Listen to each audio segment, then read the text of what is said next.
Well, good morning, everybody. This is wonderful that at 9:36, even better if it was 9:31, but 9:36 we have a quorum and we're ready to go. And we welcome all of the people who have joined us this morning for the 23rd meeting of the Executive Committee. We acknowledge that we're meeting today on the traditional territories of the Mississaugas of the New Credit First Nation, the Haudenosaunee, and the Huron-Wendat, and home to many diverse Indigenous peoples. People can watch us on YouTube at Toronto City Council Live, or follow the meeting on their computer, tablet, or smartphone at www.toronto.ca/council. Are there any declarations of interest under the Municipal Conflict of Interest Act? And if so, please indicate the item number and the nature of the interest.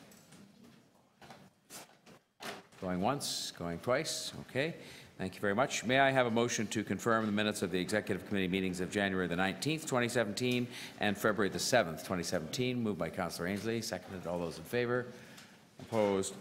Carried. Let's proceed with a review of the agenda.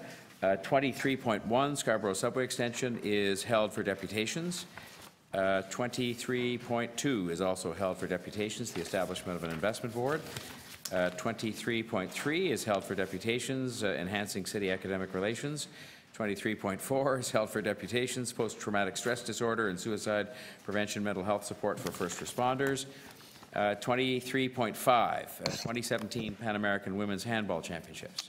There's a, Mr. Mayor, I have a minor amendment for that. I'll have it a little ready, and then we can release it. It's not ready yet? Yeah. Okay, that's fine. Then we'll hold that for Councillor Pasternak. Item EX 23.6, Harriet Tubman Games. Motion to move adopt the recommendation, receive the report. Moved by Councillor DeGiorgio. All those in favour? Opposed? Carried. 23.7, ground lease for Waterfront Innovation Centre, East Bayfront, to be held for deputations. 23.8, Aboriginal Day Live. We have a recommendation from the Aboriginal Affairs Committee. A motion to approve the recommendation from Councillor Ainsley. So all those in favour? Opposed? Carried. 23.9, expanding the impact of the Aboriginal employment strategy. We have a recommendation from the Aboriginal Affairs Committee and a recommendation to adopt the recommendation. You want somebody hold that, Councillor Thompson? Oh, there is one? Okay, I didn't have that on my... There is one. Okay, thank you, Councillor Ainsley. Held for deputations, and Councillor Thompson would have held it anyway. Support for the Walk for Reconciliation. 23.10. Recommendation from the Aboriginal Affairs Committee that the item go forward to City Council, and that we have a direct report to the City Council on an implementation plan. Motion from Councillor Ainsley to approve the recommendation. All those in favour? Opposed? Carried. Multi-year accessibility plan, 23.11, held for deputations. And Toronto Transit Commission budget in-year technical adjustment, 23.12. Adopt the recommendation as the suggested disposition from the Toronto Transit Commission Board. Moved by Councillor Crawford. All those in favour? Opposed? Carried. I have here, because we have a substantial number of deputations, which we welcome, and I think in order to make sure everybody gets a chance to have their say and to have it within a reasonable period of time, I have a motion to limit questions and speaking on the first item, EX 23.1, and the motion would be as follows: that speakers who have not pre-registered be allowed to register up till 10:30 a.m. on March 7th, 2017, after which no further registration is allowed and the speakers list will be closed. 2, that the length of public presentations be limited to 3 minutes.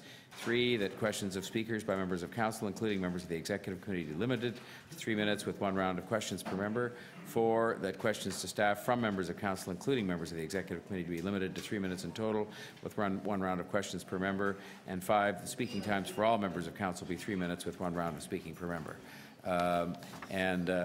I will so move, and may I ask, if there are no comments on this, I'll ask for your approval of that motion to organize our affairs in that manner. All those in favour? Opposed? Carried. Thank you. So, that would then bring us to item 23.1, next steps on the Scarborough Subway Extension. Are we ready to move directly to questions of staff? Oh, I'm sorry. With deputations, of course. We have 28 deputations. I like the way you think. Yeah, no, I didn't. Deputations. So, the list is here. And first up is Raymond Shen. Just so that people can get, sort of organized and so on, I think the list has been circulated, but I'll just read the first four. Raymond Shen, Ryan Singh, Kyle Fox, and Jennifer McKelvey are the first four, just so you know. Mr. Shen, welcome. You have 3 minutes, and thank you for coming. Thank you. I believe in due process when making decisions that are big and expensive. Mr. Shen, I'm going to stop you because out of courtesy to you, we have the usual beginning of morning hubbub that's going on in the room, and it's on both sides. And if I could ask out of courtesy to our deputants, and so we can all hear, that people would keep the side conversations. Can I get some time back? Were you pointing to somebody in particular who is guilty of an offense? Because I'd be, so. Restart his time. Oh, restart, yes, of course. I'll restart your time, and please go ahead. I believe in due process when making decisions that are big and expensive. The accepted project management procedure lists business case analysis before decision making. The whole point of providing a business case analysis is to understand the economic consequences before committing to a project. A business case analysis would have flagged low usage of subway stations on the Shepherd subway. The Shepherd subway is a drain of taxpayer money. Its decision was as tortured as the SSE. In July 2016, City Council passed a resolution asking the City Manager to prepare a business case analysis, Agenda Item 8EX16.1. It has been reported that the City Manager spent over $100,000 in consulting fees and considerable staff time preparing this business case analysis. It has been reported that Metrolinx has a draft report saying that the SSC is not a worthwhile use of money. I didn't understand a word of either report. The City Manager never presented a business case analysis to Council to help it decide in this manner. We don't need another Shepherd subway failure. The City Manager has failed to execute your resolution in a timely manner, wasted over $100,000. His failure has interfered with a sequence of due process, business case analysis, and then decision making. Councillors, you have a duty to reinstate the sequence. Insist on a business case analysis before making a final decision to vote. We do live in a time of disillusioned leadership. Bad outcomes occur when good people go along with what they know is wrong. Councillors, please do your job. Thank you, Mr. Shen. 1 minute early. Are there questions of Mr. Shen? Well, I'm sorry, Councillor Lee. Mr. Shen, you seem to refer to Shepherd subway. You know this is the Scarborough subway we're talking about, not the Shepherd subway, right? The Shepherd subway is an example of an error in decision-making process, and we are down that same course. I'm saying that the business case analysis should be presented to Council so that you have a clear understanding of the economic consequences of your decision. The City Manager has failed to present that decision case analysis, which was requested last July by the City Council. Thank you. Any other questions of Mr. Shen? Thank you very much, Mr. Shen. Much appreciated. Next is Ryan Singh, Connect Scarborough. Oh, Kyle Fox. Oh, and okay, so we're putting numbers 2 and 3 together. Kyle Fox, too. Thank you both very much. Okay. Go ahead, Kyle. Thank you, Mr. Mayor, and thank you, Mr. Mayor, and members of Executive Council. My name is Kyle Fox, and I'm a third-year political science student at the University of Toronto, and the assistant coordinator for Connect Scarborough. This is Ryan Singh. He's our project manager of Connect Scarborough, and today we're here to speak in favor of the recommendations presented in the next steps for the Scarborough Subway Extension Report. Connect Scarborough was built on the basis of promoting better transit in Scarborough, which is why we're here supporting 3 projects, which include the Crosstown LRT, Smart Track, and the Scarborough Subway Extension. We believe that these projects will significantly improve the transit network in the eastern part of our city, and all 3 projects, we believe, will add to the growth and development of Scarborough as a whole. To be honest, we believe that it should have been built in the 1980s instead of the Scarborough RT, And now the Scarborough RT is reaching the end of its lifespan, and we think it needs to be replaced. And now Ryan's going to speak to some of the reasons we support these recommendations. Thanks, Kyle. So in our submission to the committee, we outlined a number of reasons why we support the Scarborough subway extension. Because time is short, I'm just going to run through a few of the reasons really quickly. The first, and one of the biggest reasons to me, is that the SRT will remain operational during construction. It's been said that if the line was to be converted to an LRT, it would be shut down and there would be an absence of rapid transit service in Scarborough for 4 to 6 years during that construction. The report also mentioned that there'd be a significant decrease in ridership as a result. Currently, the SRT itself carries over 39,000 passengers daily, and the Scarborough Centre Station has 26,000 people that use that station daily. The number of riders at this station is actually more than 33 stations in the entire TTC network. So we feel that the ridership at the station right now justifies being a subway station. I personally feel that the demand will only increase with more people attracted to using transit and also higher bus connections at that station. Further too, this station will be located off the 401, so it'll be accessible to buses from Pickering and Durham region, as well as many people driving in their cars. The Scarborough Centre has been designated as an urban node, which is really important to creating jobs and prosperity in Scarborough. This area has been neglected for 30 years. That's the last time when any public transit was built in this region. And we feel that with the subway extension, it will galvanize growth and expansion for new residential spaces and jobs for local residents. Finally, and the most important reason to me, is that the Scarborough subway extension will actually significantly reduce transit times for several thousands of commuters in Scarborough. I've done the commute from the northeast part of the city for several years growing up, and I know how tedious it is to having to transfer 2 to 3 times to get downtown. Eliminating one transfer and eliminating the people like to say it's only 3 flights of stairs, but it's 3 flights of stairs with a couple hundred people going up and down. So it's not as fast as it may seem. So council has a very important decision to make. And like Ryan said, it's been 30 years since something was built in Scarborough, which was before I was born and which was before Ryan was born. And we believe that if we deviate from this plan, it's only going to increase costs and delay development. It's time, we need to invest in the people in Scarborough, and we need to invest in students like me, who was almost late today because I had to take the subway, the RT, and a bus to get here. We want to grow Scarborough, so let's connect Scarborough. Thank you. We'll take questions now. Thank you. Just so members know and visitors, when 2 people combine their deputations together, I will generally give them up to the 6 minutes because that's often what they expect. But in this case, you finished in 3:45, and we thank you, and we are open to any questions that members of City Council have, starting with any members that are visiting the executive today, or anybody else. So, Councillor DeBaremaker, Deputy Mayor. Thank you. Just a quick question, Mr. Mayor, and thank you very much for coming. I think, Kyle, you mentioned you took the, I guess you walked to the bus, took the LRT, took the subway, transferred down here. What part of Scarborough, what main intersection do you live at, roughly? I live at Lawrence and Bellamy. Yeah, and how long did it take you to get here today, roughly? It took about an hour and 15 minutes. A little more, though. So you had a really good day today. Only an hour and 15 minutes? Yeah, sometimes there are delays, so that usually takes more. But I can't anticipate for the delays, though. Okay, great. So I was going to say, so if you had the honor of working in my office or any of our councillors' office, it would take you, just based on today's trip, 2.5 hours a day just to get to work and back. I think a little more. Okay, great. Thank you. Other questions for these deputants? Well, we'll thank you both very much, gentlemen. Appreciate your being here today.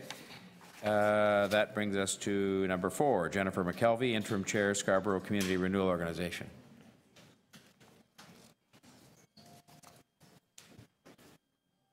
Good morning. Good morning. Welcome. Thank you.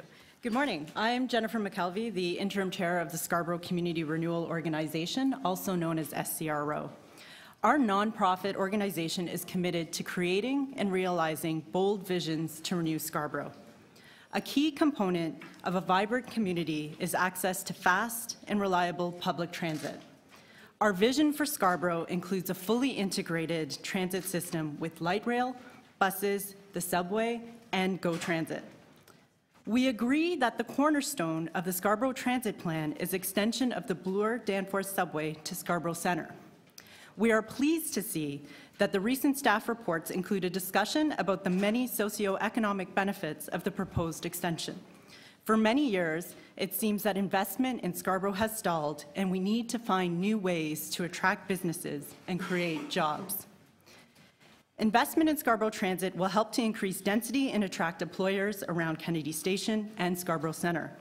In particular, the Scarborough subway stop at Scarborough Centre will stimulate investment in the area and will catalyze development of corporate headquarters, municipal buildings, a living arts center, and revitalization of the Scarborough Civic Center. Given our strong interest in economic development around Scarborough Centre, we strongly support the Triton bus terminal option. It is important that the land above the subway station remains available for development. The economic stimulus that can result from development of these lands has the potential to generate tax revenue for many years. It's an investment that future generations will thank you for. We are also pleased with the subway alignment that is proposed in the staff report. This alignment crosses important Scarborough locations, including Danforth and Eglinton and Lawrence and McCowan.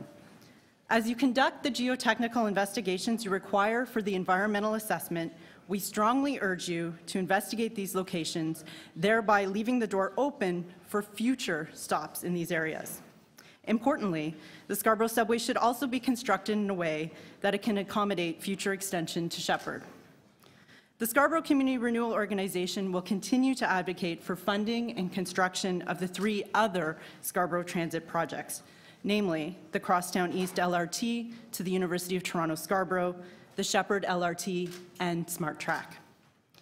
A strong suburb makes for a better city. Economic prosperity in Scarborough will benefit all of Toronto. Thank you for this important opportunity for Scarborough residents to have a voice in this decision. We look forward to working with you collaboratively to renew Scarborough. Thank you, Ms. McKelvey. Are there questions of the deputy? Councillor Thompson.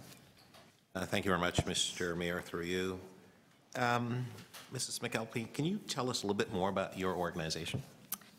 So we formed in 2016, but our history actually starts back in 2014. The 5 Rotary clubs in Scarborough conducted an investigation that was done by Hardy Stevenson's. It was a public engagement to say to residents, what do you love about Scarborough? What is your vision for Scarborough, and how can we make it better?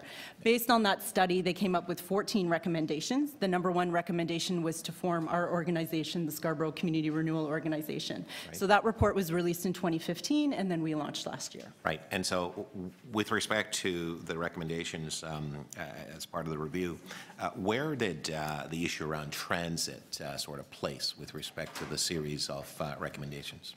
So transit was an important part of the discussion at all of these meetings, but they were very careful to make sure that it didn't monopolize the discussion. The discussion was broader to also look at economic growth, economic potential, better suburban planning. Right. But overall, there was a feeling that was expressed in these open houses and by Scarborough residents to get on with it and get transit done. And they were tired of talk and wanted to see action. Right. So there was a view or a look at a series of things, categories, or an ingredient of things that in fact would create, as your organization is about, renewal for Scarborough, bringing economic development, jobs, growth, and specifically as it relates to the center of Scarborough, the people who reside in Scarborough, the area around the Scarborough Town Centre, the Civic Centre is defined as the center of Scarborough.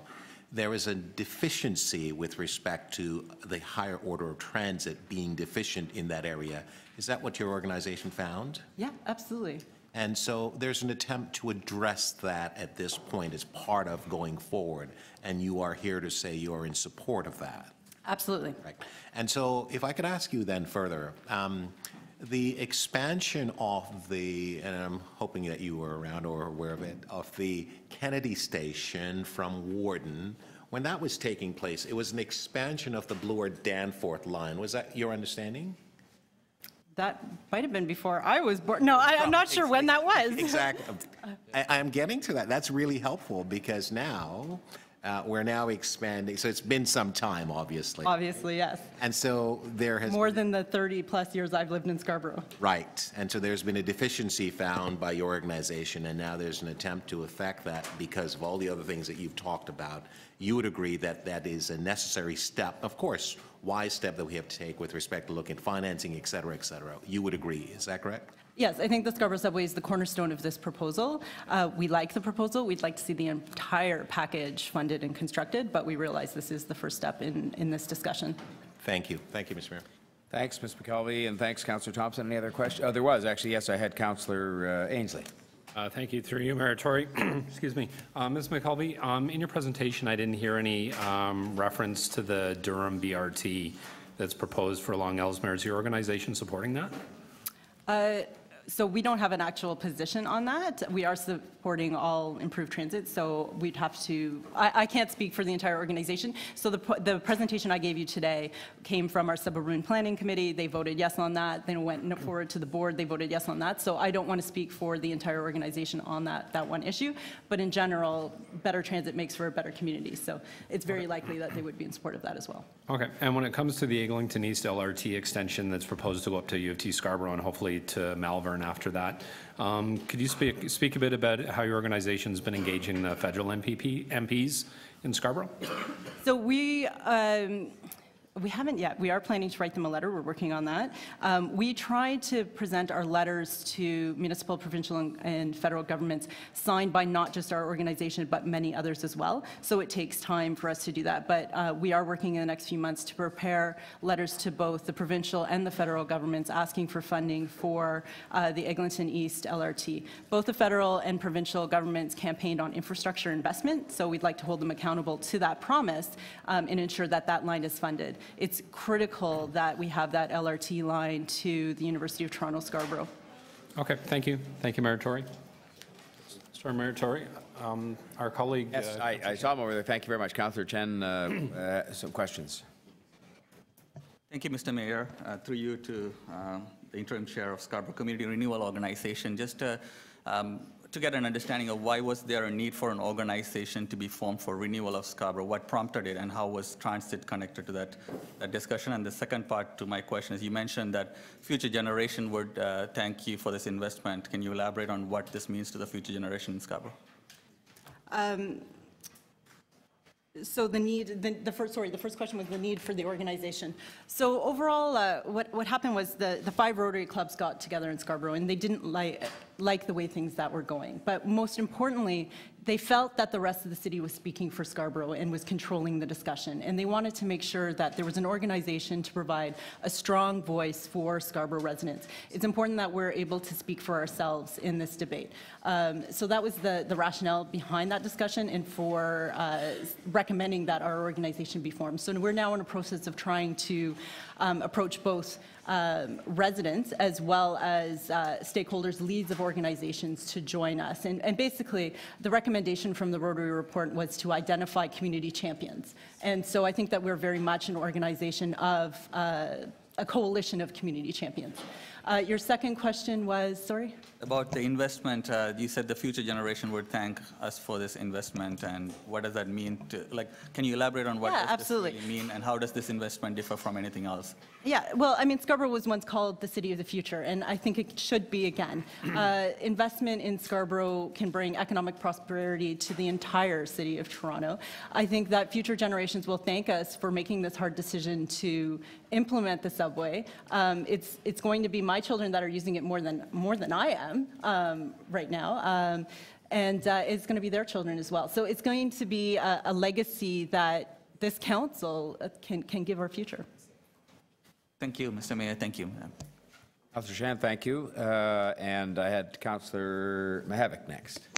Thank you very much, Mr. Mayor. I'm just wondering, I'm at the other end of the city, and this is a bit of a tough sell in my community. Has there been any discussion in your group that seems to be fairly representative in Scarborough, given that it's the Rotarians, as to how we fund this and what mechanisms we might use as a city to do so, given that we're in a tax-resistant environment? How are we going to pay for this? That's my first question. Right. So Firstly, I think as residents, that's not our job. That's your job. But what we do think that you have to ask the provincial and the federal governments to come to the table. They have promised that they're investing in infrastructure. This is a massive infrastructure project that has to happen, and they're going to have to help you with the funds to make that happen. So do you see any role in the city also coughing up more? So that's probably what they're going to ask us to do. Well, there is some dynamic discussion that's happening in our suburban planning committee, and Mimi is up next to speak to that. We do have, and again, we try to represent. I'm trying to represent here the consensus, and there isn't consensus on that issue. But we have many people that are strongly supportive of municipal bonds, for example, and are interested in alternate funding mechanisms in the city, exploring that should that be necessary. But again, I don't want to say that that is representative of the organization, because we do have a process, and we are trying to be all-encompassing when we make public statements. And the second question then is, well, with a limited amount of money that we have now, it looks like Eglinton East LRT will be certainly postponed to the who knows how long future, and I'm just wondering how you folks are thinking that through. We're not happy about that, and we don't want to see that happen. We think that both projects need to proceed. We need to have shovels in the ground, and we need to get this built. We've been talking about this now for many, many, many years, and it's time to get on with it. Okay, thank you. Thank you. Thank you, Councillor Mihevc. Other questions of Ms. McKelvey? Can I just ask, just maybe a couple of myself, just along the discussion you were just having with Councillor Mihevc, I presume if I told you that the Scarborough East extension to the Eglinton LRT was on the priority list approved by the City Council and has submitted to the federal government for their attention in the next round of transit financing, which is coming soon, we hope, that would make you feel better than the suggestion that was made to you that this thing sort of may be off in somewhere in limbo. Well, thank you for that clarification. I think it's important that that message is heard. Could I just also then ask you about just again to clarify, this is an organization that certainly I first encountered it after well, maybe just before I became the mayor when I was in Civic Action, but it is an organization that consists, maybe you could just go through again, the Rotary Clubs and who else is that made it up? So the Rotary Clubs founded it and provided the seed money for us to form, but we are independent of Rotary. People participate in our organization as individuals, and that's just so that they can speak freely and, you know, sometimes to move forward, if you're there just representing your organization, it can be very difficult to reach consensus. So we are consensus-based. People participate as individuals. We have 78 members on 7 different committees. And would it be fair to say that it's a broad-based kind of membership as a Rotary Club is in terms of the kinds of different people from different sorts of organizations and so on that are represented? Oh yeah, absolutely. We have students, we have professionals, we have folks that are retired, we have a full suite. We've tried very hard to recruit people from all socioeconomic status, of all genders, and of all ethnicities. And we continue to work very hard to make sure our board reflects that, but also the organization. Thanks very much. Thanks for being here. Everybody else? Okay, thank you. Thanks. And just to give you the next group, just so they can be ready, Ms. Mimi Lau, Robert Horst, Robin Simpson, McKay, and Ryan Maglalang. So those are the next 4, and that would be, Ms. Lau would be first. Okay. Okay.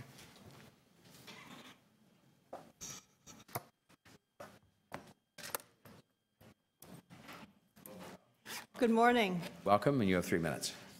Thank you. My name is Mimi Lau, and I am the interim chair of the Suburban Planning Committee, which is a subcommittee of the Scarborough Community Renewal Organization. We support transit development that can facilitate the vision of Scarborough as a place where residents can live, work, and play throughout their lifespan. We support the fully integrated transit system and optimized solution that the City of Toronto staff have proposed for Scarborough, and we urge you to conduct geotechnical investigations as part of the EA process. Protecting the potential for future station stops protects the potential for future economic development in the areas surrounding key locations. For example, a Lawrence East station located at McCowan Road and Lawrence Avenue East would serve both Thompson Park and the Scarborough General Hospital. along with remnant land from the Gatineau Hydro Corridor and nearby institutions and retail plazas, this location can be envisioned as a center of medical entrepreneurship. As members of the local advisory committee for the Scarborough Centre Transportation Master Plan, we appreciate the work that is being done to transform the Scarborough Centre into an urban centre. Scarborough Centre is an anchor hub with direct connections to the 401 and transit connections to surrounding regions. It is also one of 5 growth centres in the City of Toronto. Yet, Scarborough Centre is the only growth centre not serviced with a subway connection. This is in spite of being located in the geographic centre of Scarborough, where it is well situated for access from all 4 corners of the community. Finally, discussions about cost are leading me to encourage the city to continue exploring options provided under the City of Toronto Act, as well as other avenues that may allow for additional funding options. The decisions we make today will drive the future. Millennials, like my 4 cousins who are young professionals, seek career opportunities and enjoy the vibrancy of an urban core, yet they love the diversity and space that Scarborough offers.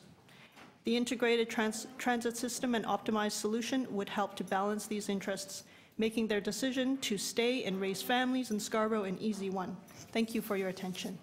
Thank you. The clock, for some reason, froze at 4 seconds, and I had to restart it, but I think you had about the time that you were entitled to, and we thank you very much for the deputation. Questions of this deputant? Councillor Thompson. Thank you very much, Mr. Mayor, through you. Some have said that this is a bad decision. This is not something that we should be doing. And I know what you've just said, and I'm just wanting to provide you with an opportunity, perhaps, to respond to that suggestion that has been made by some. Well, we are looking at a vision for the future. As I mentioned in my last point, we are looking to help people to stay in Scarborough and to not leave, to continue to grow and be in the place where they love. I think that the following deputants may echo some of what I have said, and may I ask, what would be your biggest fear if we were not to proceed with respect to this decision as it related to the comments you have just made? And obviously you've lived in Scarborough for a long time. You've seen some of the challenges and so on, and I gather you see also the opportunities, and this particular investment in the subway expansion to the Scarborough Town Centre would be important. What would be your biggest fear if we didn't proceed with this opportunity?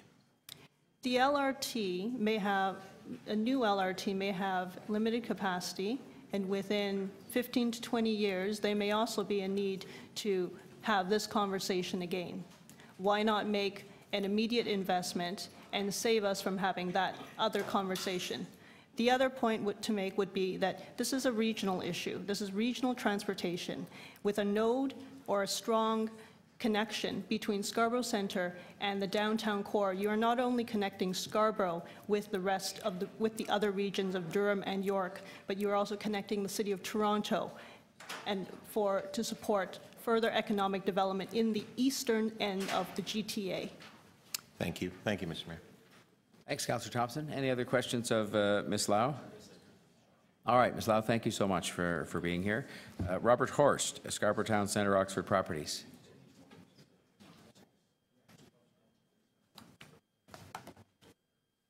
Mr. Horst, welcome. Good morning. Thank you for allowing myself and the other deputants to be heard today. I think it's important that we hear all voices. My name is Robert Hurst, as mentioned. I'm the Director and General Manager at Scarborough Town Centre, which is managed with pride by Oxford Properties. I'm also a proud resident of Scarborough for many years. I'm here today on behalf of Oxford in support of improved transit in Scarborough. For more than 40 years, Scarborough Town Centre has been a vibrant community hub. The centre is very much like a modern town square where people come to shop, to dine, to exercise, to meet friends, see a movie, have dinner together, or simply relax. We welcome more than 22 million visitors every year. To put that in perspective, That's more annual attendance than every NHL game in every NHL city last year. While half of our visitors are from the Scarborough area, the other half are from all over the GTA. This is more than a local shopping center. This is a super regional destination. The shopping center is also an important economic driver in the community. We have more than 1.6 million square feet of retail, making us one of the 10th largest shopping centers in the entire country. Scarborough Town Center is also a major source of employment. We have more than 4,000 jobs in the shopping center, and the majority of these retail employees use public transit to get to work every day. In short, we are already an important destination in Toronto. With this in mind, it is not surprising that the shopping center and the local area, the Scarborough Centre, has been designated by Ontario as an urban growth centre, in which the province is encouraging minimum density targets to encourage the revitalization as a vibrant, transit-oriented node. This vision for Scarborough is shared by both the province and the city. At Oxford, we believe that Scarborough is an area to invest in further. Together with our owners, we have reinvested close to $100 million in Scarborough Town Centre since 2009, including our most recent renovation to transform the food and beverage experience at the mall. As we look to the future, we foresee continued reinvestment in Scarborough Town Centre and a transformation from a shopping mall to a mixed-use urban destination where people will live, people will work, people will shop, and people will play. These are investments that will help grow the community, that will create jobs, and help drive economic contribution from the property. However, these are projects that require a strong integrated transit connection to be more viable for us. Our owners are supportive of the current plans to improve transit access in Scarborough, including the Scarborough subway extension. We support plans to help provide fair and equitable access to the people of Scarborough. These plans will help strengthen our community and better connect it to the rest of the city. As it relates to the project's design specifics, we ask you to keep in mind the long-term vision for this area. We ask that efforts be made to minimize impacts to private property and preserve our opportunities to grow Scarborough Town Centre into a vibrant mixed-use centre. Past history tells... I'll ask you to wrap up as soon as you can. Thank you. Sure, I will wrap it up. We ask that Toronto City Council continue to move this project forward without further delay so we can have the clarity to effectively plan for and invest in the future of Scarborough Town Centre today. Thank you. Thank you very much. Questions of the deputy? Councillor Thompson. Thank you very much, Mr. Mayor. Through you, can you help the audience, and I guess those who are watching at home online and so on, to understand, I guess, the area and what, if any, are development proposal for the Scarborough Town Centre area? I don't know whether or not Oxford is planning any additional development, perhaps, if you could speak to that. I can absolutely comment on that carefully. Of course, I appreciate that. We are approximately 96-acre property, including both sides of Progress Avenue, if you think of Brimley to McCowan, from the Civic Centre up to the 401. Oxford has a bold vision for this property. In fact, we are currently going through the process. We've hired a team of globally renowned architects and planners to help us plan a master plan for this property for the next 30 years. I don't need to tell the people in this room that transit is a critical component of that project. In fact, we are trying to plan around what we're seeing in the public domain in these meetings and what's been reported to you is where the transit station will go, the alignment, the bus terminal. These are all critical decisions for us to move forward. So where do we see the asset going and where do we see our investment? We really do see a place where people will work. We see commercial opportunity, a place where people will live, residential development. We do see a major expansion in entertainment components of the property because as the mall continues to change and the internet changes the way we do business in shopping centers, it's a place where people come to experience new things, unique things, and gather. We want to be the dominant destination in East Toronto for shopping and for entertainment and also a major employment destination. And that aligns with the province's plans for this area. That's why this was designated an urban growth node.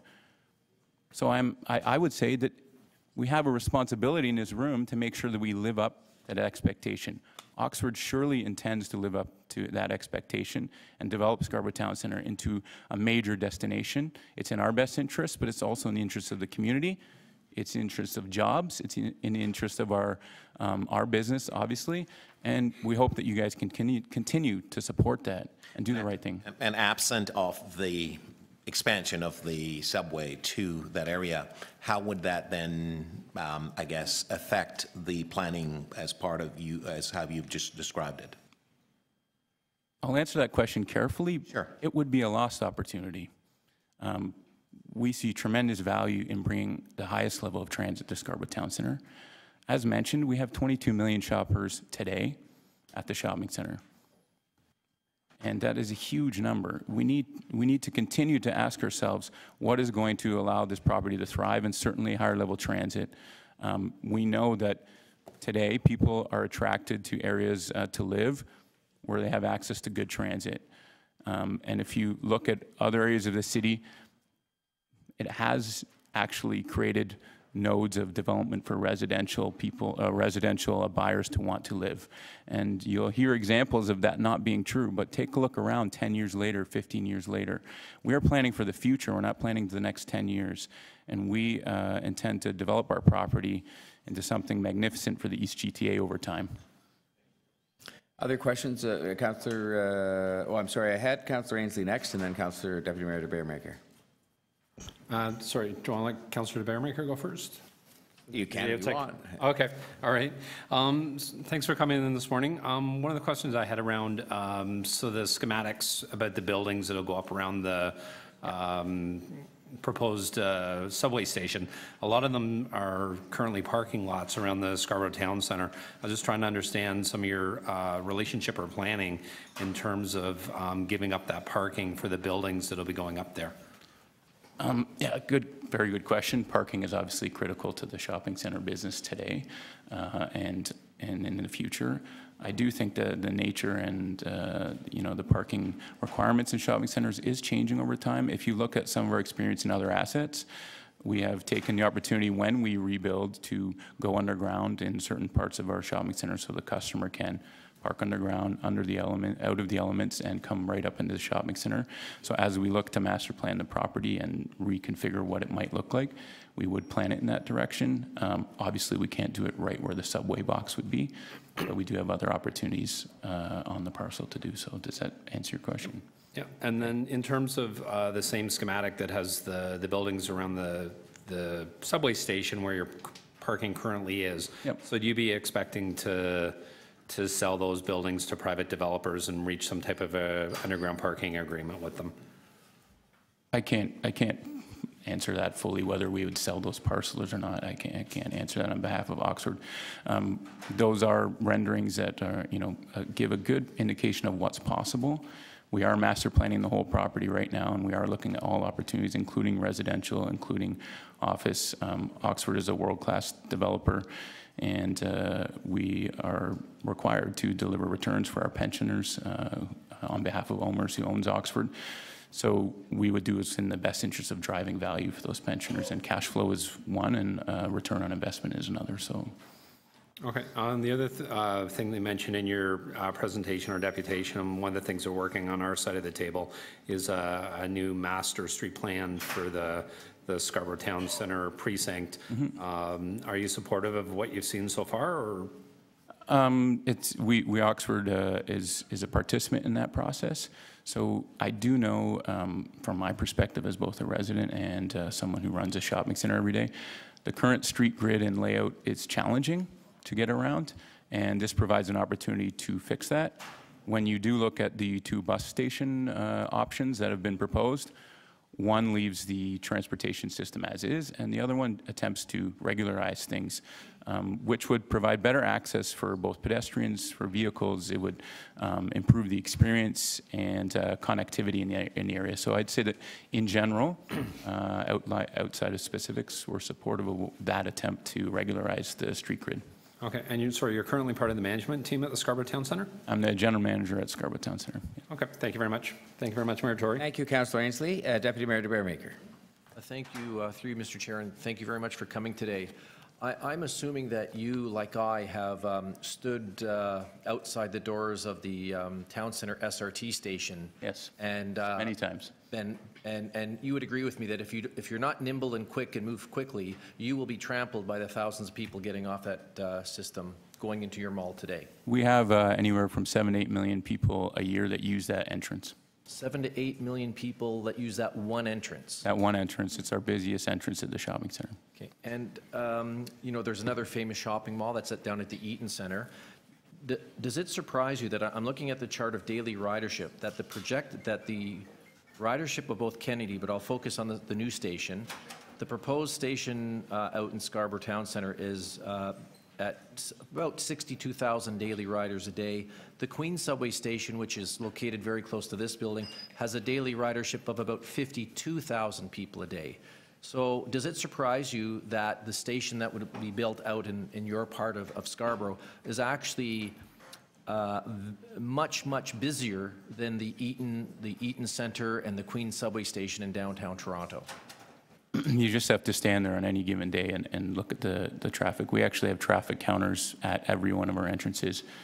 This is how we know we have 22 million people a year, and this is how I know we have 7 to 8 million people coming through that entrance. It doesn't surprise me. Just put that in perspective, that station, which has that tiny little train that you squeeze onto to get down to Kennedy, and then you get off and go down 3 flights of stairs, as mentioned.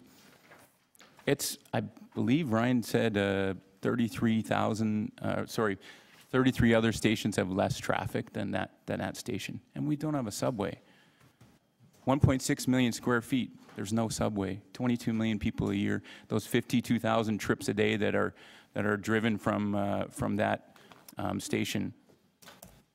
Think about those people and think about improving the experience and accessibility for those people who are already riding the transit system, not just those who will be new riders over time.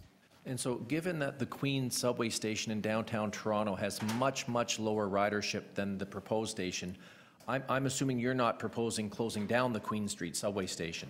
That would be a fair assessment. Even though they're a competitor? The people who use the Eaton Center, and obviously the owners and developers around the Eaton Center, also deserve great transit for the millions of people who use that every day.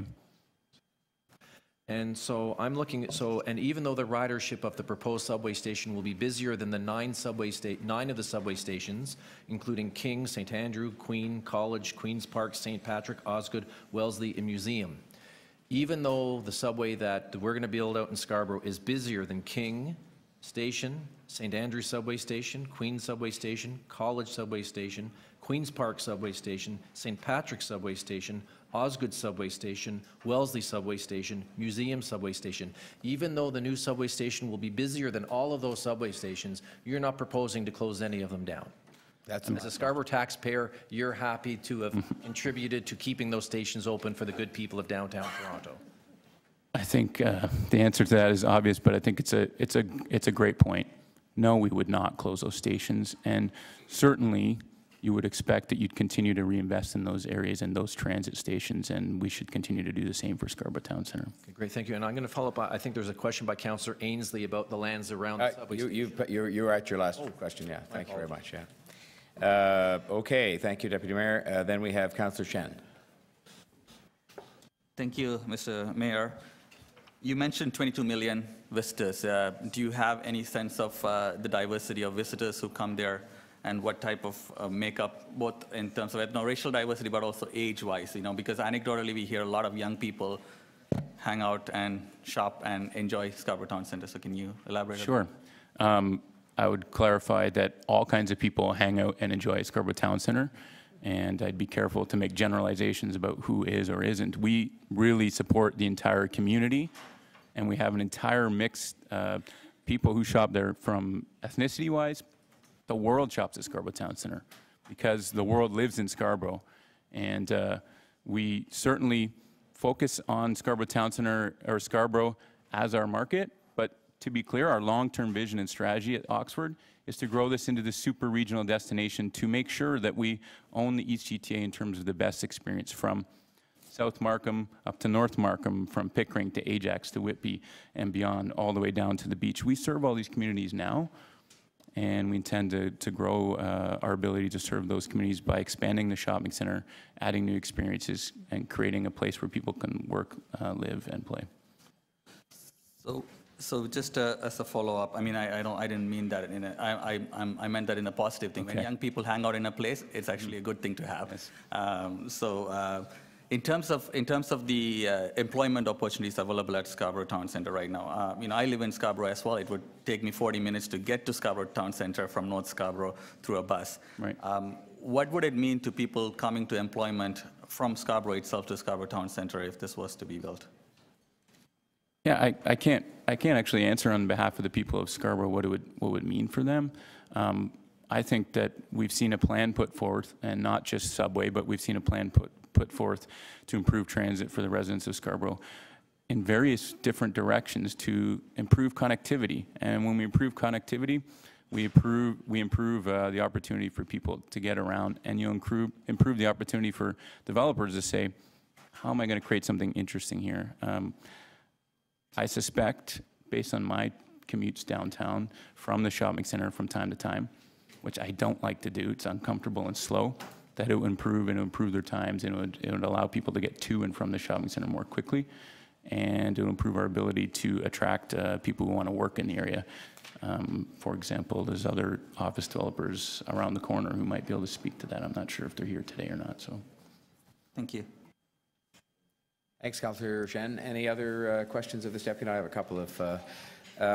Just could I ask you, first of all, I don't know if you're old enough to have a recollection of the cancellation of the Eglinton West subway, and there were plans to have extensive developments at Black Creek and Eglinton, I think it was, and those never came to pass to this day. Are you familiar with that story?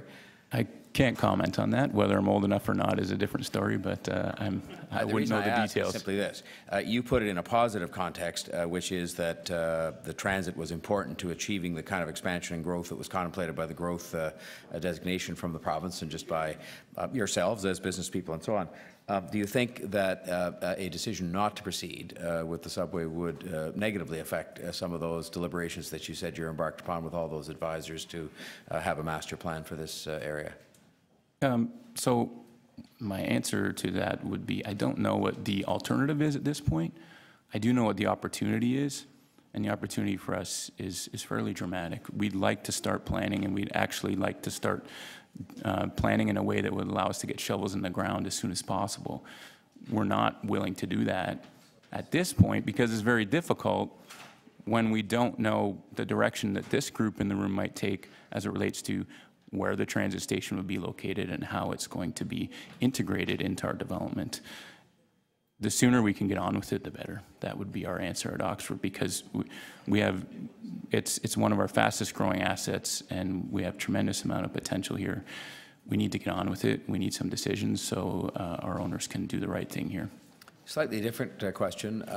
You mentioned that Oxford, of course, is known internationally, and some of the projects you've been involved in have involved and included an actual kind of participation by Oxford in kind of in conjunction with the transit authority, in transit being incorporated into these developments. Is that something you've had any discussion about with your advisors about whether you might participate in some kind of a partnership with us? I mean, when I say us, with the transit authorities and so on, and actually having, you know, sort of the parts of this transit system that are located where your investments are be something that you're a partner in as well? It's a very good question.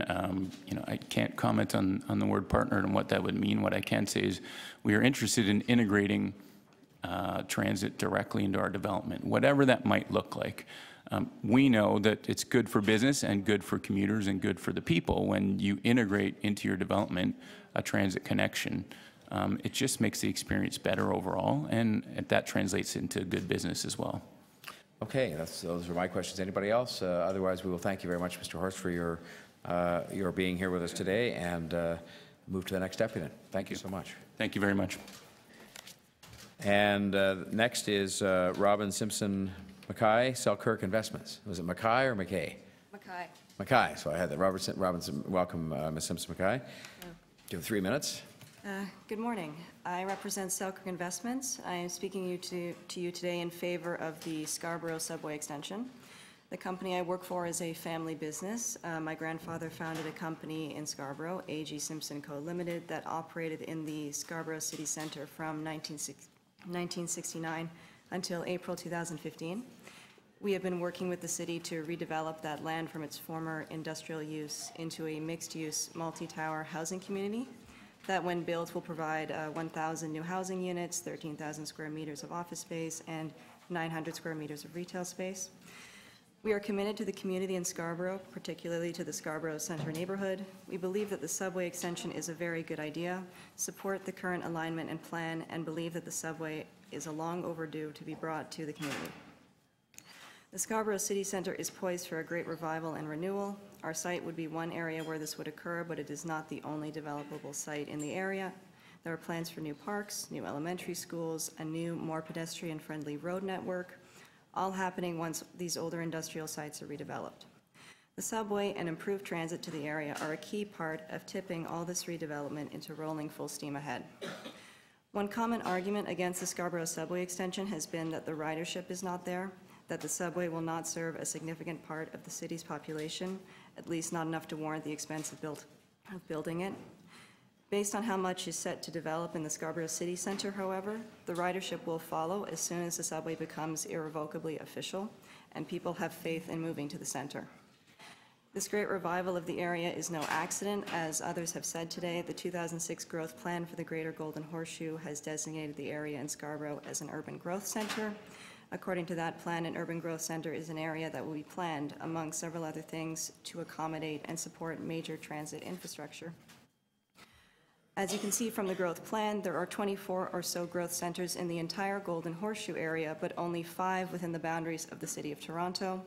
Scarborough City Centre is the only one of these centres not connected to a proper subway. The SRT, as anyone who has ridden it well knows, is far inferior to the 1 and 2 line.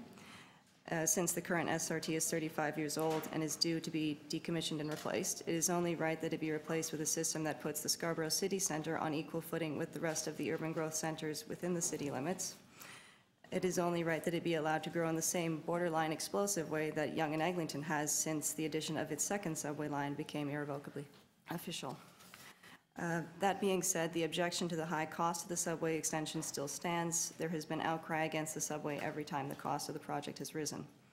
However, based on the plan for the Greater Golden Horseshoe and the City of Toronto, it is only right that the Scarborough Centre and the people who live, work, shop, and commute through that centre every day be connected to the rest of the city in the same way all the other centres have already been.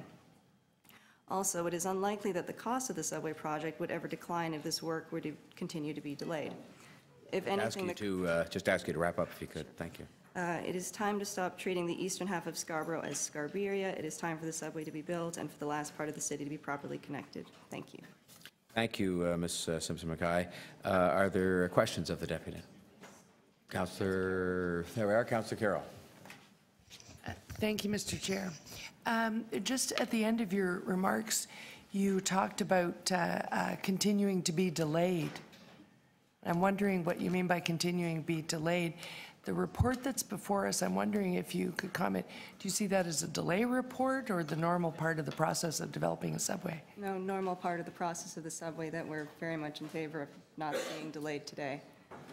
Right. And that the discussion about the Scarborough subway has been going on for years, and we'd just like to see it continue to move forward.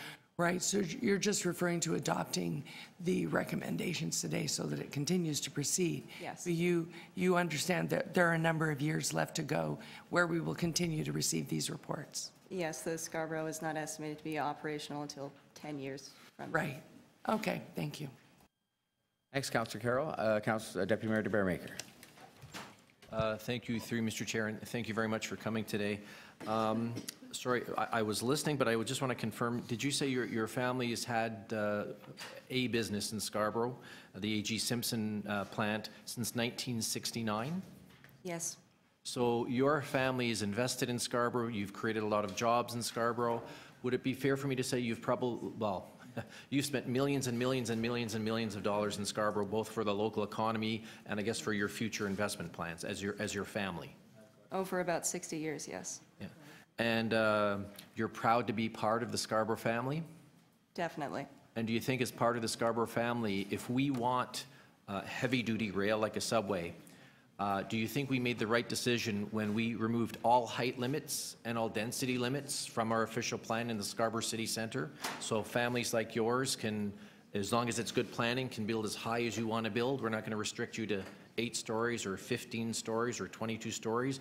Your family and any other investor in Scarborough can build as high as they want and make as much money as they want on the condition that it's good planning. So do you think we should do that? Remove those height limits and density limits to encourage the demand for the subway? As long as it's good planning, and since if it remains in line with the planning for the area as an urban growth center, is that responsible? Yes. And I think your family's been moved in, come in with an application. I think on phase 1, is it about 1,400 units for your phase 1? Yes, that was for phase 1. Phase 2 is still in the works. And phase 2's, I'm going to call it the second half, so it might be around the same just on your one property alone, about 3,000 units.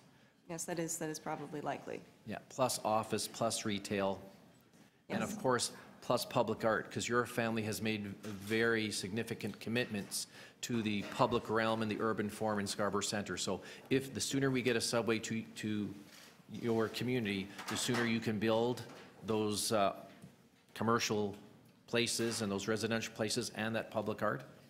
It would certainly help if the subway were there. This, our family site has been referred to as a game-changer site for that neighborhood, so yes. Okay.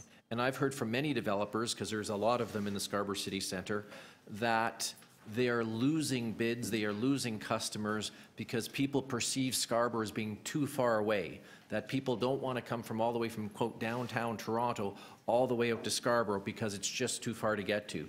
Do you think a subway will help change that impression of Scarborough, and maybe people, instead of going from Scarborough to downtown, will actually come from downtown to Scarborough? Yes, I do believe so. We've come across what we would call the Scarborough stigma several times in our business. People refer to it as Scarberia and think Scarborough is too far away from the downtown core and the rest of the city. That's not necessarily true, but the subway being completed would certainly change that impression and change the reality. Okay, great, thank you. Thank you, Deputy Mayor. And are there other questions? I don't have anybody else on the list at the moment. Is there anybody else going once, going twice? Well, Ms. Simpson-Mackay, thank you very much for being with us today and for answering questions. Appreciate it. Thank you. Ryan Maglalang, Connect Scarborough.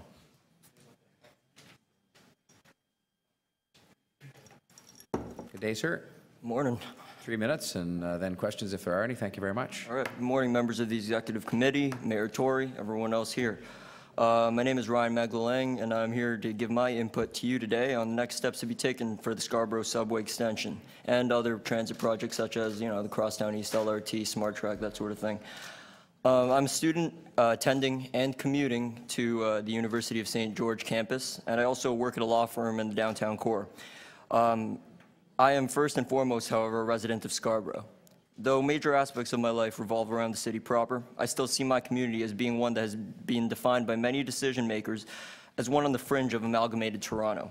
While it's true that Scarborough is geographically on the eastern end of the city, it is important to note that it is the largest borough in the GTA and has some of the most vibrant, diverse, and valuable people, industries, and businesses in the city of Toronto. Despite this, the last meaningful public transport-based infrastructural investment made in Scarborough was over 3 decades ago with the Scarborough RT. Though at the time the RT was hailed as a success, time has demonstrated its obsolescence. With the RT nearing the end of its useful life, it is time to look toward the best options for the future. I'm not here as an engineer, a transit expert, or a decision maker. I'm just here to tell you about my perspective as a resident of Scarborough and telling you that the Scarborough subway needs to be built. I was born in 1996, over a decade after the RT first opened, and since then I've seen little in the way of change for public transportation for my community. Growing up in a middle-class family from the East End, it was woefully evident how much of many of my family, friends, and colleagues relied and settled on an inadequate public transit system to ferry them from Scarborough to the downtown core. In recent years, I've heard much of investment in infrastructure that was proposed by those in government, but have seen no resulting tangible investment in Scarborough besides the occasional patching of potholes and endless debates about what transit system would be best for the East End. We are now at a momentous crossroads, one that can define the future of Scarborough and set it on a trajectory that will benefit the economy, environment, and the community. I remember just 2 years ago how excited I, as well as many of my fellow commuting students, were from the East End to hear that there would be an express bus running from UTSC to Kennedy. Now, with the option of a subway extension in Scarborough on the table, I'm determined to have my say as a resident and have this project sought through to completion. As well, I'm hopeful that the Crosstown East extension gets completed for UTSC to demonstrate that this government is willing to make a real infrastructural investment to the intellectual capital in the City of Toronto. All of you here know the benefits of public transit, and having the extension would increase ridership, bolster industries and the economy of the city, and show residents that their taxpayer dollars result in real and tangible improvements in their lives and communities. Now, if numbers are more your thing, I'd like to end with a few. They are 30,000, 32, 5, 3, and 1. 30,000 being the approximate number of Torontonians that use the Scarborough RT station every weekday, the clear majority of which would benefit from the construction of the extension. 32, the number of years since any tangible public rail transport improvement has been seen in Scarborough. 5, the number of kilometers of fully fledged subway track in Scarborough out of the 70 total.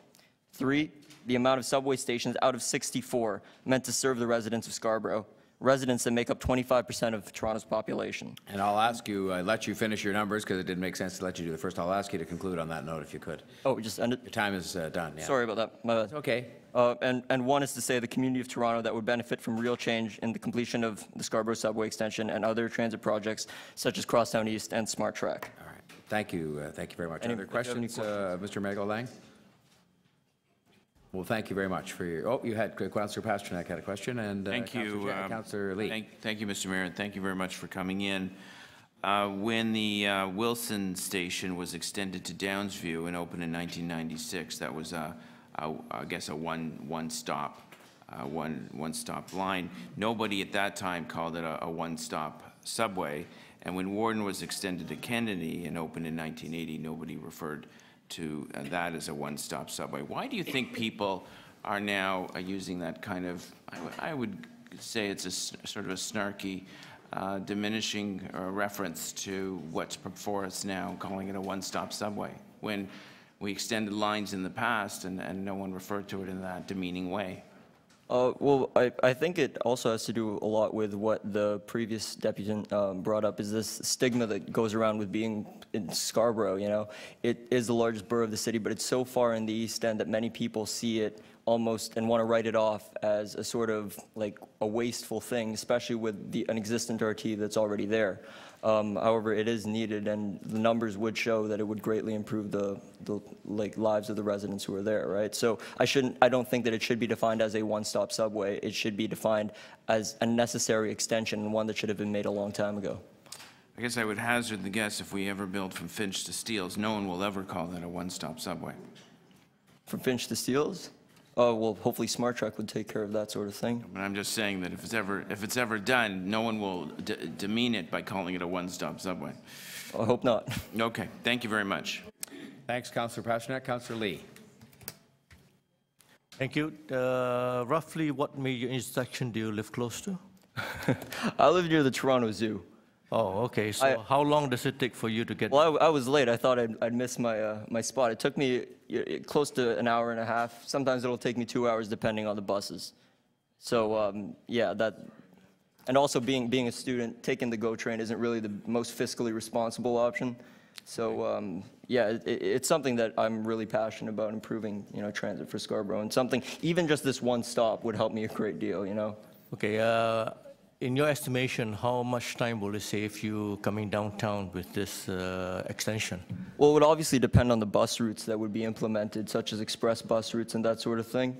However, I could see, if the right bus routes are implemented, because I live right at the intersection of Shepherd, I could see a Shepherd bus running straight to something like the Scarborough Center subway station when it's completed, and that should save up to 15-20 minutes off of my daily commute, which would be greatly appreciated. Thank you. Thanks, Councillor Lee. Councillor Deputy Mayor de Beermaker. Thank you, through you, Mr. Chair. Just a quick question, and thank you very much for coming today. You said you live close to the zoo, and it takes you an hour and a half to 2 hours to get downtown. Yes. Are you aware that if you snuck into the zoo and stole a camel, you might actually get to downtown Toronto faster by stealing a camel from the zoo than taking our public transit system? I kid you not, one time I searched up like if I could ride a horse on city streets because I wouldn't have to get car insurance for a horse. But unfortunately, city ordinances don't allow that, so maybe Mayor Tory could do something about that in the future. So the people who don't want us to build good transit out to Scarborough and the subway out to Scarborough, perhaps they could provide us all with horses so that, and change the laws and allow us to have horses. It would be good for the environment, just wouldn't smell that nice. Okay, great. Thank you. Thank you, Mr. Magdalang. Any other questions for this deputant? Well, thank you very much for being here. Much appreciated. Cheers. Have a good day. Thank you. You too. Sachin Prasad. And just again, going down the list, it's Sachin Prasad, Trent Dixon, Pierre Galtheroux, Emily Daigle. Those are the next group, just so they can know they're coming up. Good day, Mr. Prasad. Thank you. Thank you, Chair, and thank you, Executive Committee members. My name is Sachin Prasad, and I'm a 22-year resident of Scarborough. I want to say from the outset that I'm not pro-subway or pro-LRT, but I am in favor of building some form of higher-order transit in as little time as possible. And I believe I am part of a growing contingent of Scarborough millennials who fall within that last category. I have two older sisters who both relocated from Scarborough to Vaughan in order to shorten their commute time to the downtown core. Consider the absurdity of that for a second. They have better transit access to the downtown core from another municipality than from Scarborough. This is unacceptable. It's been 3.5 years since Council first voted in favor of the subway extension. I heard the Mayor say yesterday on CP24 that even if shovels were in the ground tomorrow, the subway extension still wouldn't be open until 2026. That's around the time I expect to be purchasing my first home. If higher order transit is not in place by then, I am likely to leave Scarborough and the City of Toronto like my sisters did. In fact, an entire generation of Scarborough millennials are closely watching these debates because they know that the decisions being made now will determine whether higher order transit is in place 10 years down the road when they're looking for their first homes. If something isn't in place by then, we will collectively take our social and cultural capital, our creative and leadership potential, and most importantly for you, our tax dollars, to other municipalities, and they will be the ones to benefit from it. The current plan isn't by any means ideal. Living north of the 401, I would have liked to see a 3-stop subway terminating at McCowan and Shepherd instead of the Scarborough Town Centre. However, I am willing to accept something less if it means compromise is reached and Council can move forward with construction.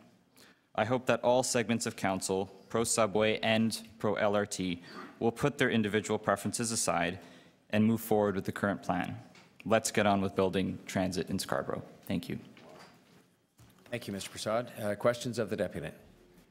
Who do I see over there? Councillor Carroll? Yes, Councillor Carroll. Yes, similar to my last line of questioning, you understand that today these recommendations are going to pass here in executive and they'll likely pass in council as well. Because the only organizing going on anymore is pro-subway. In terms of anti-subway, there will continue to be throughout some people who feel that it's not the best decision. They'll simply speak and be put on the record. But you understand that they have not delayed this process in any way since 2013 because they've never won a vote. Is that understood by the community? I understand that personally.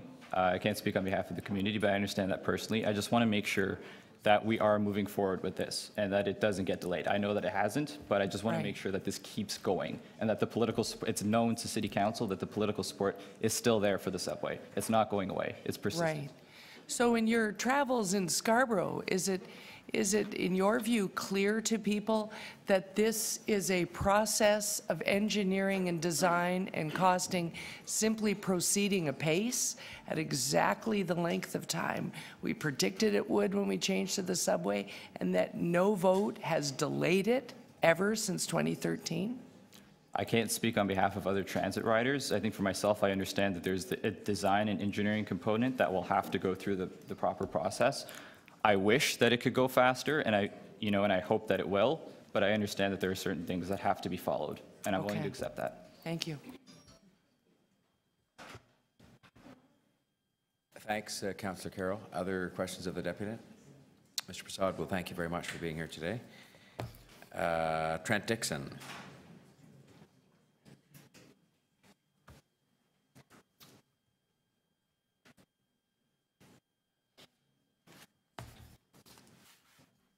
Welcome, Mr. Dixon. 3 minutes. Hello, lovely to meet you all. My name is Trent Dixon. I'm here to talk to you about the benefits of public transit in Scarborough. I am a Scarborough resident of 20 years. I grew up here throughout my childhood and my adult years. I've been able to witness Scarborough's changes with my own growth. As a child, I was able to grow up in time to see the great development of Scarborough, see plazas come up, see plazas get torn down, and see healthcare emerge in a positive light. As a child, I was able to explore Toronto with my friends and my family, learning about a variety of cultures, genres of music, art forms, educators, and now I get to engage with some politicians. As a University of Toronto student at the downtown campus, I use transit on a daily basis. The TTC takes me to and from school, to the gym, to the library, and to my many extracurriculars like this one here. In fact, I have to go to class after this. Transit is a vital component to my life, as you can tell, but is a vital component to moving thousands of Scarborough residents every day. My route consists of 2 routes. One is the 102 to Warden, putting me on the Bloor-Danforth line towards St. George. My other route consists of taking the 38 or the 133 to Scarborough Town Centre, where I would get on the SRT, take it to Kennedy, then continue on the Bloor-Danforth line to my campus. The SRT has been able to take me to and from places on a regular basis, but its rattling noises, bad smells, overcrowding during peak hours, and ending lifespan places me here today. I believe that the SRT can and should be replaced with the Scarborough subway extension, as it would streamline my commute, bringing me to and from where I need to be, which is the main point of public transit. We know those who take public transit. Some are friends, some are just familiar faces, and some are people we may never see again. As of now, there is a poor transit infrastructure in Scarborough. These current plans of the Scarborough subway extension, plus other projects like the Crosstown LRT and Smart Track, are critical to improving public transit for Toronto residents. I believe now is the time to implement better public transit, and this is an important juncture to creating reliable infrastructure in Toronto. A subway is a vital component to this. It would be reliable, reduce commute times, be less susceptible to shutdowns, and increase TTC ridership through effective transportation. Scarborough is worth it, Toronto is worth it, and investing in public transit is worth it. I'm here as a lifelong resident of Scarborough to tell Council that this is a great project for the region. We're not building for today, we're building for tomorrow. I truly appreciate the opportunity to speak and discuss this with you today. The SSE is a crucial plan to the development of Scarborough, and I encourage the committee and Council to support the recommendations presented to you. Thank you, Mr. Dixon. Right on the button. Are there questions for Mr. Dixon? All right, well, thank you very much for coming today. Much appreciated. Pierre Galthuru.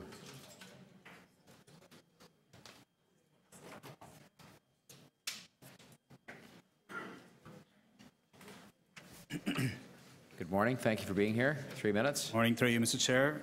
Good morning, members of Executive Committee. My name is Pierre Galthuru, and I'm a resident of Scarborough, and I have been working in transit planning environment for the last decade or so. I was also the candidate in the last provincial by-election, where I spoke to thousands of people about this important issue.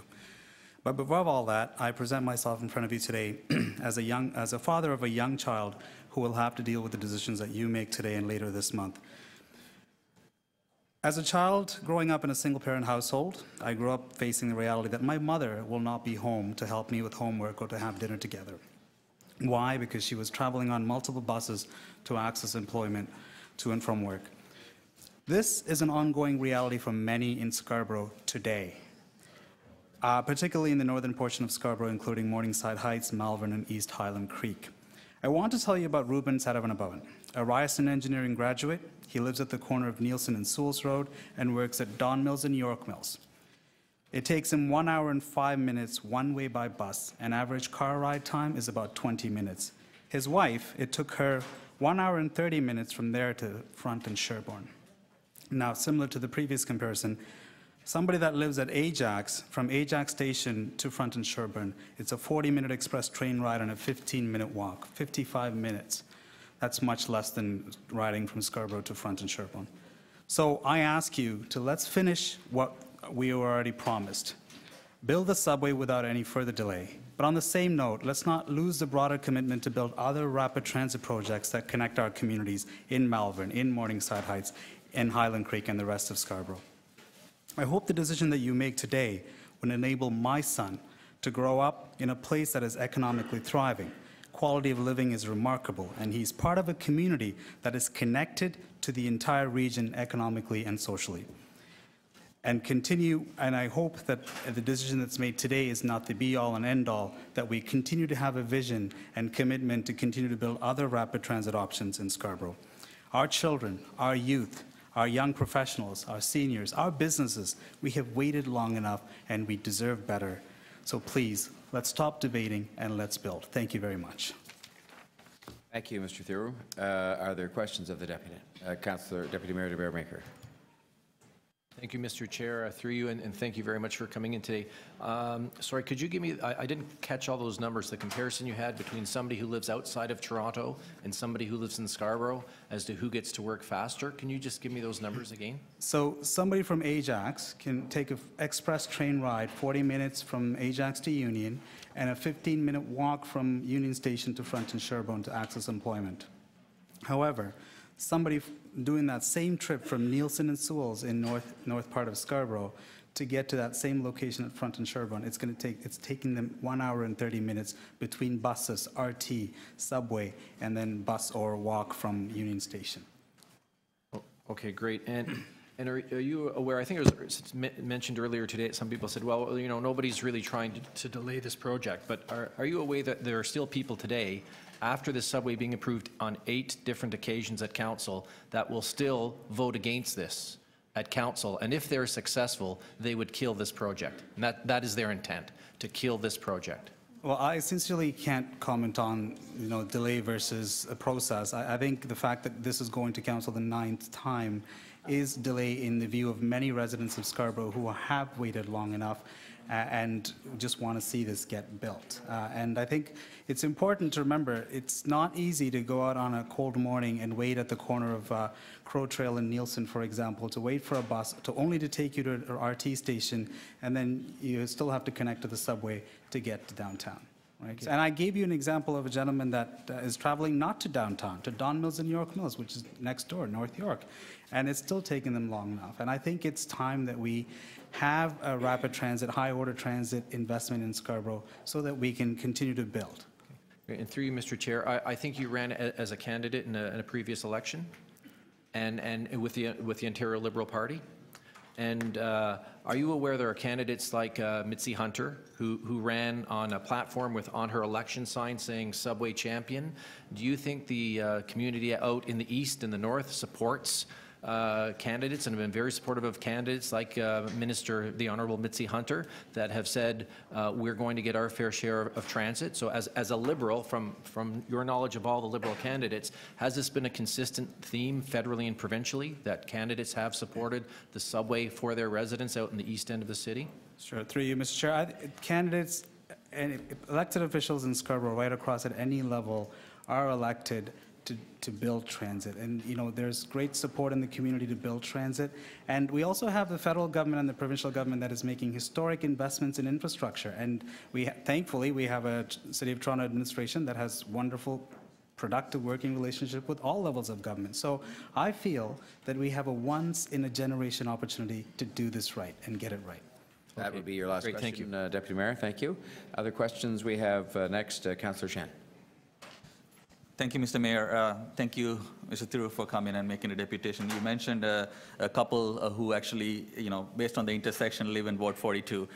There's conversation saying that this subway does not actually come to Ward 42. How would this benefit Ward 42? Can you elaborate what that couple would benefit from if this subway was to be built? Through you, Mr. Chair, I think everybody in Scarborough in the northern part could benefit from a subway infrastructure upgrade. And as I indicated, I think it's a strong foundation and a cornerstone to the broader connected network of rapid transit infrastructure that needs to be built, and as identified by the planners, the Shepherd rapid transit infrastructure, the Eglinton LRT, it's going to provide broader connectivity to Smart Track, to GO, to the subway. So subway is a great start. It's desperately needed, and it's going to reduce the commute time of people who are now having to take a bus, which as I believe you indicated earlier, it takes 40 minutes to get from the northern corner of Scarborough to the station. It's going to reduce the travel time on RT by just giving you an express link to our young professionals who have to access downtown for employment. Just to follow up on the other comments, you talked about Ajax, folks from Ajax being able to get to downtown core in 40 minutes. The previous deputant talked about people moving to want to get to. How do Scarborough residents feel after being in a situation like this when City of Toronto is supposed to be one city as 416? And do you feel that there's a bit of a disconnect or disengagement as a result of this? Sure, through you, Mr. Chair. I think I can share the comments that I heard at the doors when I was the provincial by-election candidate, and people are very frustrated. And the fact that the amalgamation keeps coming at a number of doors where people feel that they have not had their fair share, particularly in transit investments. We've seen City of Vaughan becoming successful in getting a subway extended. We've seen the Downsview get extended, but we have yet to see something happen for Scarborough post-amalgamation, and I think residents are frustrated and want to see things change. My last question, if I have a minute extra. There is a bit of a choice that's being presented to Scarborough, which I think, in my opinion, is not true, between subway and LRT. Do you believe that's a true choice, or can we, as Scarborough residents, be able to get the subway moving and then advocate for the LRT to come up to Malvern? It is my personal opinion that we need to build the subway as a cornerstone for the network of rapid transit infrastructure that's needed for Scarborough. A subway is one piece of it, and it's an important piece of it. And at this present moment, we're at zero in terms of any infrastructure investment in Scarborough. Subway is moving to number one, and anything else that we build on top, which I urge the members of this committee to have a vision and commitment for. Anything we build on top, which is such as Shepherd and Eglinton LRT, is a complement to the greater network that we're providing, allowing our people to have options to connect to different parts. Thank you, Mr. Thru. Thank you, Mr. Mayor. Councillor Shannon, and the next person for questions is Councillor Carroll. Thank you. You mentioned in your comments that having talked to a lot of people at doors, one of the things you're concerned about is this has been through council 9 times already. Do you think it's clear to Scarborough residents that this report, in fact, requires staff to report back to us yet again, and that we are going through the normal process of building a subway, and while no vote on this subway will ever be unanimous, the reports that are coming to council are part of the normal process? Do you think that is clear in your community? Through you, Mr. Chair. I'm not quite sure that somebody that has to get up at 5 in the morning to be at a bus stop at 6 o'clock in the morning to wait for that bus to get to wherever they're going is concerned very much about the process. Or, I mean, they've put the trust and confidence in members in this room to do the right thing. And the process must be followed, I understand, but I think the residents of Scarborough have waited long enough to see any infrastructure investment made to make their lives and commutes better. And I think that's right. All this, and I completely respect Right, but you understand that the wait is over. We are now doing that, but we are following a process that legally we must, and to be fiscally responsible, and to follow the recommendations of KPMG on better, more successful capital projects. The process we are following takes the amount of time it takes. So I guess my question is, to help the members of Scarborough understand that they're getting what they want, do you think it's time for the mayor and the members of executive to change their message track from it's time to get on with it to we are getting on with it, and this is the process recommended by KPMG and our fiscal masters, and that is the process we are going through? Would that be more helpful to the psyche of Scarborough residents, 2 of which are my relatives? Right, and I cannot comment on what the members of this committee should do in terms of how they should handle their messaging. I will leave that to the experts, but I can only speak on behalf of my family. My wife and I are raising our son in Scarborough. I can only speak for his future and future of other children, our seniors, our young professionals, like the case that I demonstrated in my deputation. That's who I'm here to speak for, and not necessarily how the members of this council should spin their messaging to our residents. Because all we as residents want is, we want to see construction start, and we want to see progress being made, and not constantly being on the table via in the forms of reports. But you understand that it will be on the table a number of more times. I do, but I think I also know, and residents see, that if Vaughan can be successful in getting a subway extended, why is it taking so long for Scarborough? And that's kind of what I'm hearing at the door. Thank you, Councillor Carroll. I had Councillor Prutza next. Yeah, thank you so much. I just want to, sort of refocus the conversation for a bit. What we're talking about here is a one-stop subway extension from Kennedy Road to Scarborough Town Centre at a cost, today they're saying, of $3.3 billion. In fact,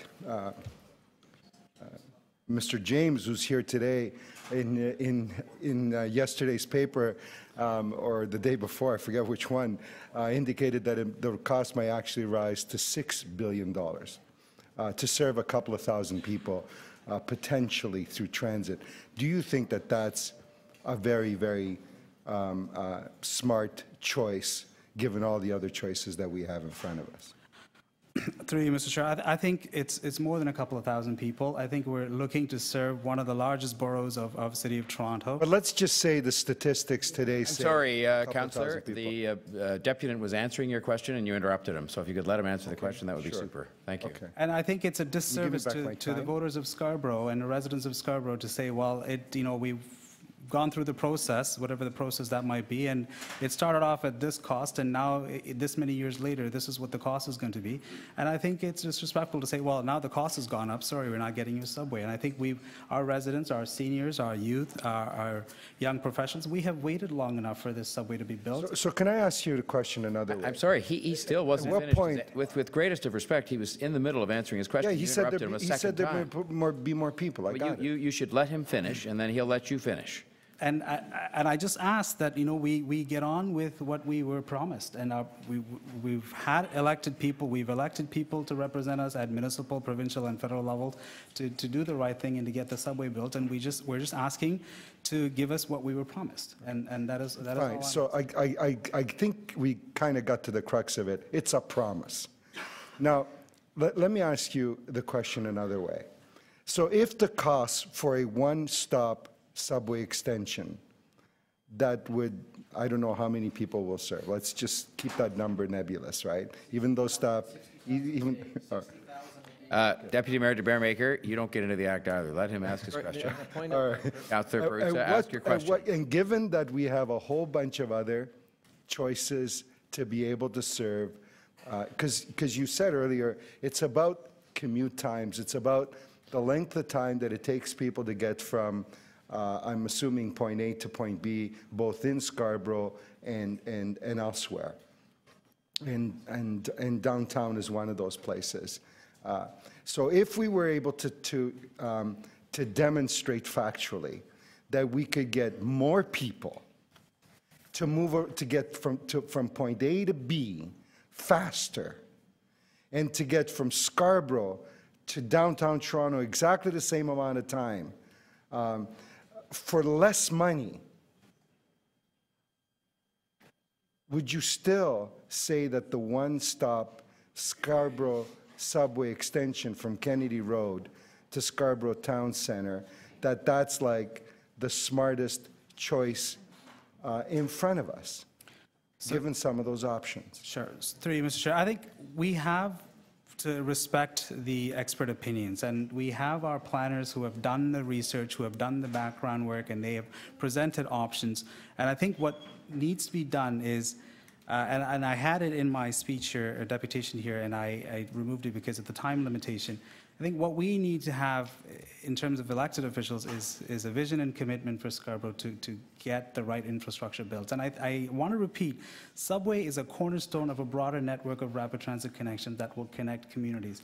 We have to start with the subway, to start, and then we continue to build to connect the rest of the community. So I'm not suggesting that subway is the only option. I'm suggesting subway is part of that solution, and I think that needs to be kept in the forefront here. All right, that was the last. That was the last question. Oh, Your that time's was the up. last. More than up. Oh. Thank you. 3 minutes. 3 minutes. We have next to Councillor Ainsley. Okay, thank you, Councillor Ainsley. Councillor Thompson. Thank you. Just a quick question. You mentioned that you ran in the last election, and certainly you weren't the successful candidate. But what I wanted to understand, it was my understanding that all the candidates actually ran on a pro-transit, pro-subway platform. Is that correct? That is correct, yes. Sorry, I didn't hear it. There was a comment. Sorry, through you, Mr. Chair, that is correct, yes. Okay, thank you. That's all my questions, Mr. Mayor. Thanks, Councillor Thompson. Councillor Nunziata. Question. So what you're saying today, correct me if I'm wrong, is that the council has made a decision. We've debated this 8 and 9 times. We supported the Scarborough subway. The Scarborough residents deserve better, and let's move on with it. Is that what you're saying? Through you, Mr. Chair, yes, that is absolutely correct. Thank you. Councillor Peruzza, maybe you could just share your comments with some of your next door neighbor there and not the rest of us. Thank you very much. It's such a pleasure to have you here. I cannot tell you. It fills my heart with joy. Other questions of this deputant? Are there any others? All right, Mr. Theroux, thank you very much for your attendance here today and for your patience. Now, we haven't seen Emily Daigle yet, I don't think, so we'll just stand her name down because she may be here in a little while. So that would bring us next to Thisarsana Srithas from Scarborough Campus Student Union.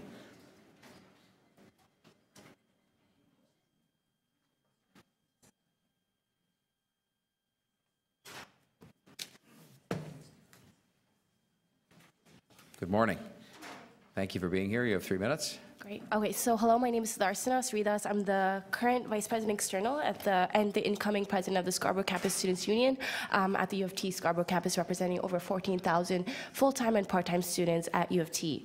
And I'm here to speak in favor of building the subway. Historically, Scarborough has been underserved, especially when it comes to transit.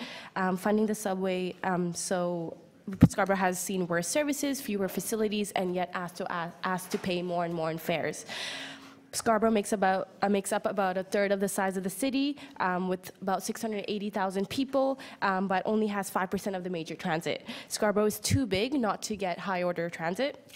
I know there has been a lot of critique about the cost of the subway project. Funding the subway should be looked as an investment in Scarborough. We cannot move forward with other transit expansions in Scarborough without having sufficient high-order transit to connect Scarborough to the core. One of the reasons we are in this difficult position now is because the city has failed to make the investments in transit for decades. By not voting in favor of the subway means not only will we have no adequate transit in Scarborough, but also delaying it will mean the costs will only increase in the future. And to be completely honest, I'm sick and tired of hearing non-Scarborough people dictating how transit in Scarborough should be. We are the ones that wait 15 to 20 minutes to get on a bus to find that it's full, so we end up waiting another 15 minutes to travel 30, 40 minutes just to get to the Scarborough Town Centre to, again, continue our commute. So that's why we need to get a subway to start off. Also, investment in Scarborough Transit shouldn't end with just the subway. I want to see a strong commitment from the city to ensure that the Eglinton East LRT connection from Kennedy to UTSC is followed through. UTSC continues to be the only university in Toronto that will have no rapid transit after the York University line is built. The city has promised UTSC students the LRT and failed to deliver on this promise in the past, and I don't want to see this fall through the cracks again. We shouldn't be pushed to choose between either the subway or the LRT. We need a subway, we need an LRT, we need a smart track in order to meet the transit needs of Scarborough. And for that, we shouldn't be fighting over the lowest common denominator. I think we have debated about this for a long time. The project is going to be voted on, as mentioned before, for the 9th time. How many more debates, how many more sessions, how many more deputations and votes do we have to go through before action takes place? It's time to stop debating and put the shovels in the ground and actually start building. As a student, I'm greatly impacted by the broken promises of the city in the past, and I don't want to see it again. And I really hope that in the future, we don't have another cohorts of students missing out on rapid transit in Scarborough. So thank you for giving me the opportunity to speak today, and I hope this is the last time we're talking about this issue. Thank you, Ms. Rethis, for being with us today. Are there questions of the deputy? A question from Councillor Chan. Thank you, Ms. Rethis, for coming and doing a deputation on this. My question is around, if the subway was to be built, if there was a bus going straight from Scarborough Town Centre to the university, would it be about 10 minutes max to get to it? Approximately how much time would it take to? Yeah, so before the bus? before the 198 Express, we had the express that was made from Kennedy to UTSC. There was a 116 38 that still runs from Scarborough Town Centre. So instead of taking the RT from Kennedy to Scarborough Town Centre, would shave off like 15-20 minutes, and that is truly the bane of like a lot of students' existence. So replacing that would be super beneficial for a lot of students, and not just students, but a lot of staff and community members that go to the U of T Scarborough campus. And would this Scarborough Town Centre extension to the Bloor-Danforth line bring more programs to Scarborough campus in terms of the diversity of options available to the campus so that Scarborough residents and others can benefit? Yes, definitely.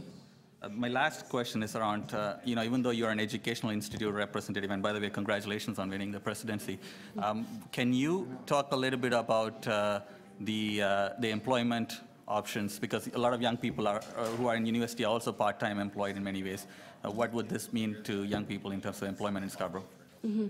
So just to like add on, like just to a couple of things, I know a lot of people have spoke in terms of connecting Scarborough to the core, but there's also a lot of opportunities within Scarborough itself, and having proper transit will connect not only students, but a lot of employment opportunities within Scarborough. So I know with the Pan Am facility, it's we're the biggest aquatic center in like the country, arguably, and there's a lot of employment opportunities within that, and it's literally minutes walking distance from the U of T Scarborough campus, and a lot of community members, a lot of employment opportunities lie there as well. So, yeah.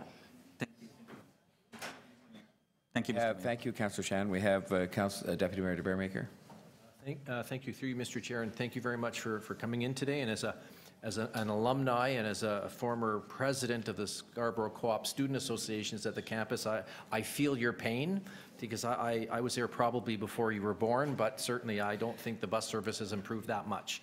Do you think most students at the campus see all of Scarborough and all of the city as a whole, that we need the smart track to be built, we need the subway to be built, and we need the LRT to be built out to Scarborough campus and Centennial Hill College and the Pan Am Pool, that we need all of them and not just this one or that one? Yeah, definitely. So as I mentioned in my deputation, it's not just, we can't just have one kind of transit system. We have to employ all of them to meet the transit needs of Scarborough. Scarborough hasn't had any transit investments in decades, as mentioned before, and in order to make up for it for the lost time, I think we need to employ all three suggestions. Yes.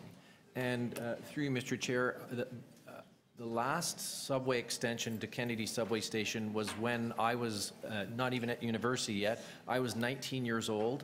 It was before you were born. Do you think a better form of transit building in the City of Toronto is to somehow create a fund or a partnership where we build transit every single year and we don't stop, whether it's in Scarborough or downtown or Etobicoke or North York, that we just keep building and don't stop? In terms of like the funding aspect of it, it's outside my expertise. But in terms of like continuing to invest in transit, it's super important. I remember that once upon a time, a long time ago, that Toronto was actually known for its high order transit, but we have failed to invest in it since. So which is why we're in a situation like we are now. So we have to, this is not just build a subway and then not do anything for decades again. We have to continue to build transit. Right, and as somebody who I'm sure is immersed in all things students at the campus, that again, it's not a fight between LRT versus subway versus smart track. Students are smart enough to know that we need all of the above. Yeah, and exactly. You would encourage us then in adopting this report to move forward with all of the transit projects in Scarborough. Yeah, definitely. And you don't mind if we do transit projects in downtown Toronto as well, or Yeah. out in the West End? You're happy to help everybody, especially in York. You're happy to help everybody. Yeah, definitely. So sorry to interrupt if I interrupted you. Yeah, so transit among Scarborough is a priority, especially from where we're coming from. But I think transit investments across the city is important as well. Yeah. So you're happy, again, to contribute, maybe your family that's paying the property taxes now and you someday, but you don't mind putting money into a pot that will help people in York or Councillor Perutz's ward that's getting his subway stations opened by this Christmas. I don't think you would say that we should close down the subway station at York University. I think although you don't go there, you're going to be happy that people all across the city can get to York University by subway. Yeah, definitely. Final question. And you know we'll probably never get a subway out to Scarborough campus. That was the final question. LRTs are good. Okay, thank you. Thank you very much. No, I don't have anybody else on my speakers list at the moment, and if not, I will, Ms. Street. Oh, I'm sorry, Deputy Mayor Denzel Menamong. Yeah, we're about to hopefully very shortly open a subway extension that goes all the way to York University, and it's a very beautiful subway, and it's very, very expensive. You don't have anything against the people out at York University and Councillor Perutz's ward having a very nice subway station that's going to take all those students down on and connect them to the subway network. You don't have anything against that, do you? No, I don't have anything against students having proper transit to the universities that they attend. Thank you very much. Yeah. Thank you. Okay, Ms. Rethas, thank you very much for your deputation and your patience today. Next, we have Shwani Bardwaj.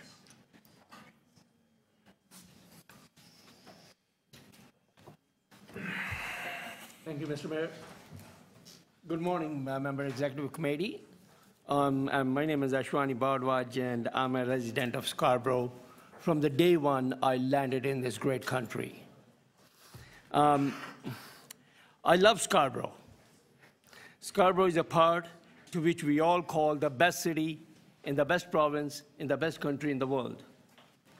But is it really a best city where disparity plays a big role among the different parts of Toronto, especially from the transit perspective? I'm going to be repeating probably the same things, what we've been listening for about an hour and a half now. Scarborough is growing and has a population of about 632,000 or more, which is about 25% total population of Toronto and only 5% of the transit share of that, which you all guys know that. And we have only 3 subway stations in Scarborough. The last time any transit built was in Scarborough was in '85, the SRT, which shuts down more than it runs, especially in the snowstorms. Since then, there has nothing been upgraded in Scarborough from the transit perspective. Scarborough has been neglected by the City Council, in spite of its residents has been paying their fair share of taxes. Scarborough is a great city, and for any city to become a vibrant economic hub, needs a fast, stable, and reliable integrated transport system. The integrated system includes a better, faster subways, a light rail transit, buses, GO Transit, which can move the commuter safely and with punctuality. I totally agree with the City Toronto staff report regarding the Scarborough subway extensions. I support the Scarborough subway. That's the cornerstone for any development that we need in Scarborough. This extension will not only make the Kennedy Station a junction to travel to different directions in the city, it will make Scarborough Centre an economic hub to attract employers and will provide a greater Toronto opportunities for the Scarborough residents as well as the Eastern GTA. And it will stimulate more investments in the area, and as a result, it will uplift the socio-cultural aspect of our city. I believe the Scarborough subway has been overdue. Correct me if I'm wrong, it has been said here before as well. This is the 9th time this has come before this committee for its approval. But every time it gets approved, something new is added like this, the Triton bus terminal concept, which I support. It will enable better pedestrian connections to the surrounding areas, and has a great amount of development potential. We have to stop you there on the formal remarks. There may be some questions, but that's the 3 minutes, and thank you very much for that. We have Councillor Carroll with a question. I bet you can guess my question. You understand that there will be a 10th time that this report comes. This very report asks staff to report back on some further refinements. We're at a certain stage in design, very low percentage. When they get to 30%, there will be another report back. And what each report includes are what staff recommend as improvements. And each time we will also get updates on the financial structure of the procurement itself, and that it will be our fiduciary responsibility to receive those reports and scrutinize them. And so it will be coming back to council for a 10th, and I dare say an 11th and a 12th time. Do people understand that? We do understand that. You have to take the process, and the process should be adopted in doing whatever we do. That's the one basic thing. And we understand the council have to go through the process on that. Right. So, you know, if this is adopted today and on March 28th is adopted in council, is there something that we should be doing as a council to extend communication out to the community of Scarborough so that they understand that we are going through what are the normal steps? People have raised the specter of the York University subway expansion. And it will, that subway will be from the day council first adopted doing it to the day we first use our Presto card to get on it. That will be a little over 12 years. This is the process. From a gleam in your father's eye. I understand the time factor into that, but what we believe in, something should be built. It will not, if we do not build now, it will always be delayed. There has to be a time. It's time-sensitive thing now. It's been due for a long time. We understand the process, and the process should be adopted, and it should be built now. Right, and it very likely will be today and in council. But there will be more reports, not delays. They will be part of the normal process. Oh, yes, we understand that. Okay, great. Thank you. I have Deputy Mayor DeBearmaker and Councillor Perruzza. Thank you, through you, Mr. Chair, and thank you very much for coming today. Are you aware, on the, if my memory is correct, on the 8 occasions that we have approved and advanced this subway to Scarborough, that Councillor Carroll has voted against it every single time? Are you aware of that, that there are councillors like Councillor Carroll who has voted against us every single time? I did not know that, but Councillor Carroll, you should be voting on that. Probably she doesn't live in Scarborough. That's why probably she's not aware how the Scarborough people are really experiencing. Let me give you one example. I live in Ward 43, Mr. Ainsley's ward. I've been coming downtown for the last 25 years. My son been coming to Ryerson. There's no bus service on our street. Everybody on that street walks about 10 to 12 minutes from home to come to the Nielsen, then wait there for the bus 133. 133 goes all around the Rouge Valley Hospital and then goes to Scarborough Town Center. He goes there and then wait for the SRT, then goes in the SRT to the Kennedy Station, then comes here to the Young and then goes to the school. It takes about an hour and 45 minutes for him to reach to the school. Probably Carol, she doesn't know about this thing because probably she has not experienced that. Mr. Mayor, Mr. Mayor, I hope you'll indulge a non-member and appoint a personal No, privilege. well, all right, make your, what's your, No, we won't. Councillor DeBearmaker is naming names. In fact, because my 90-year-old father and sister live in Scarborough, I spend several times a week at Shepherd and Kennedy and Bonus Avenue. So Councillor DeBearmaker knew what he was starting when he mentioned my name.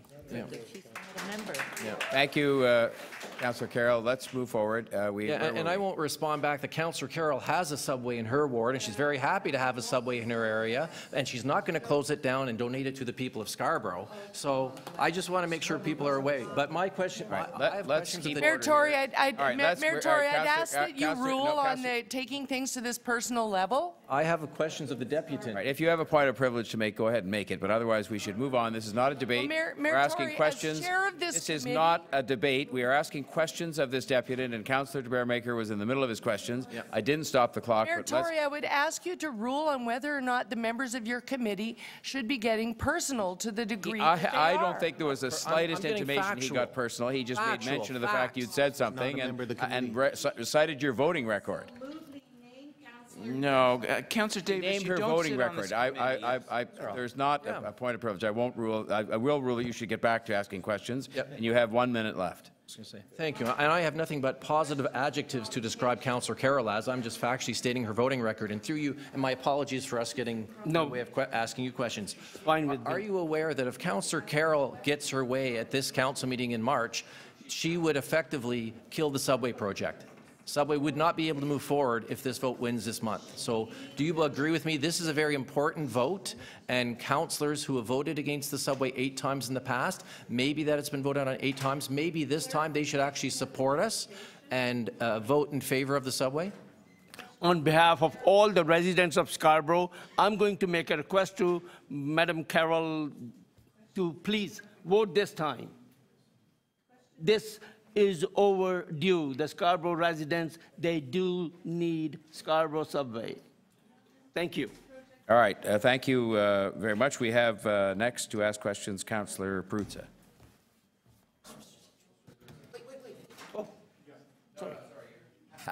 We have just a couple more who would like to ask you some questions. Sure. Thank you for your patience. Sure. I just, so you heard the earlier discussion about choices, right? We always have lots of choices. So there's a number of choices that we have here. We can do a one-stop Scarborough subway extension. I believe that Scarborough now is served by 3 subway stations, right? Along the Bloor Street line, right? So you got, essentially, there's 3 stations. We're talking about adding 1 more at a cost of, initial cost of $3.3 billion, potentially $6 billion. Figure could be somewhat even higher than that. It basically breaks the bank on everything else, on all the other choices that we might be able to have in front of us. It adds a dedicated property tax increase to your taxes, to the average tax across the city, of about $1,200 before it's paid out. So we're doing that already. We've already increased your property tax. There's a dedicated tax that comes off there, and it's going to grow to about $1,200 to pay for a one-stop Scarborough subway extension, one stop. If there were better ways to serve more people out in Scarborough in a more immediate way, wouldn't that be a better choice for us? Are you done? Okay. It was a yes or Hang no. on. It was a yes or no. Let me tell you. Mr. Again. Let me tell you. Actually, the answer, if I Councillor Prusy, you don't get to say what. All you needed to say was, yes, there is. Let me tell you something. You asked a question, and you don't get to say if it's a yes or no answer. He gets to answer. You have to pay more for a better things. Nothing is cheaper. You have to pay for the services that you get. You pay more for a better service. Be prepared for that. That is my question to that. It's a one-way subway or 3-station subway, but we have a better transit there. If we have to pay for more, yes, we should be paying for those because we are getting a better service there, sir. Well, I'm not going to argue the point with you. It doesn't really quite work that way. I went to Costco on the weekend, and I bought a $36 pair of Levi's. I could have gone and somewhere else for the same Levi's and paid over $100 for them, right? It's not quite, and they do exactly the same thing, right? All I'm saying to you is this, that if we had the choices that we have in front of us to better serve Scarborough and to do a one-stop Scarborough subway extension, all the facts are leading towards this. Basically breaks the bank, eats up all the money, does not allow us to do anything else for a very, very long time. Do you believe that and I'm sure we're coming to a question because it's 3 minutes for us to make? All right. I think you got an answer on that. You can picture this way or that way. It's the same question and the same answer. All right. On that note, we will thank you on that round, and we go next to Councillor. I can see some more. Go next to. That would be too much information, Deputy Mayor de Bearmaker. Councillor Lee is next. Councillor Lee, you're on. Councillor Lee, you're on for questions. You withdraw. You want to withdraw your name? You had your name on here. You don't want to ask questions. All right. We had Councillor Davis next. And Councillor Shan. Councillor Davis. Thank you. I know that Councillor Perruzza is often very dramatic, but factually, there is the reality of the financing, and it is a very, very expensive project. I've asked deputants, because I didn't want to take up time here, but several of the deputants this morning, would you be prepared to pay more taxes to build out the subway? And the answer I was given by several of them was yes. And I think I heard you say that too. If it costs more, we'll have to pay for it. Are you prepared to pay more in taxes as a way to invest in both transit and other infrastructure? Because we now have very significant backlog in infrastructure in all of our areas of public infrastructure. If I get the best service, I don't mind paying for that. Okay, thank you. Thank you. That's all, Councillor Davis? Okay. Any other questions of this Councillor Chan, I'm sorry. Yes. Thank you, Mr. Mayor. Thank you, Mr. Bhardwaj, for the deputation. My question to you is around the categorization of this subway extension as quote-unquote one-stop. You've traveled, you said you've used TTC bus stops, TTC subway stations. Do you see this one-stop being like Rosedale? Do you see this one-stop being like Museum Subway, Castle Frank? Is that the same kind of comparison we are making when we talk about one-stop subway to Scarborough, and how is it different? No, I don't see one-stop subway as a museum station or whatever. I see one-stop subway is a starting point somewhere. Is the best starting point that we can have. That's what I look at it, and from where we can go wherever we want to go. All right, if no one else has a question, I just had one. You talked, was it your son you talked about that goes to downtown, was it Ryerson, or you said to you? He's been studying at the Ryerson, now he's working Okay. at the... You went through the whole business with walking to the bus and waiting for the bus and getting Yes. on the bus and going to Yes. Scarborough Town Centre and taking the RT. Exactly, I yeah. don't think you quantified what you might guess would be the time saving that he would have if he could go to the, get on the bus and go to the Scarborough Centre and get on the subway straight from there. That will be faster, that's what I'm saying. Do you have a guess or an estimate of how much faster it would be? He takes about an hour and 30 to 45 minutes from home to school. But if he got on the subway and didn't have to change and so on, do you have? It will at least save him 15 minutes for sure. Okay. And are there other people in your neighborhood who go through the same thing, I assume? Same thing, they have to walk. Actually, I requested Mr. Ainsley once to have a study done on that street because there's a new subdivision coming up. The population is increasing there. On that, there's no bus in sight. But bus 133 goes right outside Nielsen, and there's a new subdivision happened 5 years ago, and there's a new subdivision being built at this time right now. 52 new houses are coming up, 52 new families are coming up. There will be 110 new cars will be 24/7 on that road. There's no bus on that. Thank you. But all they have to walk then. I think Councillor Palacio had one question for you. Thank you, Mr. Mayor. Just a quick question, and this is a follow-up to Councillor Davis' question. Are you willing to pay more taxes? That's what I just said, if I get a better service. Okay. Are you aware that since 2012, I'm not a rich man, though, that very question has been asked over and over again at City Council, at the Executive Committee, and the thousands of people who have said, yes, we're willing to pay additional taxes and we're going to make voluntary contributions. Do you know how much the city has received until now in contributions? Do you know? I do not have the financial figures, not I'm a financial Would you be expert on this. surprised? Would you be surprised that until now, $19,000 have been raised so far from all this empty talk? And did you know that? No, I did not know. Thank you. So now you know. Thank you. Mr. Bhardwaj, I think we have put you through the paces here, and thank you very much for No problem, patience Mayor, and Mr. for Mayor. coming here with us today. Next is Joël van der Wagen. Thank you.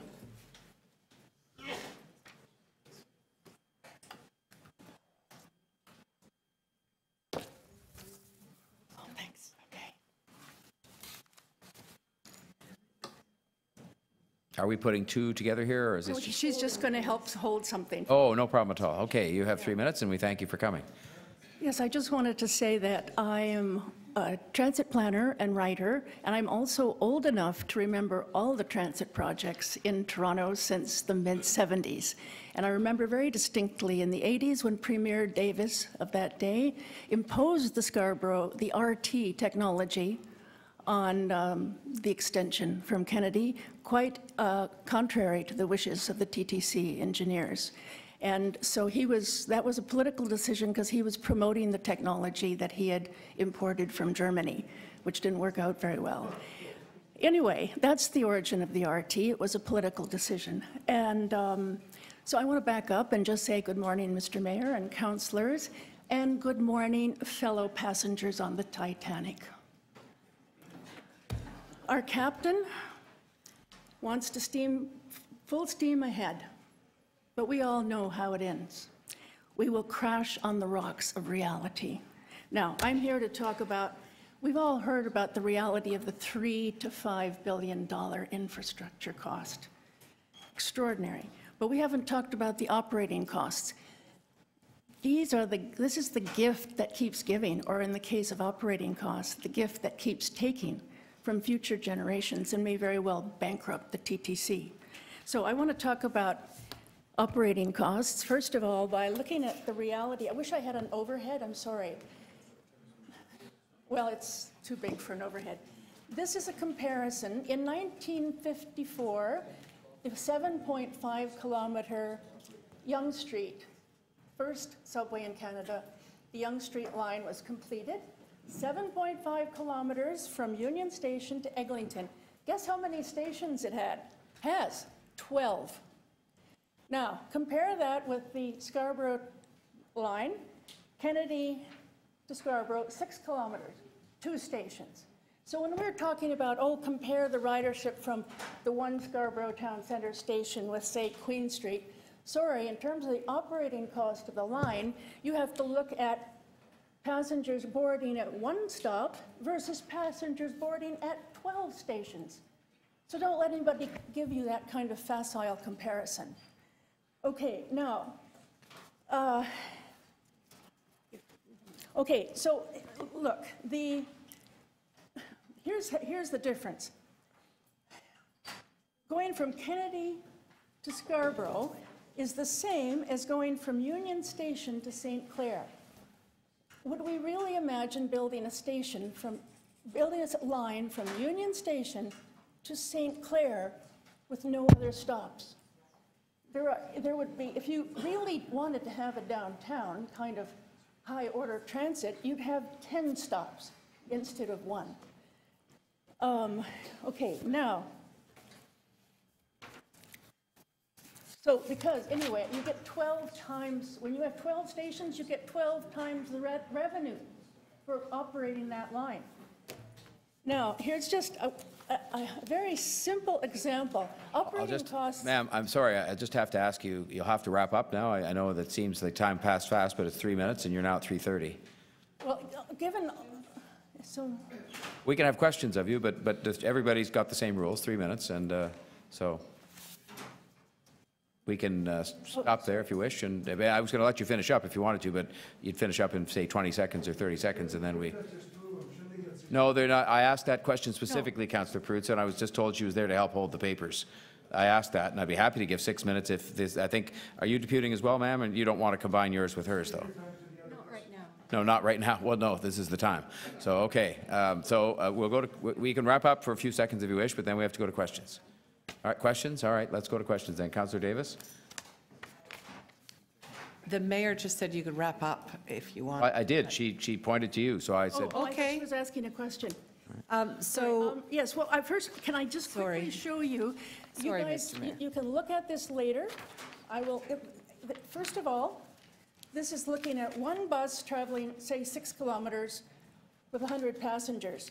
$1 a fare times 100 passengers. The revenue is $100. Now, say the operating costs are $100 per kilometer.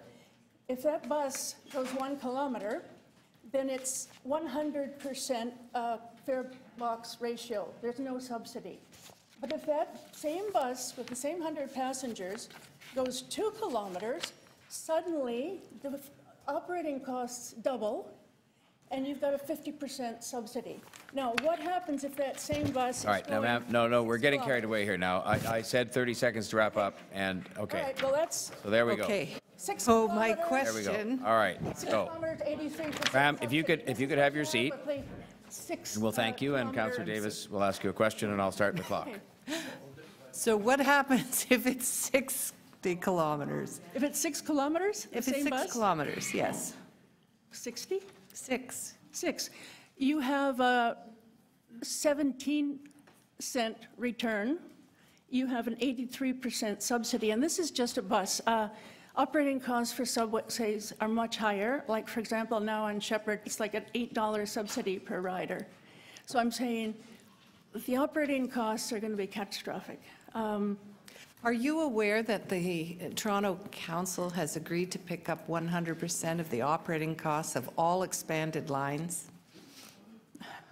I think... All lines, LRT? Yeah.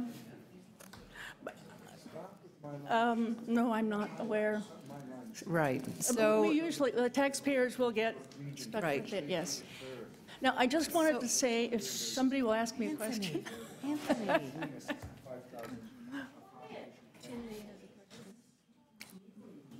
So what's happening here?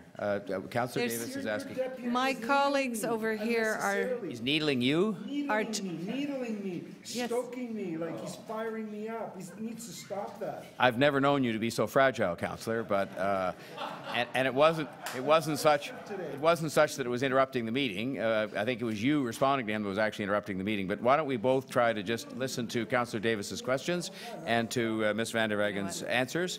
So if we could both come to order, that would be terrific. Now, You know what, Councillor Davis, you go ahead. I don't have any more questions. Thank you. Okay, thank you. Then we have Councillor, Burnside was next. Well, yes, we can put you on the list. I'm delighted, but just because you were being needled doesn't mean that, yes, it's members outside the committee first. So we have, we actually then had Councillor Carroll next, and then you can be after that.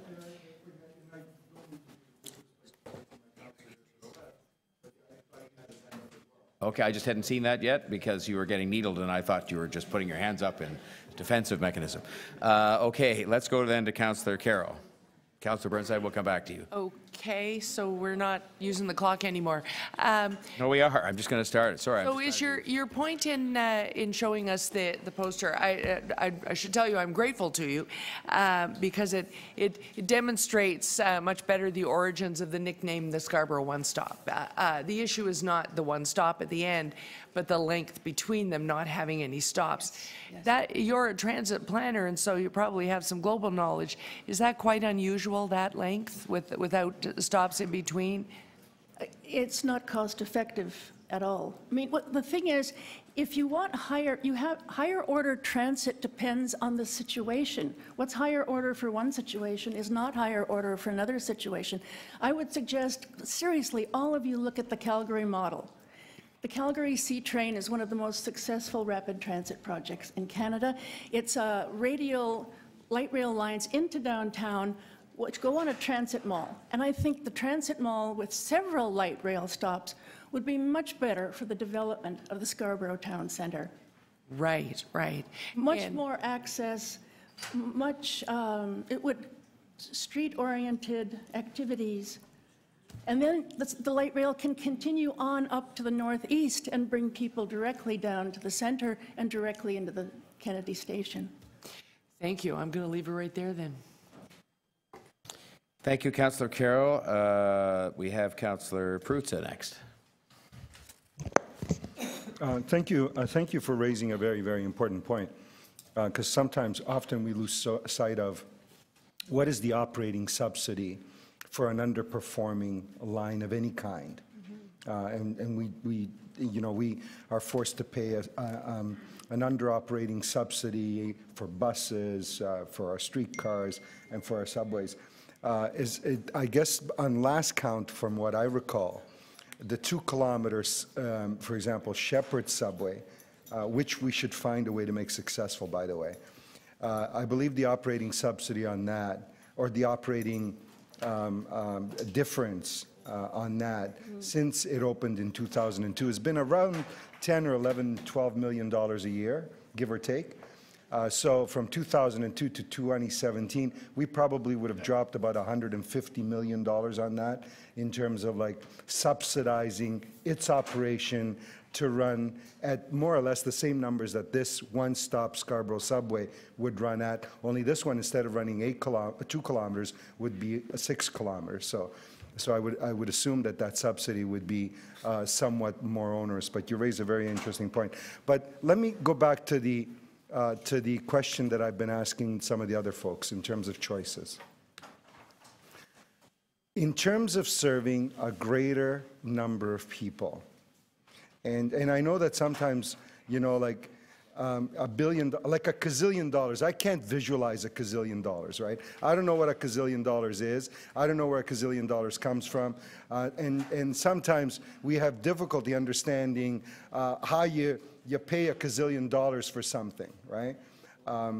But understanding what it might mean for Scarborough in terms of, you know, this dedicated tax on people's property taxes that we currently have going, that averages out at about $1,200 per household to pay for this one-stop Scarborough subway extension. Councillor Perruzza, The question is...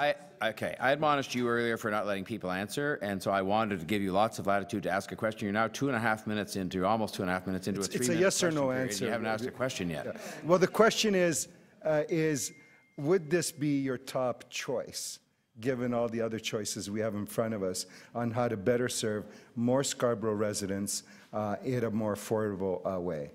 The 6-kilometer one-stop subway would never be a good choice under any circumstances. First of all, the RT has several stations that it stops at before it gets to the town center, and those people are going to be without access to transit. So you could have a network of LRTs across the top of Shepherd, you know, from east to west, north, south. What we need is a rapid transit network as soon as possible. And so I'm in favor of a network as opposed to one project that is actually only going to serve the big construction companies that are just like flies to the honeypot. When they've finished building the subway to Vaughan, they're going to need more work. And as Councillor Bearmaker says, that tunnel boring machine, we need to keep it going. So that there are special interests involved, not just development interests, but construction interests that are pushing this agenda. Thank you. Okay, so we move next to Councillor Shan. Thank you, Mr. Mayor. My question is related to the opening. In fact, it worried me when you started off by saying that we are on Titanic and we're going to crash. Are you making comparison to the Titanic to Scarborough subway?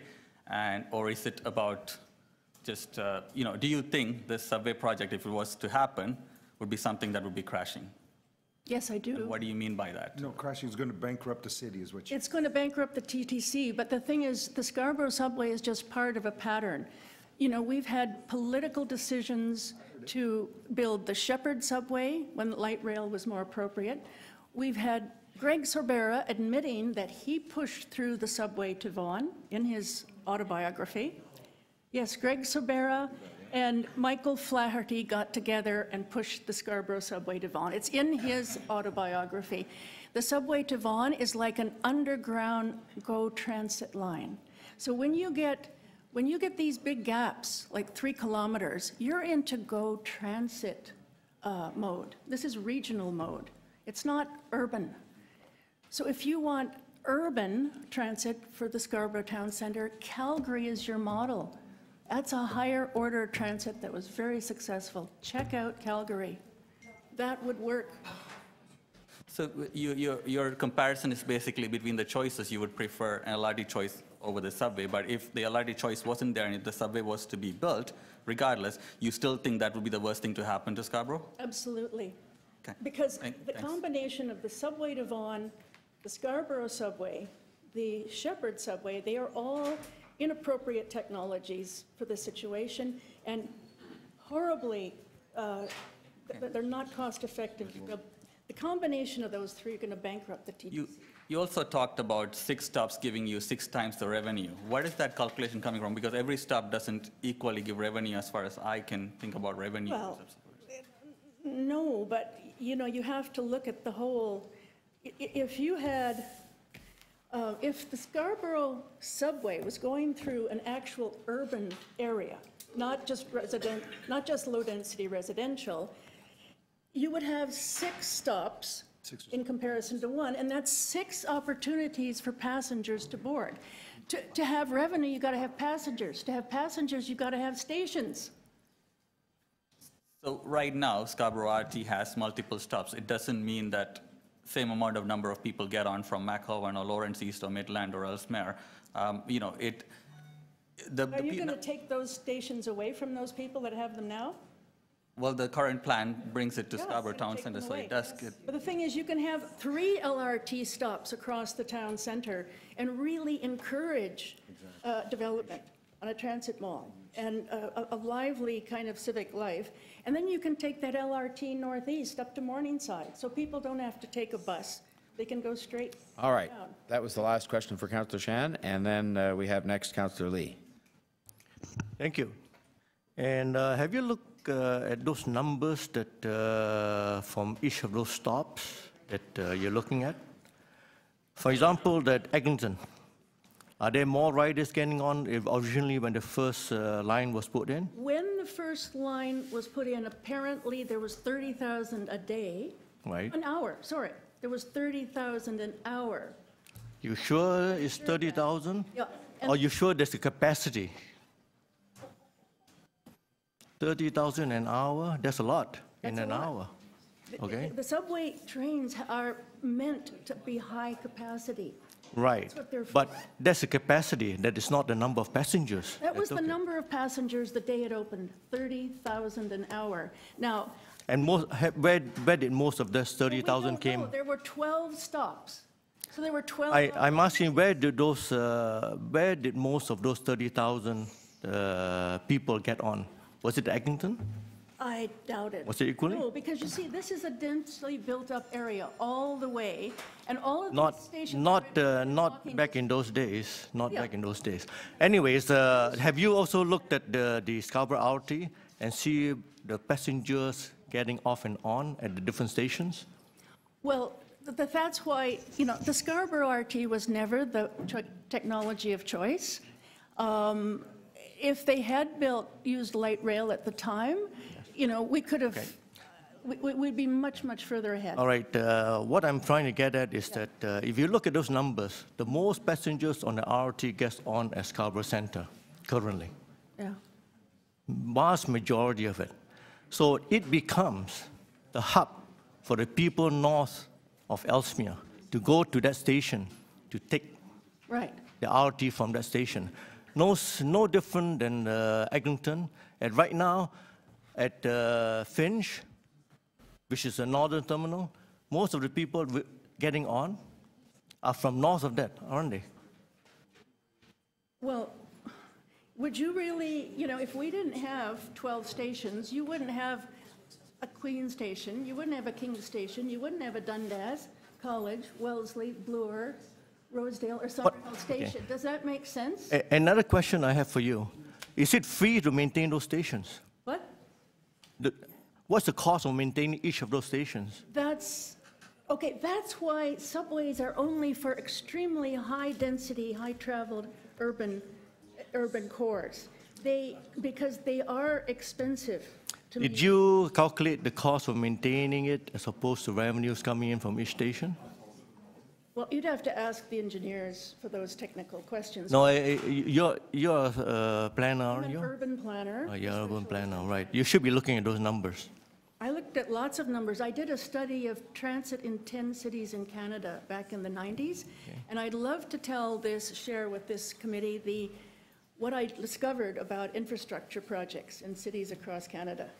All right. We'll have to leave that for the next round of questions or for another day because that's the end of Councillor Lee's time. Now I have 2 members of the committee who've got their names on the list. Councillor Burnside was next. And Councillor Pasternak. Oh, I'm sorry. Let's do you then, Deputy Mayor Bearmaker. Thank you, Mr. Chair, and thank you very much for coming in today. You mentioned that you were an urban planner. And are you aware that urban planners recommended that the Scarborough Civic Center be built in its current form with all the spaghetti ring roads that are there? That was a different model of urban planning. Different model. That was the old, that was the 50s model, okay, which was very car-oriented. Right, and if you look at Eglinton Avenue, for example, close to where I live, it's 7, 8-lane roads, strip plazas with parking in the front. Urban planners told us to do that, correct? That was a different school of planning. That was before Jane Jacobs. Right. So through you, Mr. Chair, we are in one stinking mess right now, thanks to the advice of our urban planners. Correct? Well, things evolve, Mr. de Bearmaker. Right. So I should continue to take advice from urban Jane planners, Jacobs given wrote, all the mess they've made. Sorry, on a point of order, Mayor Tory. I'm trying to Councillor. hear the deputant's answers, and Councillor de Bearmaker's not letting her finish. I'd like to hear her answers. I think that's fair. So you posed the mess question. That we, do you want to make a urban comment? planners, have recommended us to do things that are a total mess. Yep. And you're an urban planner. Okay, do I have? You go ahead. Okay. I suggest everyone read Jane Jacobs' book, Death and Life of Great American Cities, because in that book she describes her critique of the planning of the 50s, which was highway-oriented, car-oriented, and gave us these spaghetti loop subdivisions, which, you know, are totally car-dependent, and she describes her critique. She has a scathing critique of that era of planning.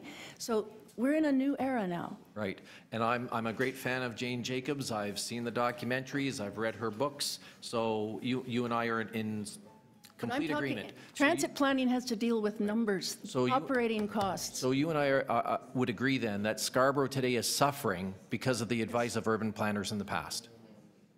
Yes, the car-oriented urban planners, and that's why light rail is much better for these wide arterials, and you can get networks all across Scarborough very quickly. Okay, and through you, Mr. Chair, when I looked, I think it's the same list. I think you showed us the young line there in your diagram. Mm-hmm. The Rosedale subway station, only daily ridership of the Rosedale subway station, you know where all the rich white people live, that station carries 6,000 people a day. Mm-hmm. Should we keep that station open when they can just walk up the street? You can see the next station from Rosedale. I've been there. I'm sure Well, you've been first there. of all, 400 meters is the standard 5-minute walking distance. So even if you have, you know, if you've got 12 stations, if a few of them are underperforming and the total ridership is like huge, then you need to have some accessibility built in. And if you look at the Rosedale station, figure out how much it costs to build that. It's at grade. Yep. Now look at the Bessarion station on Shepherd. It's a palace that's probably 3 times the size of the Bloor interchange. It practically empty. So what the heck is going on with these new stations? Why are we building palaces? So I'm over here, thanks. Deputy Mayor. If I can squeeze in my last question. So you support keeping the Rosedale subway station open, even though it only has 6,000 passengers a day getting on there? Because you have to look at the total system. Not in Scarborough.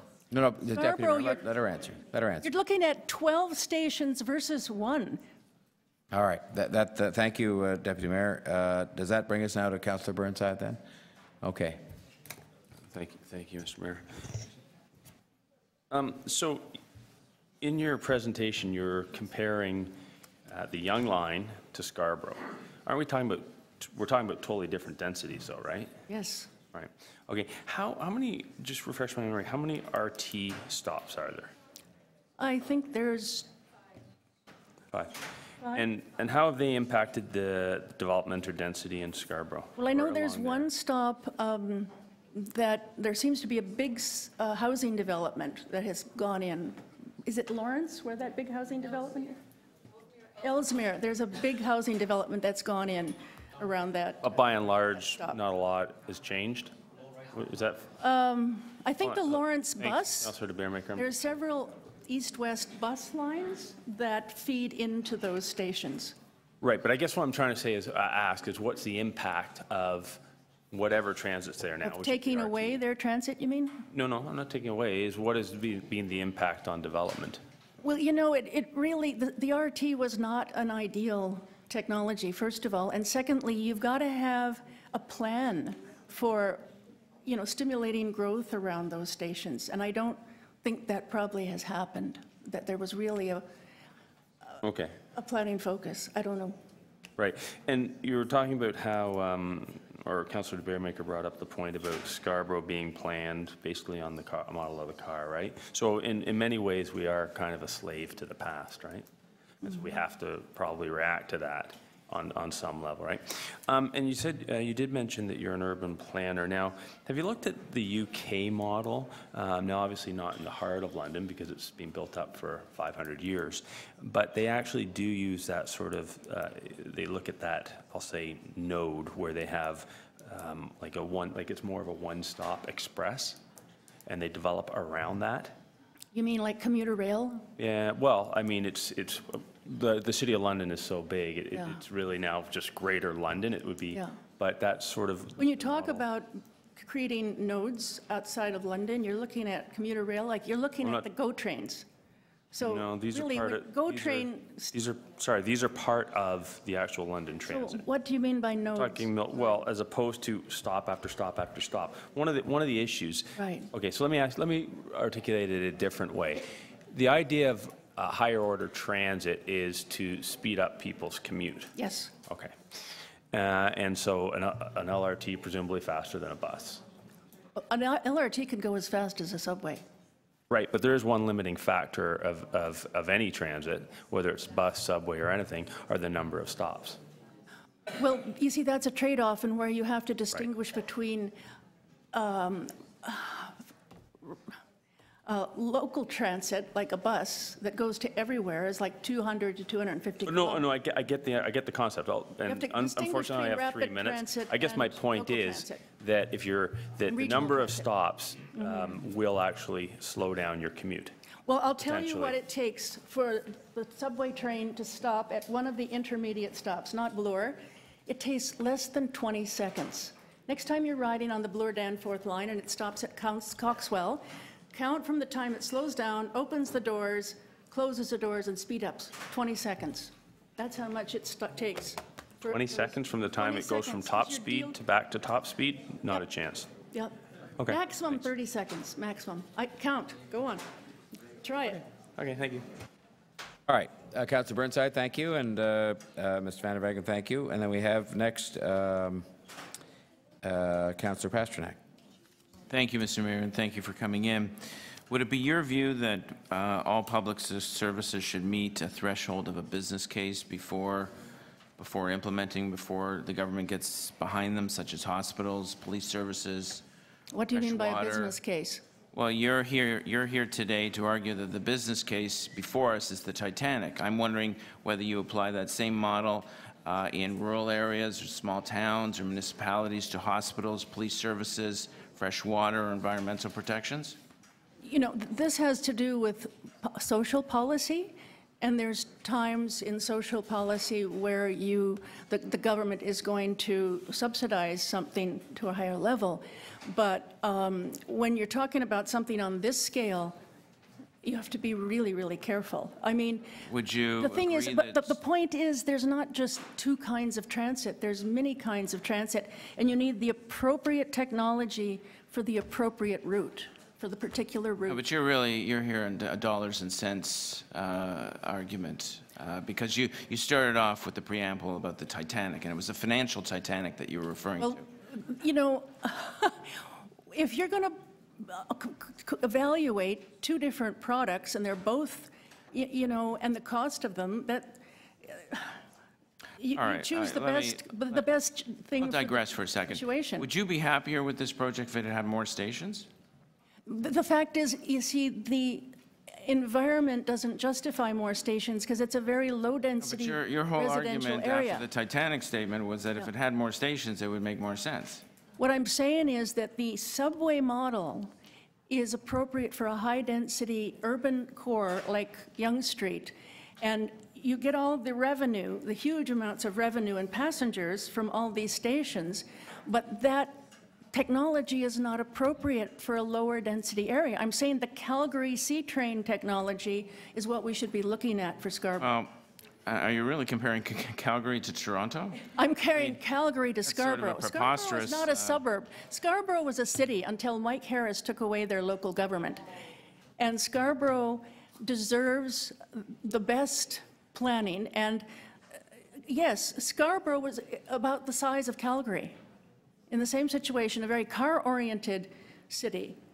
And they did a very good job. Are you aware we're moving to a regional transit strategy that involves municipalities as well as our inner suburbs? Mm-hmm. Scarborough is part of that. But you still have to use the right Comparing Scarborough to technology on a Calgary, that's particular really route. not our... You're going to bankrupt the whole regional process if you just concentrate on a few incredibly expensive, lucrative, gold-plated holes in the ground. You need a network. Well, I would say that extending the Bloor line, I think our biggest mistake was probably calling this the Scarborough line. If it was called the Bloor line extension, maybe there'd be more support for it. You'd still have 6 kilometers of operating costs. Do you really want a subway that goes from Union Station to St. Clair with no stops? All right, on that we note, we'll spent- thank Councillor Pasternak for his questions and you for your answers, and move to Councillor Crawford and then Councillor DeGiorgio. Hey, Mr. Chair. I think it was a number of months ago that our staff, actually our planners, brought us the recommendations before us, which is to really identify Scarborough Centre as a core anchor hub, urban node, a rapid transit. And they actually brought the recommendations to us that, in fact, a subway best meets those needs. That includes, when you're looking at Jennifer Keesmaat, our head planner sitting behind me, are you suggesting that her opinion, her expert opinion, plus our planning department's opinions are out to lunch? I think I've had more experience with transit. As I said, I did a 2-year study of transit in 10 cities across Canada that was very policy-oriented and very technically oriented. So you again, as I'm saying, you disagree with our head planner's recommendations to us that this is the best I think decision. she was kind of encouraged to make those recommendations. I remember. So you may be suggesting Let me tell that you. Okay, may I you may be answer? suggesting one of our planning people has been, coerced into making a decision or a recommendation. Okay. May I answer? I suggest you be very careful Yes, I will. with what you say. I would actually suggest you be Yes, very I careful will. about Okay, impugning just the let me tell integrity you a of our public story. servants. I was sitting in the council chamber when Mayor Rob Ford addressed both Gary Webster, who was the head of the TTC, and his second-in-command, Andy Byford. Mayor Ford said to Gary Webster, "What do you think is more appropriate, subway or light rail?" Mr. Webster said, "Light rail." A week late that month, Gary Webster lost his job. Well, I'm not going to comment on that.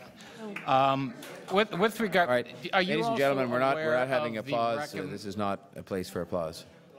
Are you also aware of the recommendations that are before us today, which are really looking at deciding on whether or not we do a Brimley corridor, McCowan corridor, or we're really looking at an above-ground or below-ground bus terminal? You're actually here as your deputation, as a referendum to actually throw everything out and start again. Is that what you're here, as opposed to the recommendations that are before us? But that's your intent here, and a few others, I'm sure. Your intent is to a referendum on the entire project as opposed to the recommendations that are before us. The subway project, yes, Okay, is so not appropriate. The light rail line that Mr. Ford canceled, that light rail would have been pretty well built by now.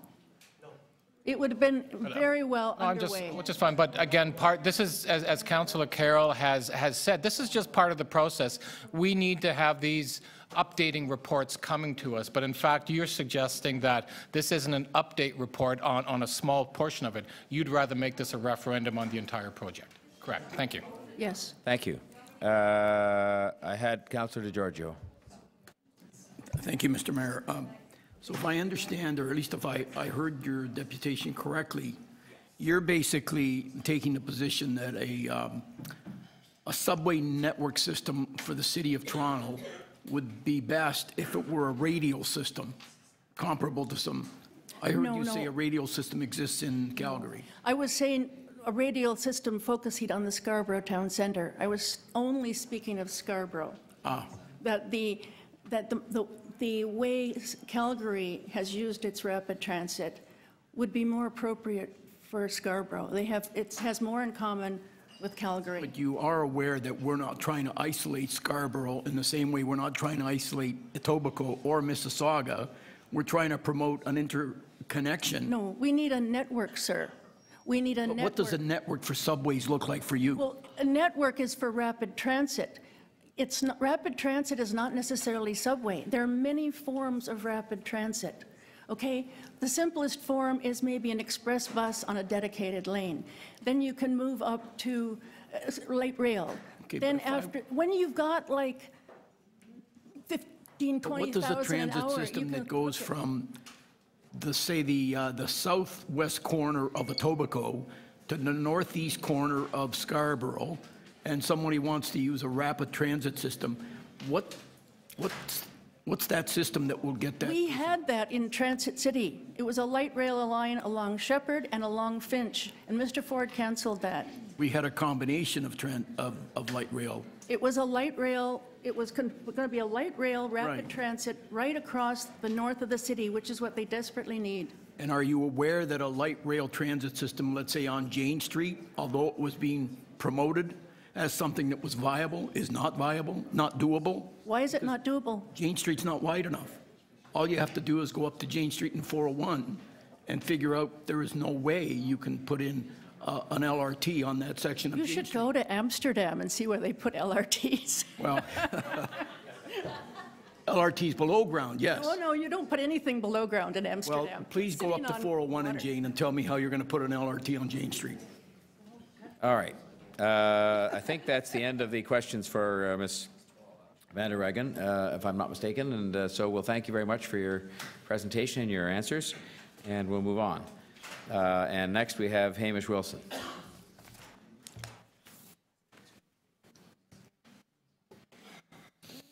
Mr. Wilson, you know the rules, and you have 3 minutes. Thank you. It's a bit frustrating to be scrunched to 3 minutes, given the billions. I sure hope there are fiscal conservatives around, rational people who can look at information and act in the public interest, and they are in the majority. Are there fiscal conservatives here? Hands up. Who wants to squeeze the billions? You go ahead and make your deputation. I am a fiscal conservative, absolutely. And that is the main reason, sir, I am opposed to this relative squandering of resource. And hands up, who wants to spend big money in Scarborough? I do. I really want to. But this Scarborough subway extension is not a good deal. It is not good enough. Yes, if we were charging the cars or were willing to raise the property taxes high enough, wouldn't be such a problem. But we're not willing to do that. So therefore, we have to squeeze the billions and the millions. And we absolutely have to, for the sake of Scarborough, not just for the rest of the city. The way that the Eglinton Avenue East project has been sidelined is wrong, and that's what you're doing. It's wrong to be spending so much money on this relative boondoggle, which I'm afraid it is. And I come from a background of planning in my grandfather and a civil engineer, and don't diss them so much, Mr. Dear Beer Maker. That's a bit insulting, including to the chief planner. What I think we should be doing, a variety of things. We are not looking at the Gatineau Hydro Corridor nearly enough, in my view. It's an incredible option to actually boost the connectivity and speed in so many areas of the city. Not just within Scarborough, but throughout the city. We could start, like a mere decade ago, the TTC was okay with shutting down the SRT for 8 months and revamping the track and the vehicles for about a tenth of what we're proposing to spend now. This is one option to use the Gatineau Hydro Corridor in a certain length of time to help that happen. If we actually did a shutdown of the SRT, we could revisit the Smart Spur option, which I think would serve the Scarborough town centre better. We're not looking at that because the planning got tilted. That's wrong. If we actually did a little bit more with the Scarborough or the Gatineau Hydro Corridor, we could get up to Centennial, and there's a hospital in there. Maybe we could serve directly the U of T Scarborough. It connects up to, we could connect it up to Eglinton and Victoria Park. My goodness, could we actually have some 401 relief and serve the zoo better from the Eglinton direct up through. We are not doing good planning here. We are doing scheming. Scheming is wrong, especially when it costs billions, and I'm with Councillor Perruzza when he says this is going to break the bank on everything else. And the way that we're acting, okay, you're ignoring facts. We don't have time to get into that. We're also blighting the system because downtown, where there have been real plans to actually do real heavy, robust transit where it's needed, with King Street, Queen Street, the Gardner, and back up for a go, we're building a road here and we're blighting opportunities, and it's so stinking bad. Okay, well, thank you for that deputation. And other questions, Deputy Mayor de Beermaker?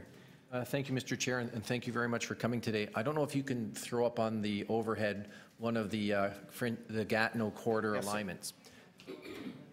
Now, given that our professional planners have rejected that option, and given that our professional transportation staff have rejected that option, should I listen to their advice and reject that option that you've just put before us? Well, I hadn't or should I listen to you?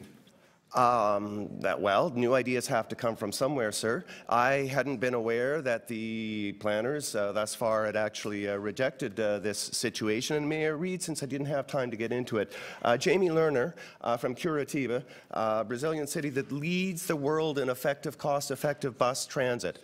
I think that's not. No, sir. Yeah, my question is, I have no doubt that the city of the future will be served by surface transit.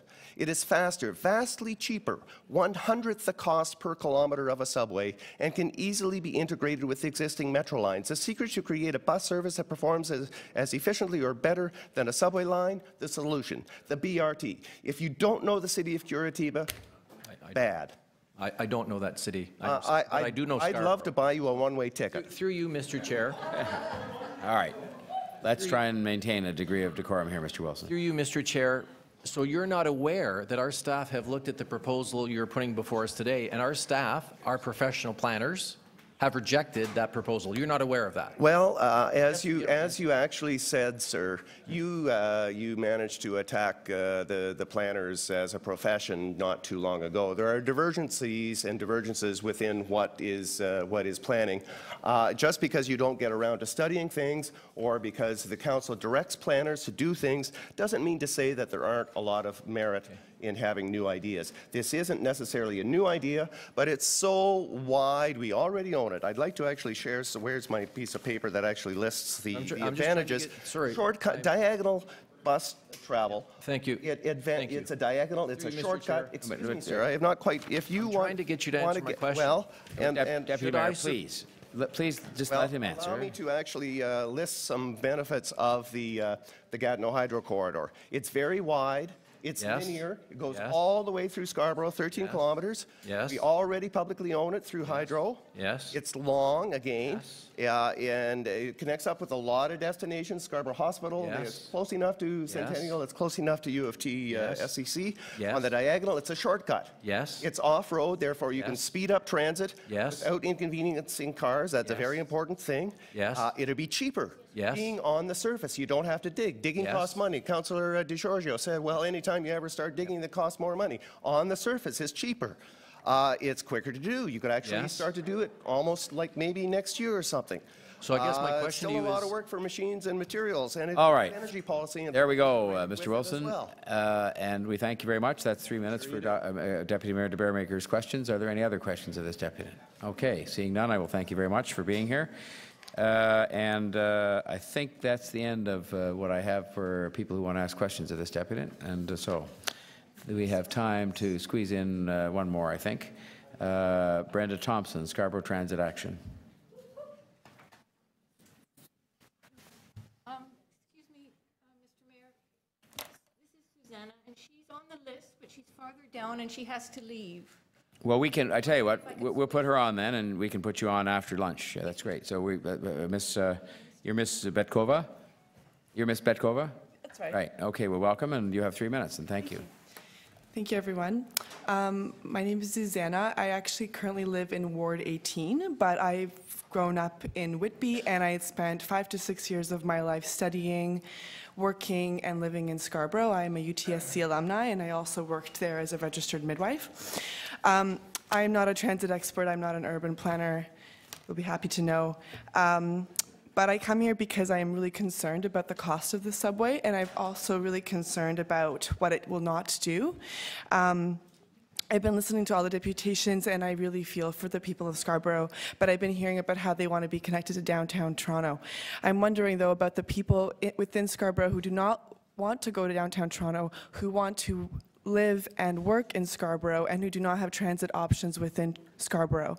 And I don't see how this one-stop Scarborough extension will help those people. I worked with a lot of poor people in Scarborough, and I know what their commutes are like. I know how hard it is to get around, and they don't have cars, and they have to walk 20 minutes to buses and then wait 20 minutes for buses. I don't see how this Scarborough extension is going to help those people. And yes, I understand that the Scarborough extension is considered an extension, a cornerstone of another transit system that's proposed for Scarborough, but I don't see when that's going to happen, when this is going to cost more than $3 to $5 billion and it's going to be built in 20 years. We don't frankly have the time. Climate change is happening now. Transit problems are a problem now. We don't have that time. We need to start building these things now. And as far as I can see, the LRT is the best option. Again, I'm not an expert and I'm not even anti-subway, but I just don't think that this option that the urban planners that work for the City of Toronto and that you, dear politicians, have proposed is the best option. So as a taxpayer, I'm just here to say I'm against it, and I really hope that you're able to change your minds and do something different that's better. Thank you, Ms. Petkova. Are there questions of this deputant? Councillor Nunziata. Yeah, it's just a question, because for the last few deputants, when they made their deputation, I think is a bit confused. As you know, we voted on the Scarborough subway. We've debated it 9 times. So the decision today, and if you read the header on the agenda, is the next steps, not if we should look at alternatives. So that decision has been made. Agree with it or not, that decision's been made. Now, you've heard from residents from Scarborough speak this morning that actually live in Scarborough and they support this extension. So what do you say to those residents that live there that support it? Thank you. That's a really fair question. First of all, I want to just speak to the fact that you've already voted on it. I, as a taxpayer, am fully entitled to keep disagreeing with you and to speak, right? Because it's a democracy. That's number one. Number two, to those residents, I listened very carefully, and actually at one point I was thinking maybe I shouldn't speak because I'm not a resident of Scarborough. Again, I do have extensive experience with Scarborough and with Scarborough residents, so I don't feel that my opinion is totally null here. What they were also saying is that it's the cornerstone of a greater transit project that they want for Scarborough. They were also speaking about, not so much, they were saying it will save us 15-20 minutes if we don't have to take the LRT between Scarborough Centre and the Kennedy Station. But they were also talking about having to walk 15 to 20 minutes to get to a bus stop, and then having to wait for a bus, and then having to take the bus to Scarborough Centre. This project does not address that concern, and all of them had that exact same concern. And I would like to speak also from personal experience. For example, in Whitby, we have a GO train that comes to Whitby that connects to downtown, which is great. However, you still have to get to the goddamn GO train. And that takes a half an hour by car, because you know what? Everyone has to drive to get there, because there's not enough buses to get you there. So what is that creating? Pollution, chaos? People are dying in car accidents? That's what's happening. This Scarborough extension will do the exact same thing. And sorry, I am very angry. No problem. Any other questions of this deputant? All right, if there are none. I apologize. Sorry, Councillor Shen, I didn't see you there. We'll just have a motion to extend to finish this question round, and then we'll adjourn for lunch. So, Councillor Chen. Thank you very much. In favor of the extension, thank you to finish. Thank you very much. Carried. Councillor Shen. Thank you, Mr. Mayor. Thank you for your deputation, and thank you for the passion you bring to this issue. You talked a lot about climate change and also cars being taken off. From the area I represent, Ward 42, many residents would leave their car if the Scarborough subway was built to go downtown to work, if that was the case. Do you see the alternative plan that you are supporting would take the same amount of cars off the street if that was to be built? Because many people who leave my area in car, including myself, to get to downtown, because it saves us half an hour by car, not so much, but it is we would leave the car at home to be able to go downtown, and that would create environmentally friendly society as well. So do you see the alternative doing the same thing? Thank you. That's a really good question. So I don't know where you live. I do question how you're going to get to that Scarborough subway stop, right? Because that's actually the concern, right? How are you getting there? So can you walk there? Can the people in your ward walk there? So I think that for the people, there are multiple options. I think the stories I'm hearing is that people who work at different places can drop somebody as kiss and ride at Scarborough Town Center and then leave so that they don't have to drive through the Don Valley Parkway. The bus extension, the bus terminal is going to be doubled in a way that more buses would be optionally available.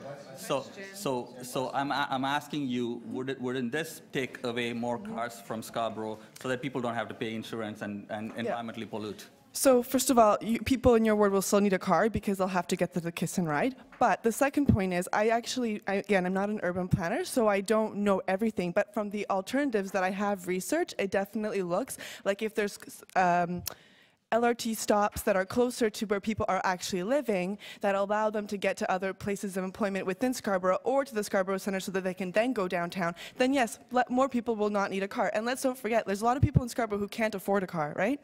That's the reality too for a lot of people, and those people would benefit from a subway, from a transit plan that has more stops and more transit options for them.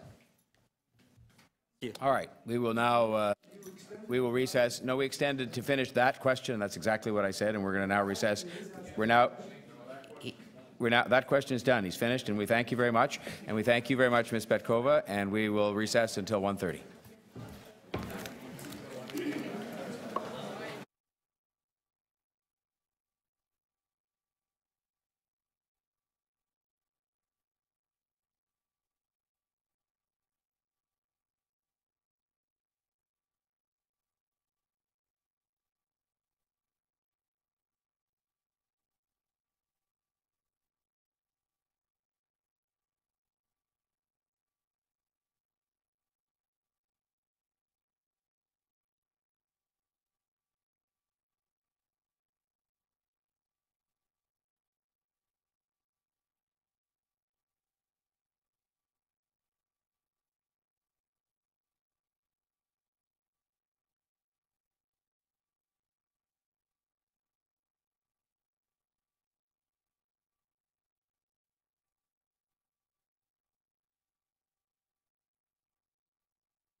Would the members of the Executive Committee please come to Committee Room 1 for quorum?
Would the members of the Executive Committee please come to Committee Room 1 for quorum?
Would the members of the Executive Committee please come to Committee Room 1 for quorum?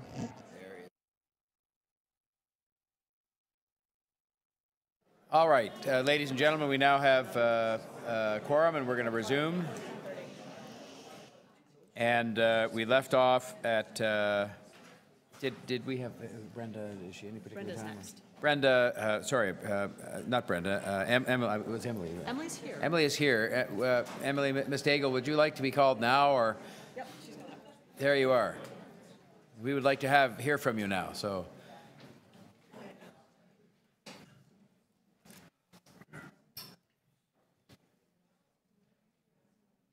There we go. Here we are.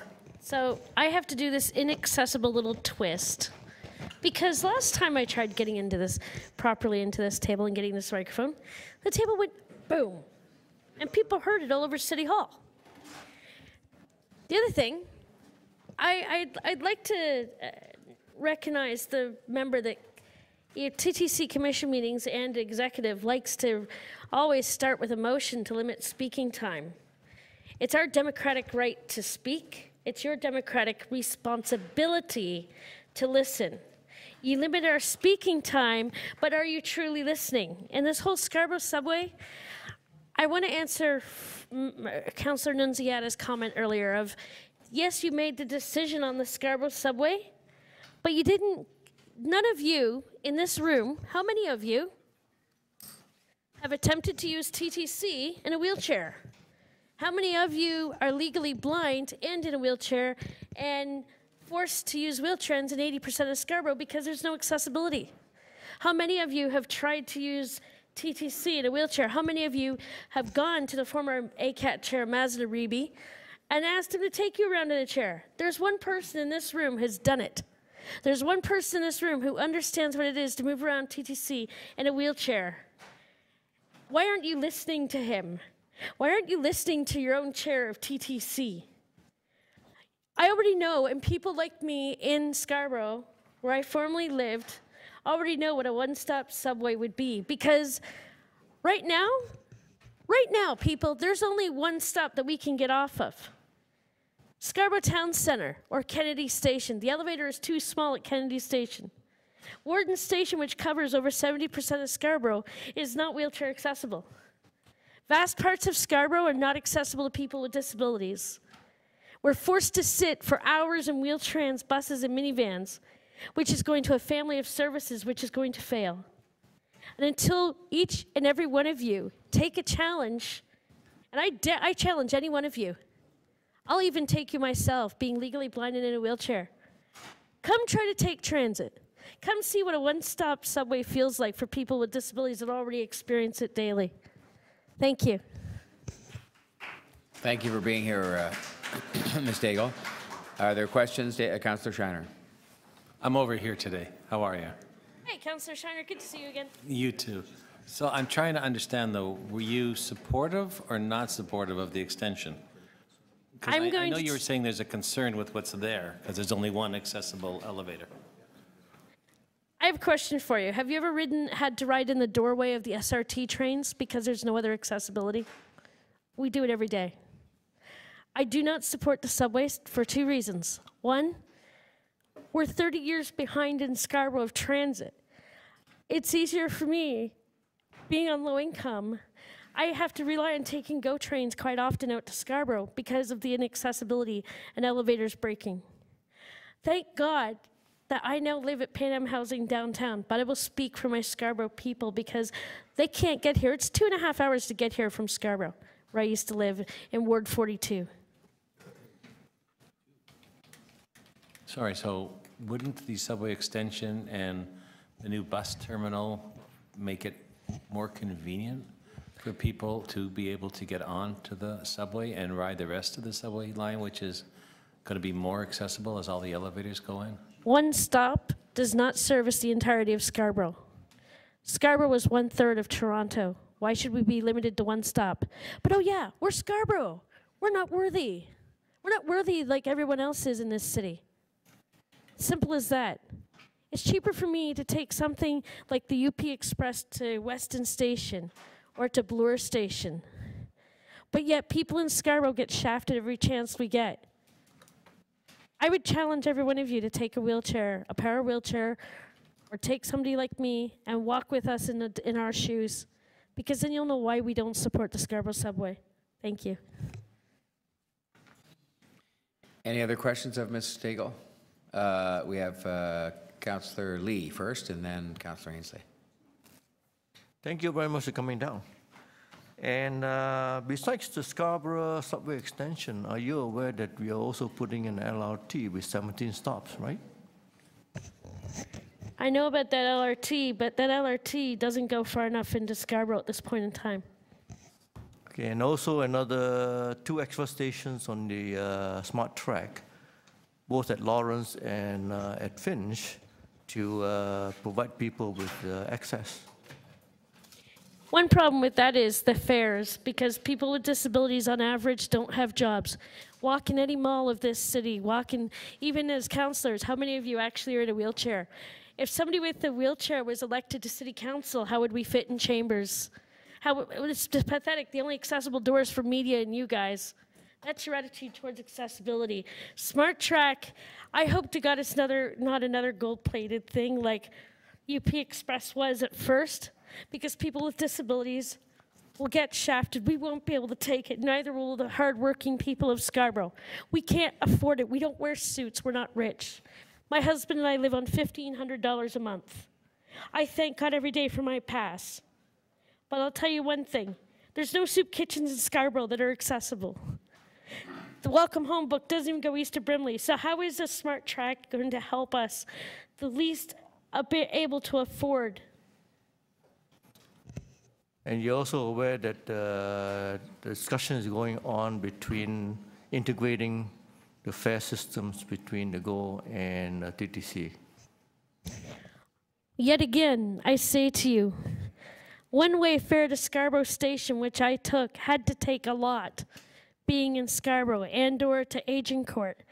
There's a $1.85 difference between the two. To Scarborough, it was around $5.04.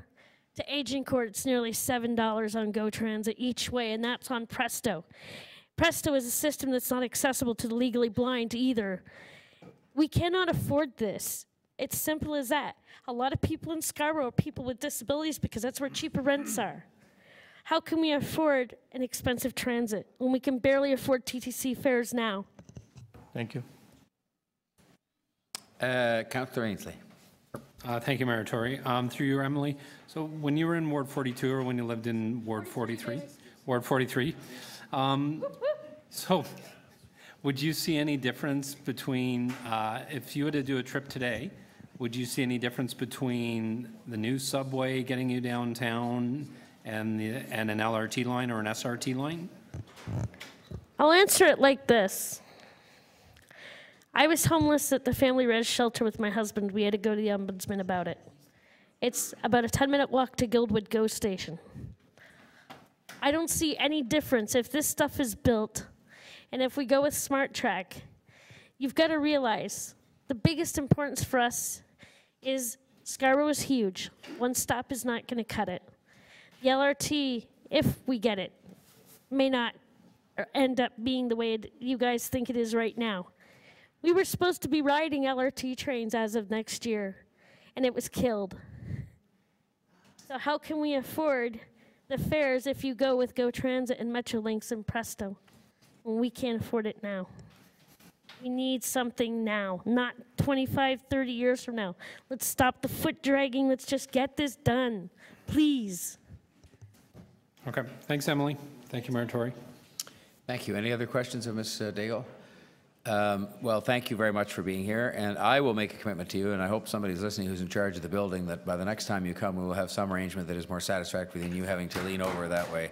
I mean, we can do that here, and so I'll say by our next meeting, we'll have something, whether it's a handheld mic, because that's not satisfactory, and I apologize for that. So thank you for being here. Okay. Brenda Thompson, Scarborough Transit Action.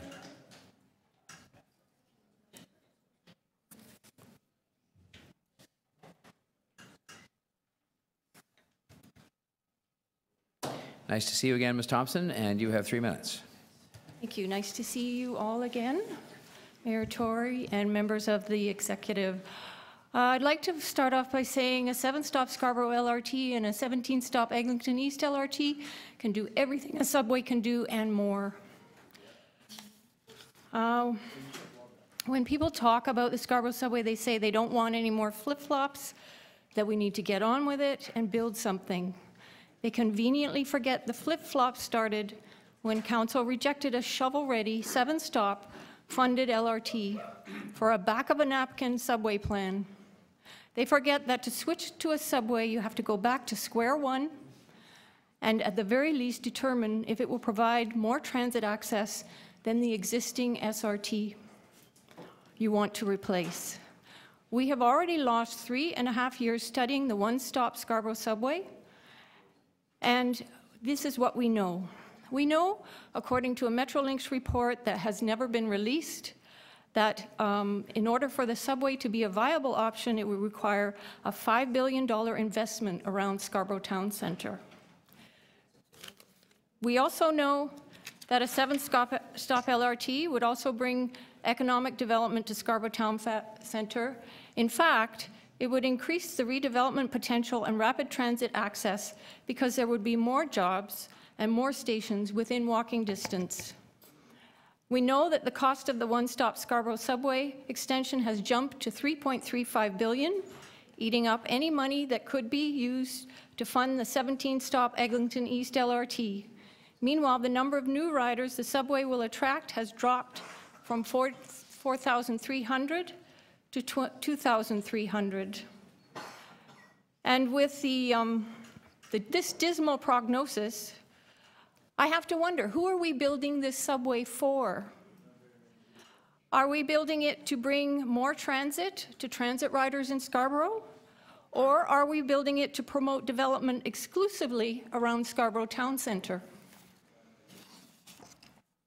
Let's lay this albatross to rest and start building some sensible transit, including the 7-stop LRT and the 17-stop Eglinton East LRT, so that 48% of transit riders traveling within Scarborough and the 23% heading downtown can have access to transit. Thank you. Thank you very much, Ms. Thompson. Questions of Ms. Thompson? Seeing none, I'll thank you very much for being here. Appreciate it. Mr. J.P. Boutros.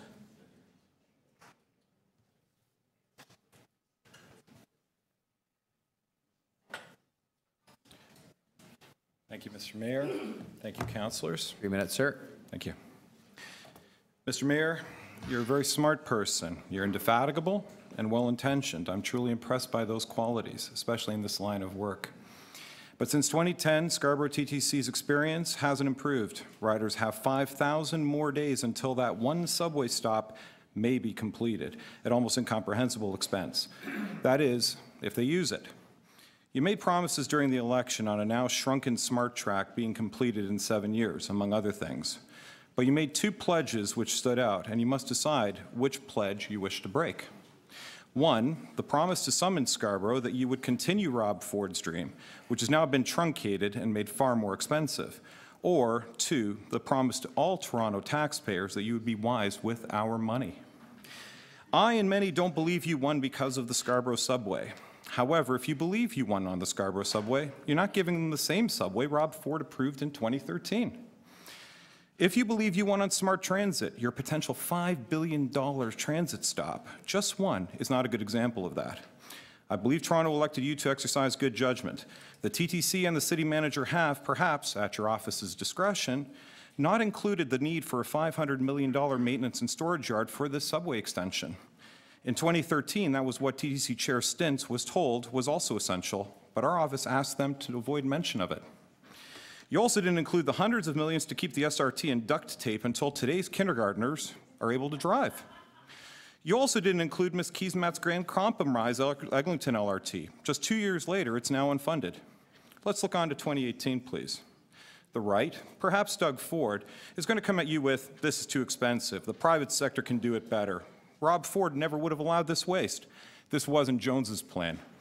The center, left, and much of the rest of Toronto footing this bill is going to come at you saying this was awful transit planning, less for more, which will take 5 years longer than the original LRT plan, and we still have a mess at Yonge and Bloor. You will stand in the middle, nobly saying, I'm sticking to the plan, I'm keeping my promises, as you did in 2007. I saw my former boss, TTC Chair Karen Stintz, seduced by this subway. Her actions hurt Toronto. I don't think, if you polled this, that Toronto, and perhaps even Scarborough, supports a subway stop which costs at least $1.45 million per theoretical rider. As for that camel reference from earlier, that lie your team put out about comparing LRT to this subway stop failed to compare apples to apples. The LRT still on the books got to Shepherd, to Malvern, not just to Scarborough Town Centre. If anyone here wishes to challenge me on this, I'm here. I do genuinely wish you well. It's tough, but you had an option. You still do, sir. This whole scenario reminds me of a driver blindly following an old, inherited, not updated GPS. The question is, do you have the courage to ask, stop, is this the right direction? Or will you blindly follow your GPS into the wall or over a cliff? Thank you. Thank you, sir. Any questions of Mr. Boutros? Okay, well, thank you very much for being here today. Appreciate that. Thank you.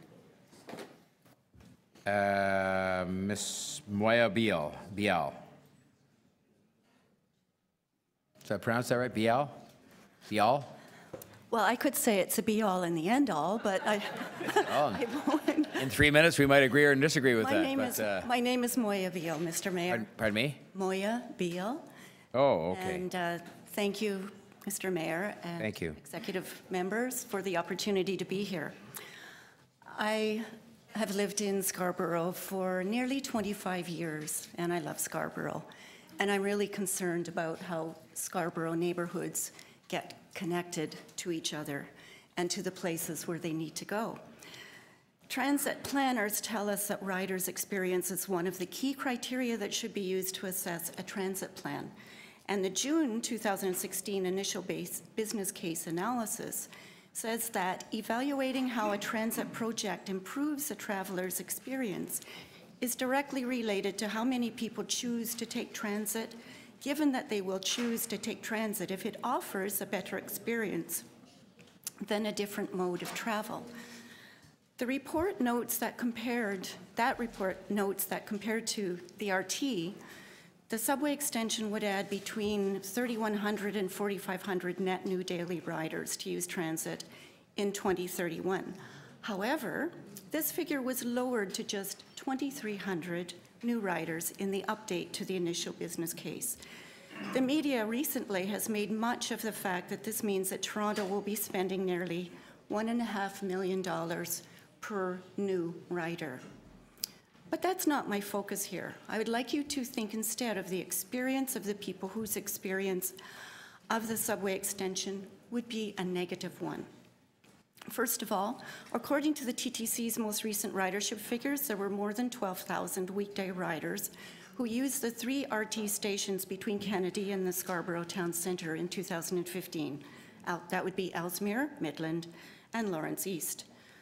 These people will be kicked out of the rapid transit system by the Scarborough subway extension because their stations are going to be eliminated. So how would you characterize their experience? Would you say they have any choice as to their form of transportation? Would you say they're able to access more or fewer destinations on the transit network? Would you say it's going to improve congestion? Would you say that this lives up to our mayor's declaration at the Paris Climate Change Conference that transit is key, that transit is the key way of getting people out of their cars and lowering greenhouse gas emissions? So let's take a closer look at these riders. Many of them live in the housing developments that sprang up around the RT stations. They bought these houses in part because they could easily access rapid transit and thereby quickly get to work, school, their place of worship, wherever they needed to go. So how are they going to get around now? And what will happen to their property values? I have to point out that until I and others that I volunteer with for Scarborough Transit Action started talking to the people who live in these housing developments, none of them had any conception that this was going to happen to their transit. And believe me, they're very upset about it. But there are other riders who will be harmed by the closure of the stations. For example, a stone's throw away from Ellesmere Station is a 224-bed long-term care center. So what do you say to the staff at that center? Can I and ask the you to wrap residents, up now? friends, and families? Thank you. So what do you say to the people who use these stations for the whole gamut of reasons that they use these stations? The other thing I want you to think about is All right. the fact that, sorry, I asked you to wrap 30 up. seconds. Well, no, but I gave you the 30 seconds already, so why don't we Ask me a just question. see if there's a question, and then that might have to give you a chance to make that point. And we have a question from Councillor Davis. Well, my other concern is the other people who will be left behind and be stranded on the buses, because the subway extension goes nowhere near the neighborhood improvement areas, for example, that do not abut the Kennedy station. Those people are going to be still stranded on the buses. Anyone who's trying to get to the Scarborough Town Centre, as we've heard before, still has to take a bus. And let's not forget the fact that there are other employment centres in the other reaches of Scarborough. So I And missed those are the being beginning of your presentation. Could you name the stations that will no longer exist? Ellesmere, Midland, and Lawrence East. Okay, thank you. Councillor Perruzza. Thank you for a very, very sensible deputation. Two questions. Many people, and I just caught the tail end of the former deputant, have made the argument, and Deputy Mayor De Bearmaker has made this argument on a number of occasions as well. And it basically goes like this. And I just wanted to know what your view as somebody who lives in Scarborough is. That if you don't get a one-stop Scarborough subway extension at a cost of $1 gazillion, serving very few people, somehow your residency in Scarborough is or you as a person living in Scarborough, you are a lesser resident than everybody else across the city. Would you characterize it that way? I don't think I'm a lesser resident, and I know many residents. For example, in the summertime, we presented 608 postcards to the executive committee because we had been talking to people on the RT about the two different options. One option being the one-stop subway, and the other option being a 24-stop light rail transit network, which we propose is still the better option. And when people saw what it cost and what they could get, they were very happy to sign our postcards. If you check with the clerk, they have those postcards. They were very happy. So just one other thing. Sure. There are a lot of people who would have been here today, but they don't have somebody funding them. They're at work. They're at work. They would have been here to tell you that they really do want to see a light rail network, a rapid transit network in Scarborough. So essentially, getting around is far more important than it's our time to get a subway station at all costs. Doesn't matter what, and doesn't matter who it serves, right? Well, but my last question, I just wanted to, because I know I'm going to be cut off very shortly, and they're going to say I don't have any. The other argument, really, and it's a powerful argument as it relates to the public, and it's been often made by the mayor. Time to get on with it. Like, come on, end of debates, end of discussion. Let's just get it done. Let's get a shovel in the ground. Doesn't matter what the cost is. Doesn't matter how many gazillion dollars one spends on something like that and who it serves. That is such an important question because it's absolutely the wrong thing to do. As council members, you have the obligation to make sure that you are good stewards of our taxpayers' dollars, of my tax dollars, and you have to make sure you're getting it right.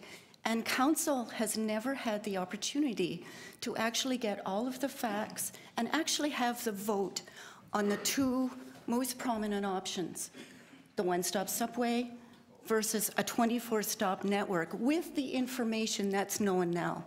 And I think council deserves that respect, and the voters who support you deserve that respect. All right. Thank you so much. We will thank you very much, Councillor Perruzza. And who else did I have? I didn't have anybody, I don't think. Okay. Well, on that note, then, we'll say thank you very much for your being here today. Thank you very much. Next was Roger Francis, President, Scarborough Business Association.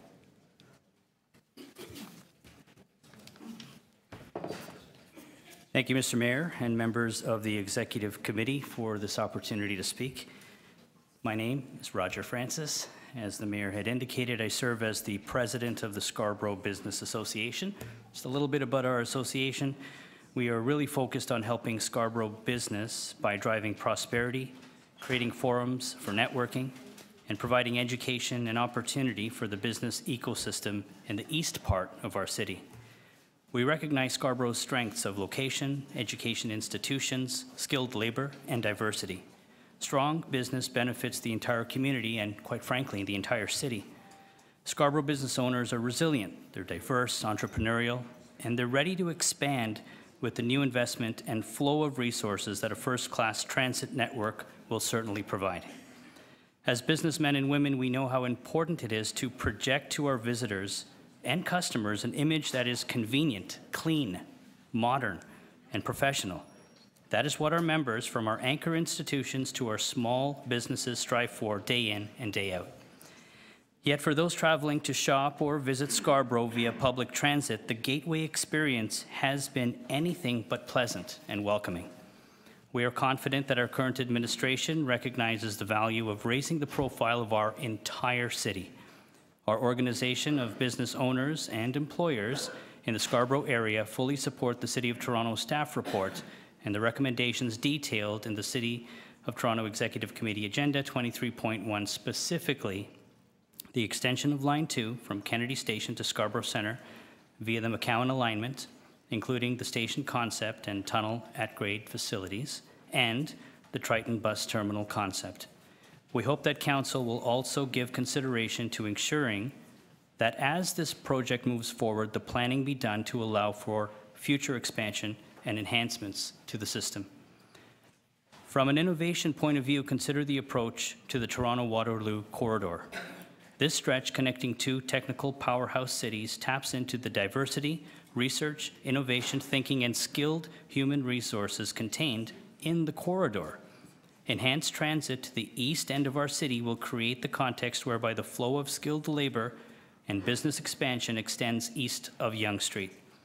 We need to include Scarborough in the conversation about where to develop and house companies and where to invest and launch startups. This will not happen without advancing the proposed transit plan now.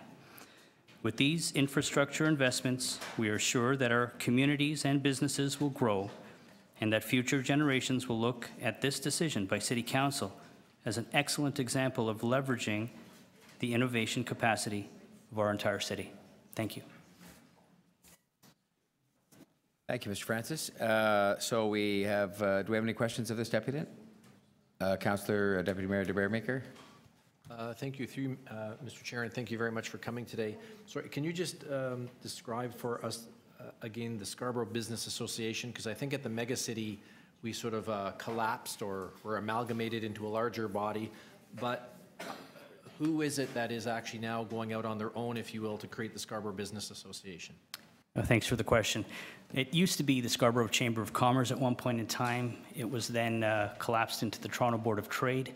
And at the time, I've only been in my role for 3 months, but I've been a business person for a number of years.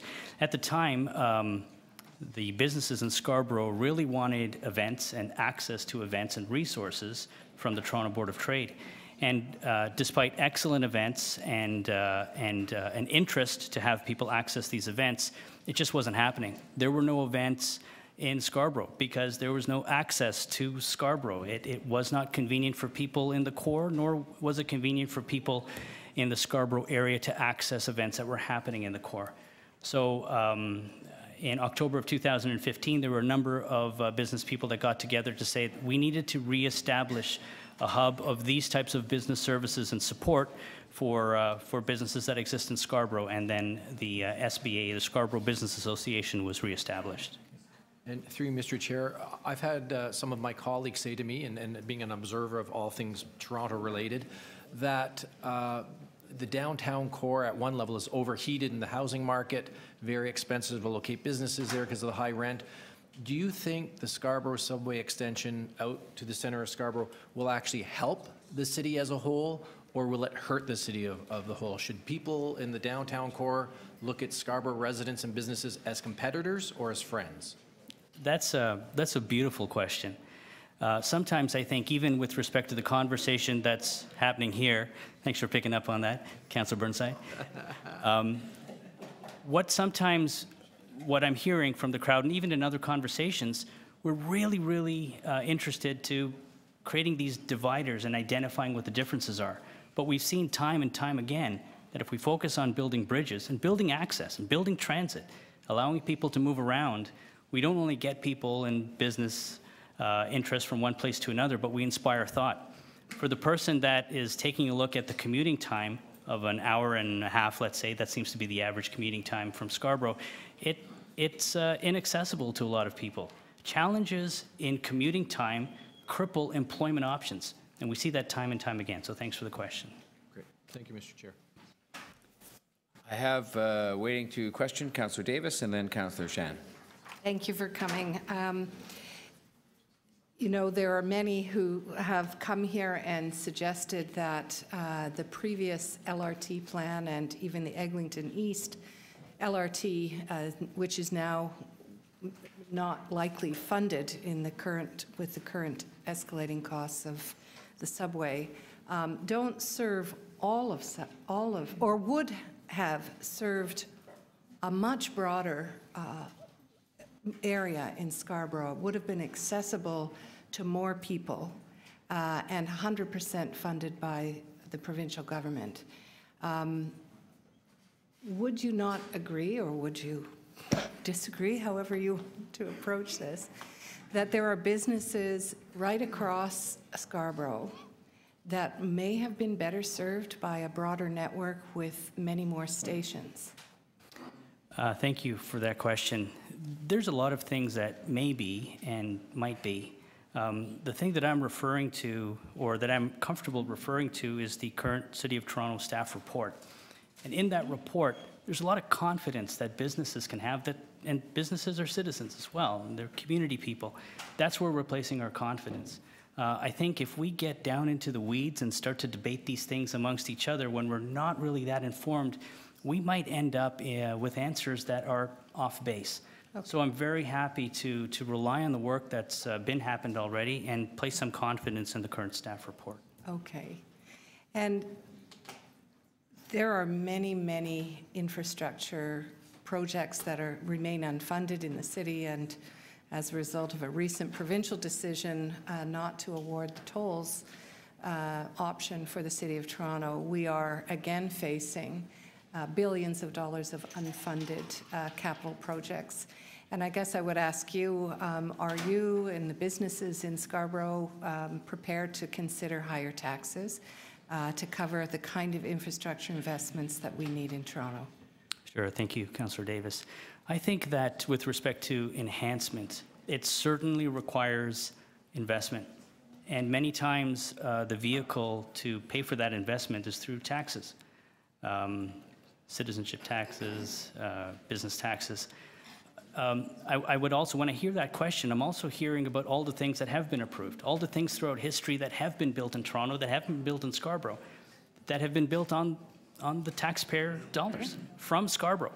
And I just haven't seen, and I've been in Toronto for about 40 years, I really haven't seen the context where the voice from Scarborough was loud enough to actually provide that kind of friendly, constructive pushback to say, hey, wait a minute, we're paying for that too.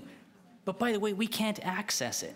I haven't seen that voice been given platform like I am hearing so loudly here, that the counter argument. Let me say That's a very political answer. I just wanted to ask if you think your business community is prepared to pay more in taxes. I think all of us have to be prepared to pay for the things that we want. He just did. He just did. Hey, Councillor Perruzza, again, he's been asked his final question and he's He answering just it. did. Thank you. Thank you very much. Okay, That was, I heard your answer there. Thank you. And I Thank you very much. appreciate it. Okay, any other questions of, Councillor Shan, of course, thank you. Thank you, Mr. Mayor. Thank you, Mr. Francis, for the deputation. We talked a lot about the benefits of the subway to Scarborough residents. I want to ask you about the benefits this will bring to downtown and other residents of City of Toronto. Many of my friends who live in downtown would like to come to Scarborough for festivals, to experience the culture, to experience the cuisine, but most of the time they say it's too far to come. Do you think the subway extension would open up the market and things to people who are outside Scarborough? In what ways can this open up the opportunities of experiencing different things in the business community for rest of the Toronto? Okay, thank you for your question. I think that it will open up opportunities once people get to Scarborough. Maybe they're accessing it from the north or the east. I think it'll be easier to get around Scarborough. Many times, you know, the Scarborough Town Centre has got gravitational pull. It's got critical mass with respect to businesses and entertainment and shopping, and many times that may be where people want to go. But as well, with respect to the investment in Scarborough, people are going to start to look at it and say, look, I think Toronto's taking this seriously. I think Toronto is taking the best step possible forward to enhance Scarborough. You had asked a question also with respect to the rest of Scarborough, the rest of Toronto accessing Scarborough. Absolutely. I've got many friends who live in the core. I live in Ward 44. But even with respect to where we're going to gather and where we're going to do things, it's like, I'm not going to Scarborough. You know, because I don't want to get off and transition to the SRT and then transition to a bus. And quite frankly, I just give in. Say, okay, I'll come down there. And by the way, I have to drive because I can't access efficient enough transit. So, pardon me, I hope I've answered your question there. That's close enough, I think, from what I was expecting. The other question I have is around employment opportunities. Now, there's been a lot of conversation around whether this would create more opportunities for employment, particularly for young people and people who are unemployed or internationally trained professionals who live in Scarborough. Do you see this subway extension as a business community that will bring in significant number of employment opportunities? How so? Yeah, that's a great question. A little bit of crystal balling here because I think employment is a massive question. It's second to healthcare, certainly in the province. With respect to access to employment and allowing people to move more so, I'm reminded of a conversation I had a couple of weeks ago with an executive at TELUS in Scarborough, and he was saying what trouble they're having recruiting people, skilled labor, to jobs that are in our community, in our city, because people do not have appropriate transit to get there. And that was almost absurd. I thought he was being a little inflammatory when he was telling me, but it's a real, this is a national company that's in our backyard, and we can't get our people to it efficiently enough.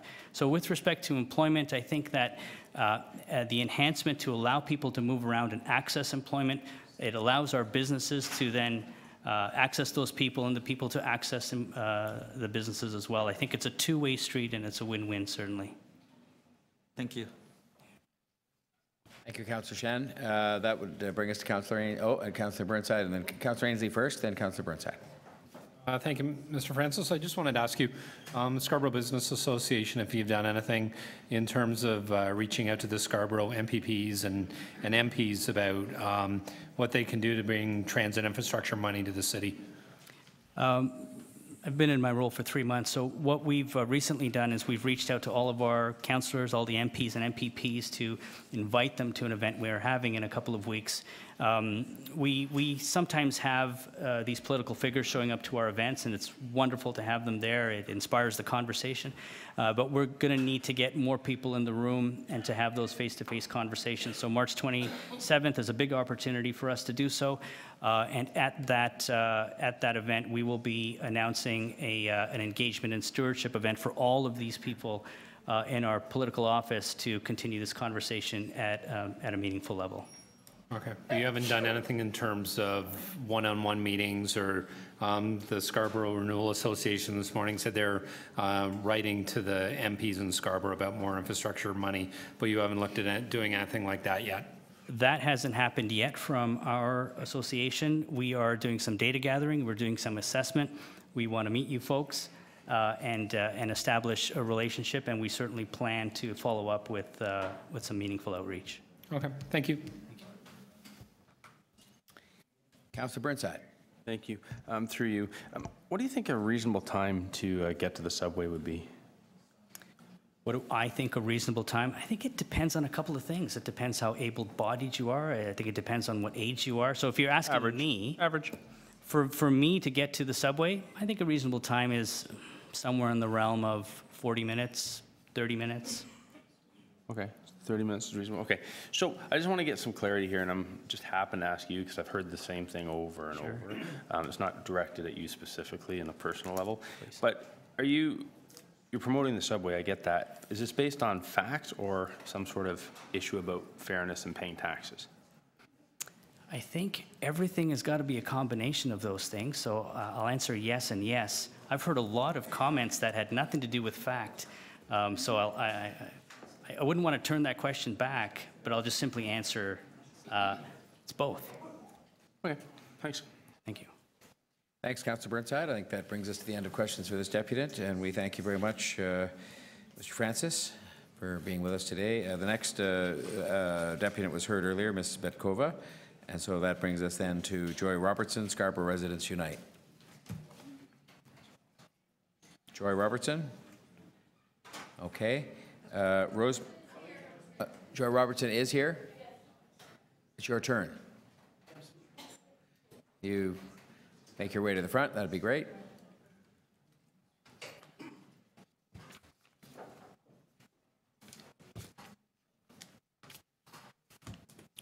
Welcome. Thank you for your patience. Thank you. You have 3 minutes to make some comments, or as long as part of it as you wish. Thank you for having me. Thank you. My name is Joy Robertson, and I'm president of Scarborough Residents Unite. In Scarborough Residents Unite, we have members of different organizations represented at our table, different leaders. We also have tenant reps involved at Scarborough Residents Unite. And what I would like to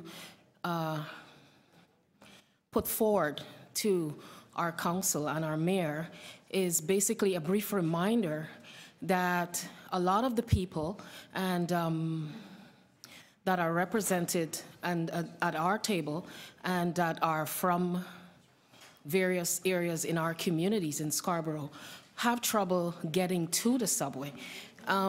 So our concern is that we're seeing a motion put forward for next steps for the subway, but we're not seeing people even having access to transit from the beginning. We're having residents walk a long time to even get to buses. So before we service the needs of the Scarborough Town Center and Oxford Properties and other companies that would benefit, I would like to urge this council and the mayor to remember and to remind themselves the amount of hundreds of thousands of residents that still does not have access to transit. So what we would like to see is a move actually to get the Scarborough LRT and other networks built before the subway. That is a motion I would like to see right now being placed on the table. I haven't heard that said today, but that's what we would like to see.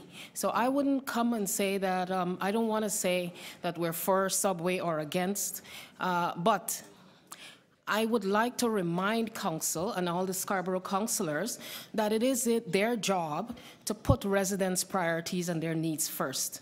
And that is being echoed each and every day that we're in the community.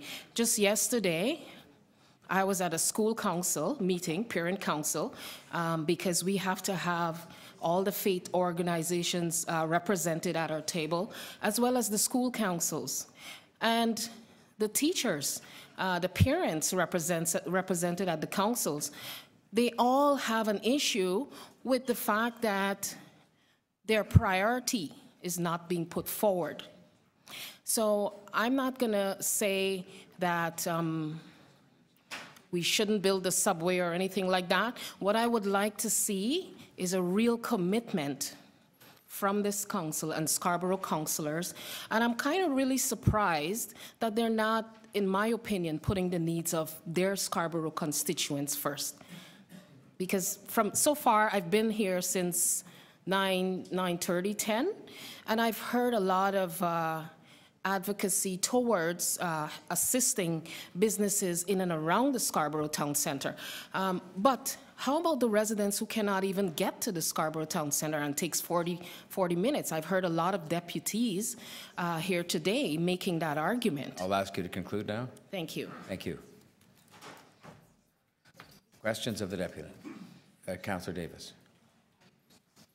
So the bus, I think what I heard you say, if this is correct, that providing better bus service to link you and building the LRT, Eglinton East LRT first is your priority. Is that what it is? That is absolutely our priority. I think before we move forward and doing next steps and improving an existing transit system, I think we need to first build the networks, which is the Eglinton East LRT and other LRTs.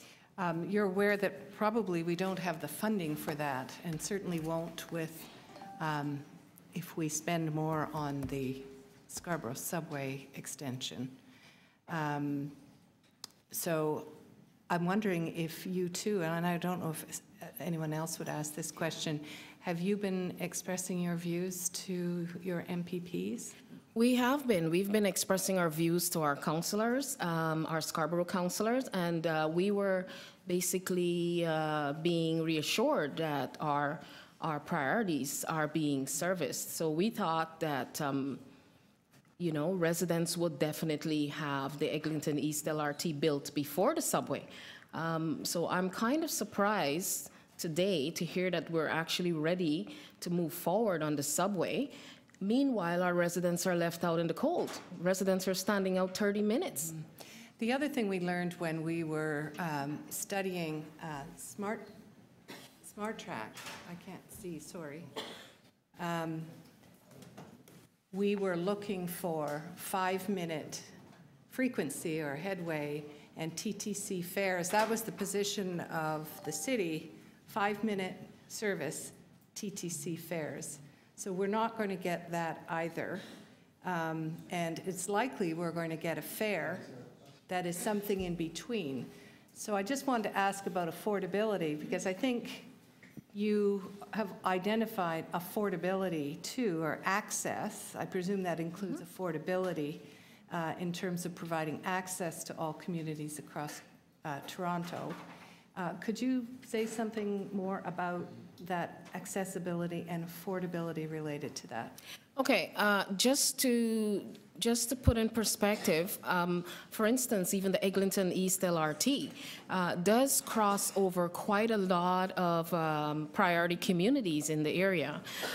For instance, our community alone, we have about 26 buildings. A lot of those buildings are low income. A lot of them are subsidized. We have about 6 Toronto community housing buildings in our catchment alone. And there will be a lot of other priority communities that would definitely be benefiting from the Eglinton East LRT. So I mean, when you're comparing residents' benefits as opposed to the Scarborough Town Center and all of the what I've heard today, I'm kind of surprised. I'm wondering if I'm in a meeting that I should be in. The LRT at a TTC fare is what you're thinking. Is that all right? correct? No, I'm sorry. That had been your last question, Yep. because we're now Okay. at 3:32. Sorry. Thank you very much. Councillor Carroll. Oh, thank you.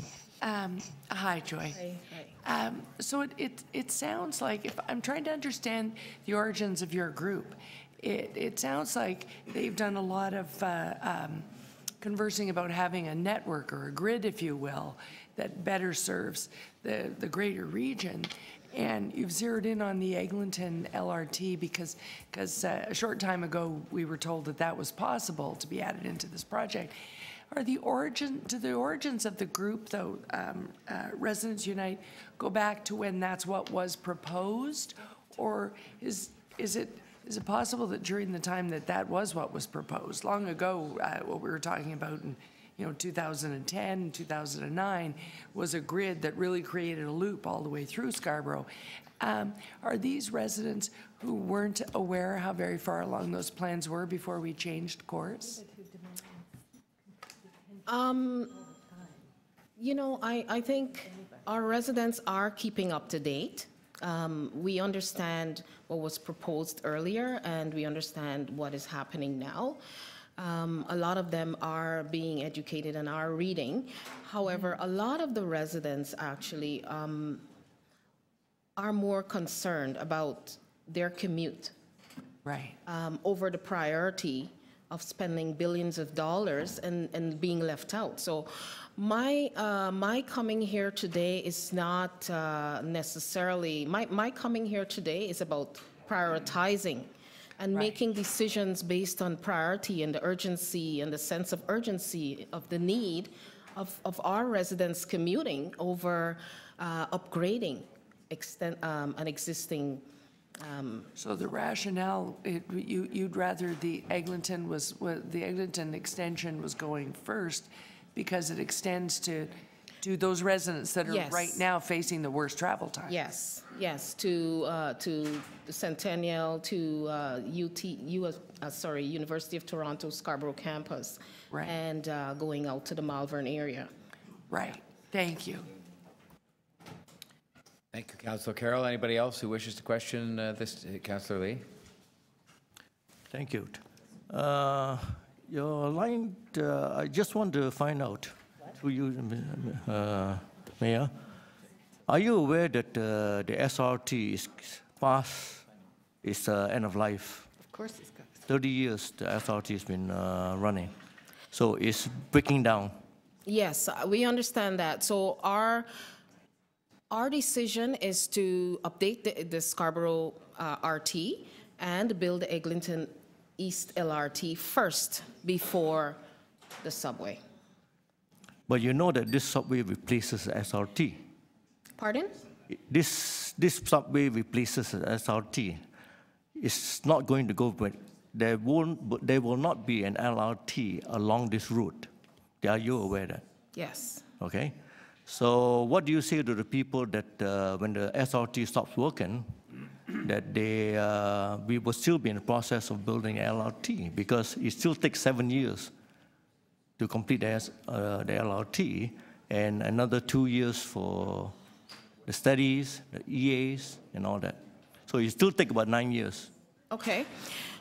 So again, we're in favor of upgrading and maintaining the existing SRT, and we're in favor of having a network. There's so much benefit to our residents being connected. There's approximately over 18,000 jobs in the proximity of the network leading to the Scarborough Town Center. What network are you talking about? Because right now we're only discussing one of the 3 lines we are proposing for Scarborough. Eglinton East LRT. Okay. There's going to be a lot more jobs that will be accessible and in close proximity of the Eglinton East LRT, as opposed to the Scarborough subway being built and the jobs that are in proximity of that area. But the Eglinton East LRT has not even been planned yet. There's not been EA done. That's why I'm suggesting, or we would like to put on the table, to have the Eglinton East LRT that will service a lot more residents placed on the priority list and on the table, and to have plans go ahead of the subway. Because right now what we're seeing is that we may not have, with this particular budget, the 3.47 budget, it's already But you're aware the that cost, so the we're planning seeing- for the subway is way ahead of the LRT right now. Sorry, Mayor Yes. Tory, on a point of order. Yes. Yes, Councillor Ainsley. Sorry, along my colleague's questioning, my understanding is that, Councillor, that LRT runs through my ward is that it's fully planned and it has an improved environmental assessment. Well, I don't know how that's a point of order. Point of privilege? I'm not sure it's either one, but thank you for the comment. And we will allow time for Ms. Robertson to answer the question. Okay, so whose question is it now?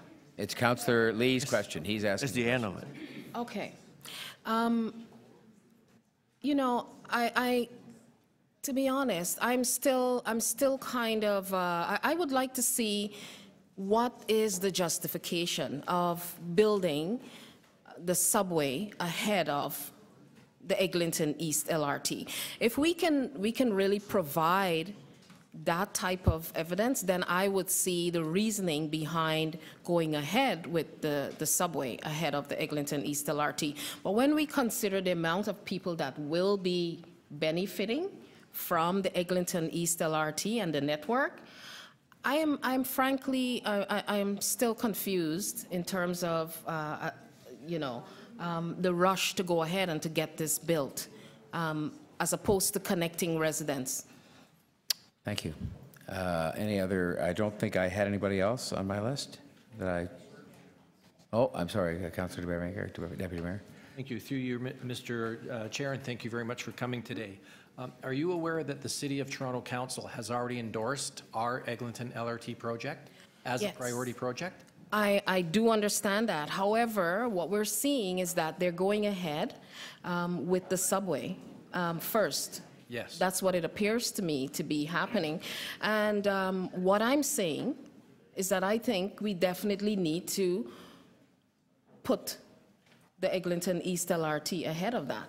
Right. And then you can decide what you would like to do with the remaining money. I think we should go ahead full-fledged with the Eglinton East LRT and then take the remaining money and put on the subway. I think that would be a good Through you, Mr. alternative Chair, for me. So you and I want the Eglinton East LRT built, and we have a federal infrastructure program that we've applied to. Our project is on that list to be funded. If that project comes back to Toronto Council, would you expect all the Scarborough councillors to support the Eglinton East LRT project? So Yes. that it's funded and it could be built? Yes. And would you expect Councillors Carroll and Councillor Perks and Councillor Davis and Councillor Peruzza to also support that LRT line when it comes forward to fund it? Yeah. Great. And you would be hurt if people who say they want to help Scarborough, when it comes time to fund the LRT, actually vote against it. Yeah. That would be a betrayal to you. But you're going to feel really good if those councillors actually support us in Scarborough when it comes time to fund our LRT line. Yeah. That would be great. Fabulous. Thank you, Mr. Chair. Thanks, Deputy Mayor DeBearmaker. Any other? Oh, Councillor Prutz had his hand up. Yeah. Just to, if I heard you, to try to provide some clarity to what you actually have been saying. You're saying that the LRT, the Eglinton East LRT, should be a #1 priority for the City of Toronto because it serves the greatest number of people living in Scarborough currently. Definitely. And if we're not moving forward in that direction, I don't want to say shame on our councillors for not putting our residents' needs first, but I almost want to say that because I think that's the direction we should. I think we need to remember that that we should put our residents' priorities first. Okay.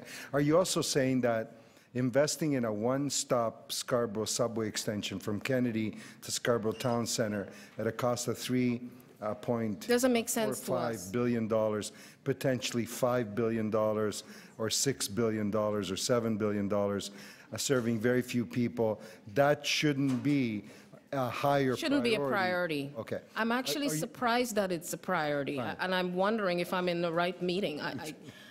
I'm surprised it's So a priority. before we shake our heads any further, would it also be fair to say that you're saying that spending a gazillion dollars on a one-stop Scarborough subway extension, and we've already added a dedicated tax to your property tax bill and everybody else's property tax bill that, when it's fully implemented, will raise your property taxes and everybody else's across the city about $1,200 a year. And once we spend all of that money on the one-stop Scarborough subway extension, there will be no monies to fund anything else. And you, along with many other Torontonians, won't then have the appetite when we come along and say, are you prepared to add another $1,500 to fund the Scarborough LRT or some of the other priorities? You may in that then be in a position to say, be at a place where you say, hang on a sec, you weren't very wise with the last batch of dedicated monies we gave you. Why should we give you Councillor Prusa, I think out of the 3 minutes it would be fair if we gave the deputant 30 seconds. That would be probably not fair, but maybe all we can do at this stage. So why don't we let her answer what may have been a question. Thanks for that question. You know what? I welcome that question because I welcome the question, honestly, because I think we're not given enough of a platform, and I think we really need to respect the democracy and make sure that that residents' voices are heard. I clearly see that we don't have enough representation from a lot of the residents who really should be informed about these processes and really should be able to come here and depute in much larger numbers, because definitely what we're seeing is that the professionals and the executives representing agencies and things like that, their interest is being served. So I'm really glad that I was able to come today, and I see the need and so were many of us, by the way. Honestly, I don't think it's prioritizing in the right way. And you know what? No, she hasn't stopped the answer, and I'm prepared to let her. If you want to finish up. I don't think it's the best use of our public funds, because there's no real argument to substantiate, first of all, the fact that putting that one stop would increase ridership. We're all speculating right now, but we do know that the network would definitely benefit many of the lives of our residents. Our jobs, there would be job prospects at each of the stops, right, of the 18 stops. There would be better commute, right? There would be more schools. There would be, like the economic development is what we're here to support.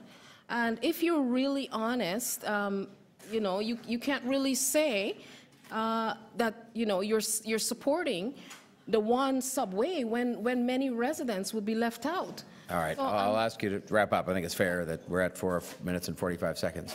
So I think I had Councillor Perks for the question. So you were talking about some of the benefits in terms of employment and access of the Eglinton East LRT. I'm just wondering, we've had some information in front of us before on this from staff, and I'm wondering, when you're talking about it, are you referring to the 41,500 people who would be within walking distance of a stop on the Eglinton East LRT? That's what you're referring to? The 41,000 what? Sorry? 500 people who would be in walking distance of a stop on the Eglinton East LRT? Yeah, access, improved and the access. 7,800 jobs that would be within walking distance of a Eglinton East LRT station? Yeah. And the 26,000 people who live in neighborhood improvement areas? Thank you for that information, yeah. Yeah. Battery died after waiting so long, but yeah. Yeah. And maybe just to follow on some of Councillor de Beermaker's questions, he was asking if you'd be appreciative if certain councillors voted for the Eglinton East LRT. I was wondering if you were aware that all of the councillors he named were actually among those who originally did vote for the Eglinton East LRT and get that environmental assessment. I did see that as well. approved. Yeah, I saw that as well. And yeah. would you be appreciative if that same group of councillors also voted to make the Eglinton East LRT the first priority over the Scarborough subway? Yes, I would like to see a motion for that, yeah, priority over any lobbyist, over any special interest groups. I think we need to, at some point, I don't know if all the councillors here take the TTC, but if you have to wait 30 and 40 minutes outside in the cold. We live in a cold country, and I mean, these are things that residents are facing daily, and they have to commute and go to work. So they don't have the time to come here. But I think it's time that councillors, I almost feel as though there's a disconnect between the residents' needs and what is being said here in the committee, at the executive committee, and the interests that we're serving. We really need to get back to the people who voted these councillors, voted our councillors in and voted the mayor in, and we need to make sure that their interests is being served over any special interest group, and the priority should be the networks over any subway. Thank you so much. Thank you. Thank you, Councillor Perks. If no one else has any questions, I just have a couple. I just want to focus. In fact, you led me right back to where I wanted to go, which is back to the people who voted in, the councillors, MPs, and MPPs. Would you be prepared to agree with me that of all of the MPs, representing Scarborough, and all of the MPPs, and all but one of the councillors, so I think that totals 20 elected representatives, 19 of those 20 actually ran expressly in their brochures and in their campaign platforms and in the debates on a platform of supporting the Scarborough subway. That's a they were all comment on Scarborough they were all elected. politics. Could you help me if we're trying to sort of support the will of those people as we express through elections? How does going back to see what the will of those people is relate to what you were just saying? Well, one thing I've noticed with politics, and you know, I took a business. What is this? I took a course in business law, and what I realized is that almost,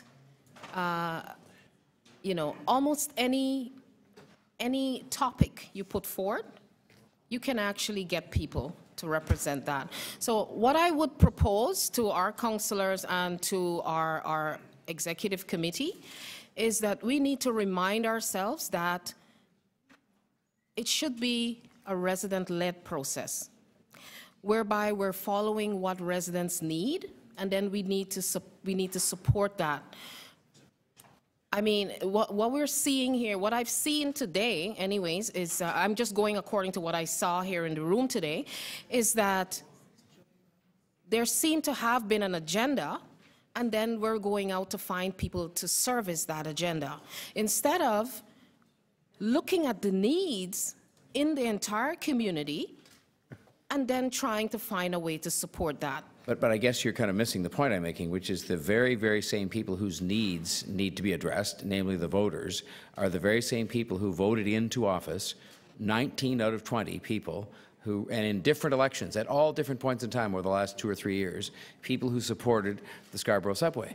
But then I want to just address your second point, because I've only got the 3 minutes that everybody else has. I don't think you've suggested over and over again there's some agenda here, and that somehow that it's illegitimate for us to listen to people. I mean, I don't have the figures at my fingertips as Councillor Perks did, but we heard the man here from Scarborough Town Centre, for example, talk about how many jobs are created by that entity and how many jobs will be created going forward by plans they have if we build the subway. Yeah. And so you keep suggesting somehow that everybody in here is captive to some special interest. These are just people who came in. And when you talk about who had a chance to be heard, you're sitting here in front of us now. You've had 15 or 20 minutes, and I'm glad you did, to talk about your points of view. And lots of other people have come in and shared your view today and shared a different view. But are you prepared to accept the fact that business people came in here, the Scarborough Business Association, Scarborough Renews, the Scarborough Town Centre, and that they talked about the subway being responsible as a catalyst for thousands of jobs and being close to lots of people, and that the subway stop, as Deputy Mayor de Bearmaker pointed out, will have the third highest ridership on the entire Bloor-Danforth subway line.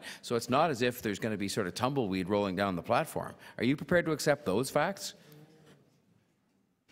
I'm actually not prepared to accept those facts. I'll tell you why, because the people that you've listed, I don't want to. I probably shouldn't go into depth. But what I saw was that their interest, their personal or their business interest, took the forefront ahead of our residents that needs to be serviced first. That's what I saw today.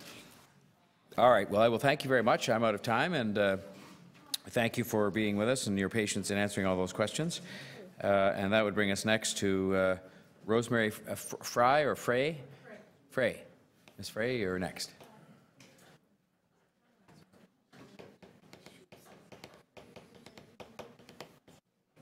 Thank you. So I guess I could start. Where's the over here?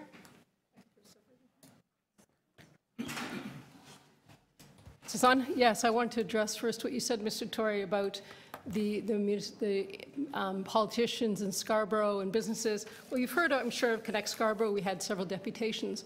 And there are many politicians on the website for Connect Scarborough, including yourself and Mr. de Mermaker, who are listed as municipal representatives. And it's interesting. It's certainly come to our attention that, well, it's not hard to find that Ryan Singh was one of the first deputants. And if you just look to the lobbyist registry, he's listed as a lobbyist for Oxford Properties. But when he deputed this morning, he didn't say anything about being a lobbyist for Oxford Properties. And when he, so it's just interesting, you know, whose interest is being spoken for here? And in fact, that's a violation of the Toronto Municipal Code, Chapter 140, which says that lobbyists shall not knowingly, I've got it right here. It needs to be blown up a bit. It says that lobbyists shall not knowingly mislead anyone about their lobbying activities, nor shall they mislead anyone, and shall use proper care to avoid doing so inadvertently. But he only discloses his lobbyist hat to public or journalists when he's asked directly about it. So today, I and someone else who's from Scarborough, we put in a complaint to the lobbyist registrar about this. And I've got it right here. And we included the fact that earlier today, Mr. Singh deputed, and he did not mention his lobbyist hat, which is, it kind of blows me away when it's so blatantly, it seems to be a blatant violation.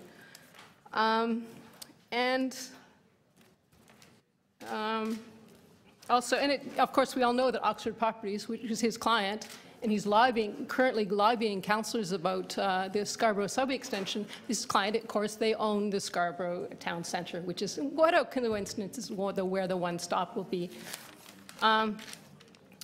And so it's interesting, again, these are the municipal and provincial and federal politicians are listed as representatives on the Connect Scarborough website. But who do they really represent? Do they represent the municipality, or do they represent Oxford Properties? Thank you. Could I ask you a question to start off? Is there any chance they represent the people who elected them? Well, it seems if they are working with somebody who's a lobbyist for Oxford Properties, that I mean, we have seen, I think, in municipal politics at times, there are sometimes conflicts of interest, even if they're not disclosed. So all of these municipal, provincial, and federal politicians who are all elected by the residents of Scarborough, by different residents of Scarborough in different elections, their point of view on the subway is illegitimate because they also support a point of view they share with Oxford Properties. That makes what I'm saying is there seems to be, this is a big issue, that it's like this elephant in the room. What about Oxford Properties? What about these lobbyists? Where is that? And why, for example, you know, there were other people with Connect Scarborough. Why didn't other people talk about the Oxford Properties group that's a supporter? And I should point out, and I haven't, that this kind of AstroTurf group is why the fact that Connect Scarborough isn't even registered as a lobby group, even though they seem to be an AstroTurf group. And there should be some questions raised by councillors about this. Wow, what's going on? Would you put in the same category, for example, TTC riders, who I think we all know are funded by some of the transit unions? Is it in the same category as Are they registered as lobbyists? Pardon me? They are registered as lobbyists, sir. Well, actually, I don't think they have to comply with the rules, which is another debate in and of itself, because the unions don't have to. But would you put them in the same category? I would say you're not expressing any concern about the fact that this is a lobbyist who's not disclosing that. And the fact, you may know that it's a violation of the code of conduct for councillors or the mayor to knowingly communicate with a registered lobbyist who is acting in violation of Chapter 140 of the Toronto Municipal Code, as Mr. Singh appears to be doing. That's well, serious. I think I shook their hand once in a mall. I don't know if that makes me guilty, but sorry, what was that? I think I shook their hand once in a mall. They were at a booth, and I think I shook their hand. I don't know if that makes me guilty, but perhaps there's more than that. Anyway, thank you. Other questions for this deputant? Oh, yes, go ahead, Councilor Perruzza. Just curious, and I just want to move us away from that conversation for a sec. There's some polling has been done about support or non-support for this one-stop Scarborough subway extension, and I've seen the polling through the life since it went from a very, very highly charged issue during the Ford, when Rob Ford was mayor of Toronto. It was a very charged debate in the sense that it was subways all the time, doesn't matter where, always better than everything else. And a whole bunch of people, they bought into that bumper sticker slogan, and the numbers were very high. But would it be fair to say that the numbers in terms of support in Scarborough for a subway have been coming down over time, the public support for them? You can speak to other people who are experts on that. I'm speaking to this particular. No, but as a person from Scarborough, I just want to move us away from that conversation. Would it be fair to say that? No, but my complaint was with somebody else. I thought you said you were from Scarborough. Oh, you're not from Scarborough. I misunderstood. I care about Scarborough. I misunderstood. But you care about Scarborough. Okay. No, that's not the way it goes, Glenn. That's not the way. Fair enough. I'll ask somebody else who lives in Scarborough, because I'd like to know their opinion about that. I actually helped Nathan in his campaign. I've canvassed in Scarborough. Keep moving along here. Moving along here, and we'll thank you very much for that deputation. Matthew Plishka.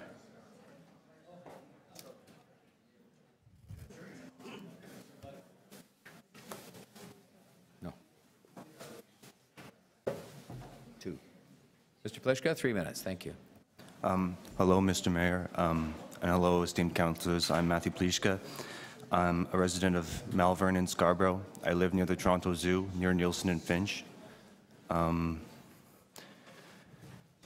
Before I say what I think on the proposed plans for expansion, I'd just like to say a few other certain things first. One of the main reasons I came here is, though it's not related to the topic, I would like it on record for future consideration. I understand it may be decades from now, but something I've always imagined if we ever get the money, would be to extend Line 4 to Downsview, as well as east to Scarborough Town. I understand this is not part of the discussion, but I'd just like it on record for future decision making, because that would make my day.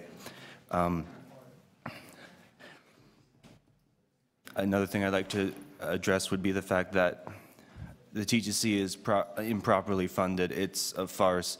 London does better. Even Hungary does better. I don't know why Canada is any different. And because of this weird structure, we encounter so many problems like this. And now I'd like to briefly discuss what my consideration is.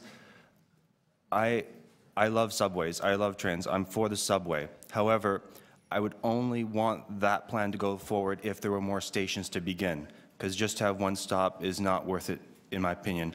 Although I'm conservative also in money and would want more money spent, I still don't think it would be worth it with just one stop. For me, it would be great, but for people like the person in the wheelchair and other people, it may not be the best. It really pains me to say this, even though I'd like the subway, I'm more in support of the LRT because it would be connecting more. Because if you guys were to go through the subway, it's like you're struggling, like, you know what I mean? I want to strike, not a wobble, and I feel the LRT is much more manageable, and it's more productive, it can get more done, it can still connect more, and it can suit now. I'm for subway because it's underground. It's not a scar on top of the surface, considering with rising population and proper planning. It's not subject to weather conditions, per se. But even with those advantages, I think it still costs too much right now, and I think the LRT would be a better choice to handle with what resources you guys may have. Thank you for having me here today. Thank you very much, sir. Questions of the deputy?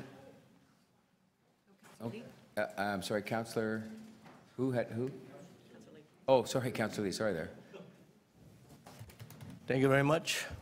Your first statement was that you'd like to see the extension of the Shepherd subway all the way to the zoo? No, not to the zoo, to Scarborough Town. This is way in the future, like when it would cost billions. And I understand it's not the extension we're talking about today, but I just want it for future decision-making. But you also understand that the ridership numbers on the Shepherd subway is much lower. I know. That's why. Much lower than, it's just a portion of the Scarborough subway. It's just, I'm sick of, you have a circle without a top. I don't want to take buses across to Downsview. It's already on Shepherd. I don't know why it was created as a stub to begin with. It would be nice to have it go the way, and it could still connect Scarborough to the rest of Line 1.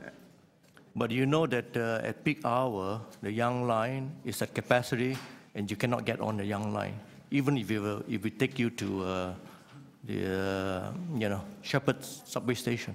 I understand my proposition is more problematic than not. Right. So this will provide. You understand that this will provide relief and allow people to get downtown from the Scarborough Danforth line, right?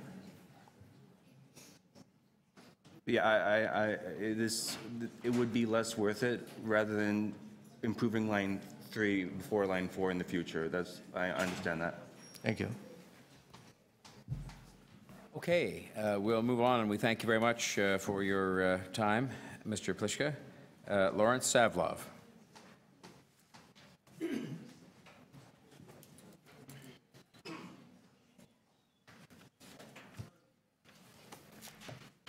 Welcome, sir. 3 minutes. Oh, thank you, Mr. Mayor.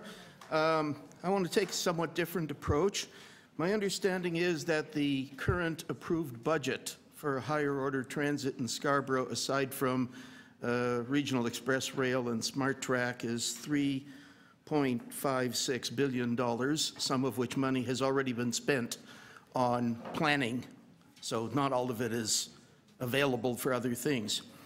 And my understanding also is that the proposed easterly extension of the Eglinton Crosstown LRT from Kennedy Subway Station to Kingston Road, northeast-ish to Morningside, and up to the U of T Scarborough campus is something in the range of $1.6 to $1.7 billion. If we take that number off of the approximately $3.5 billion total, that gets us down to $1.8 to $1.9 billion left. And in looking at a street map, comparing it with the material that I saw in the media, I noted that there's an overlap between the proposed Scarborough subway extension route and the LRT route between Kennedy Subway Station and Danforth Road, which suggested to me as a possibility that an LRT operator heading east from Kennedy Subway Station approaching Danforth Road might have two choices. One, to continue towards Kingston Road. The second, to turn northeast-ish up Danforth Road to McCowan, north on McCowan, past Ellesmere, and if the current two bus depots remain where they are, one under the Scarborough Centre SRT station, the other just to the east of it, to turn west into that area, and that ideally should be installed and completed and in revenue service before it is necessary to shut down the SRT, because the SRT has become either unsafe or unreliable or requires too much money to keep it safe and reliable. The route up Danforth Road and McCowan and to the Scarborough Town Centre area is less than half that of the easterly extension to the Eglinton Crosstown. So I think that part of it could be done with substantially less money than what is necessary, what remains after you take the like from the 1.8, 1.9 billion, and of the rest, that route could be extended further north, perhaps even up to Shepherd and along to Markham Road and down to serve Centennial College. I believe I'm out of time, I was so just going to say, I was going to ask you to conclude, and I thank you for those I was comments, watching. and we'll Thank see you. if there's any questions. I don't see any, but I thank you very much for those submissions. Very thoughtful. Last deputant of the day, Connie Tong. Connie Tong. Is Connie Tong here? Okay. Well, if Connie Tong is not here, then that will be the end of deputations, and we would move to questions of staff. And I don't have a list, obviously, as yet, but if there are members that are visiting the committee today from the council who would like to be on that list, Councillor Davis, and Councillor Lee, and Councillor Carroll, and Councillor Perks. Councillor Davis, you're up.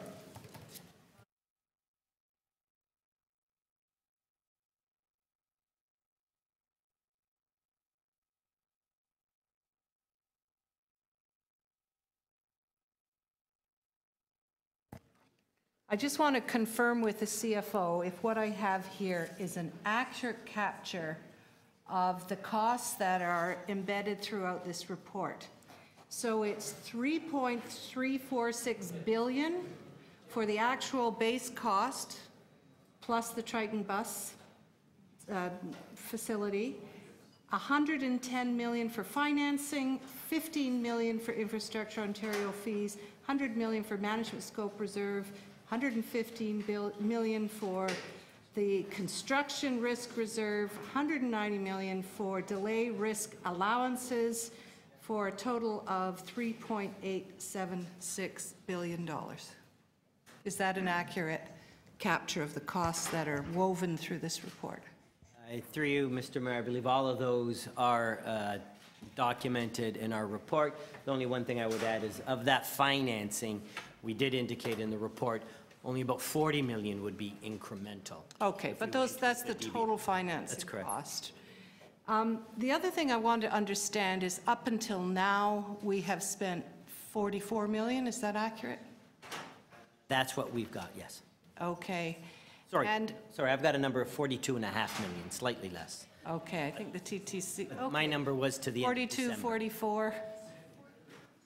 And if we were to spend, to get to 30% design, we would be spending another 75 million? Or is that 75 million in total? That's an additional 75 to get to 30%. So that's 11, wow. Okay, so in total, 9. I don't need to do the adding. And 11, that's $119 million will be sunk by the time we get to 30% design. In expenses, expenditures, yes? Yes. That was a question, yes. Yes, okay. The other question I have to do with your recommendations for the process here. And one, we still don't have confirmation of the provincial and the federal funding. When will you sign an agreement, and when will we know for sure, Mr. City Manager, that we can count on their money? And will it be in addition to the infrastructure money requests we have made? There is a reason why we emphasize in the report that we request that Council confirm for the city, for the province, that this is a priority, and that we will continue to look for provincial and federal support for both this project and the Eglinton East LRT extension. Just one passing comment that is important to emphasize, that the numbers are not added in the report. The first 3 numbers are, of course, part of the staff recommendation. The other numbers are risk allowances, and they are differentiated in the report and not put in a single total. Right, and so I understand. I'm sorry, that actually was your last question. Oh, So. this is a ridiculous process. Well, not as Councillor Lee. Thank you very much. The numbers that Councillor Davis showed up, the sunk cost for extending the SRT, it will be sunk cost doesn't matter whether we go with subway or switch back to LRT, right? Because we got extended the life of the SRT. Staff from the TTC are nodding yes. Okay. Sorry, we thought you had us. Yeah. So, in addition to that, I'd like to find out, because on the priority, can you tell me what the ridership numbers for the peak point ridership from both locations, for the McCowan Express and the Eglinton East LRT? What is the peak point ridership and the daily riderships from those two locations to Kennedy? Well, Mr. Mayor, the councillor asked us that just a few minutes ago. We got the numbers. So the McCowan Express, the peak point being the stretch between the McCowan Express and Eglinton, is at 7,400, and the daily ridership 62,000 for McCowan. And Eglinton East LRT would have a peak point of 4,800 and a daily ridership of 37,600. Those are numbers we just pulled together. So from these numbers, there is more riders and needs on McCowan corridor than on the Eglinton East LRT, correct? That's correct. Thank you. Thank you, Councillor Lee. Councillor Carroll. Thank you. Yes, first, the chart of the partnership payments right now still lists the provincial contribution needed to meet the values that we have now at 1.99 billion. But then there's a footnote that currently the province is still committed to their 1.48, which was the original less sunk costs, and they asked us to vote in council that we understood that that was the case. So why are we putting 1.9 up in the chart? So through you, Mr. Mayor, so the 1.99 is what the original budget approved by council is. There is a difference right now in terms of how we're escalating that 1.48 billion in 2010 dollars to what Metrolinx or what the province is saying is, and that's one of the things that we still have to iron out. But the 1.99 reflects the currently approved budget that was set up at the time. The city plan assumes 1.99. The province has budgeted 1.48. The province is using an escalation factor that raises that number somewhat, but not to 1.99. Yes, because did they not actually correspond back to us and ask that it be brought to council, that it be made clear to councillors that they were now funding us? If we were changing to subway, they would fund us their original amount less the sunk costs, and they asked us to be told that in the council chamber so that we were, buyer beware, if you will. Was that not the case? So does that not make it somewhat contractual? Mr. Mayor, that is correct, but there's a slight nuance there. In that report, there was a difference between sunk costs and a reduction in the original amount that Metrolinx had towards the LRT, towards the amount that they committed to towards this project. It was 1.8 for the Scarborough LRT, and they committed 1.48, and they needed some council confirmation that council understood that amount. Okay, and now I just want to understand a bit about the financing costs in this new, because the DBF model is something that we're not well versed in as councillors. So the F is that the contractor has to finance some of its own actions and risks up front, but we do pay them in the end. So is the proposal of staff where we say the net incremental cost of the TTC for this procurement model is estimated to be only approximately 40 million. Is that on an annual basis being saved up over time to pay the total financing cost at the end? No, that was your last question. It is on a total. It is on a total basis, and this is an important question, and I'm going to answer it carefully and ask that that financial planning staff provide any additional clarification. We are trying to learn, and there is a joint recommendation from TTC and from financial planning staff that we partner with IO to explore the potential for a design, build, finance model. If that doesn't work, we will default to a more traditional procurement process. But there is desire to pursue that approach. We have put in some baseline estimates of that cost.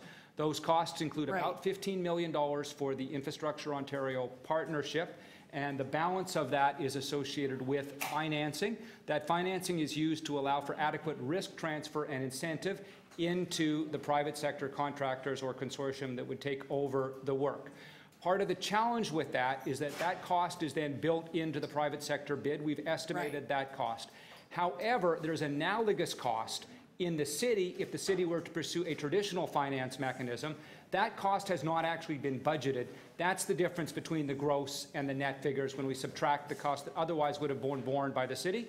We provide that for its full disclosure so that we can show council the difference between the full cost and the full cost as budgeted and the actual economic cost, which is the net number. Is that?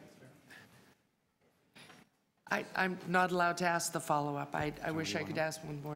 Well, perhaps we'll be happy to provide you with next door neighbor could perhaps do it. We're on to Councillor Perks. Councillor Perks. So I'm just, if in the scenario where IO comes forward with something and it's better in terms of the full economic cost than what we would do, like, is there experience for what the ballpark of those savings might be? We do not have a rigorous estimate of what those savings would be. We have examples of where public sector procurement projects under traditional have gone over. So our primary effort here is frankly not to generate savings, but to avoid cost overruns, and to transfer risk to those who are most strongly incented, most capable of bearing that risk. Okay, thank you. So that's not, so the issue isn't that that comes in as less expensive, it's a risk transfer. So taking the traditional procurement and financing model with the portion that the city will be expected to cover, if we put that out on a traditional 30-year debenture, which I assume we would do for something that would last this long, what would the interest cost, or just on even on a per billion basis, be? So what we, through you, Mr. Mayor, so what we've included for this project is that the debenture financing costs would carry for that 1.6% tax increase that we had, which is about $40 million a year. $40 million per year? This project, yes. $40 million per year? Yes. Thank you so much. To the Chief General Manager of the TTC, what's the service elasticity that you guys currently use when you're evaluating making an investment in service? What's that number? It used to be negative 0.2. I don't know if it still is, Councillor. It still is negative 0.2. Negative. And if you had $40 million for annual service improvements using that, how many riders would you attract? I'll have to take that on notice, Councillor. We'll get back to you. Well, it's just mathematics. 0.2, so 8 million new riders?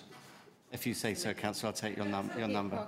Yeah, approximately that would be. Approximately 8 million new annual riders if we had just spent the interest cost on service.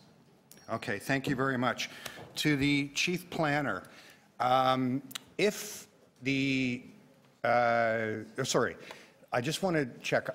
My recollection is that when you came forward with the full Scarborough network plan, you did an evaluation of different pieces of it against how many people in neighborhood improvement areas would be served by the different elements. That's correct?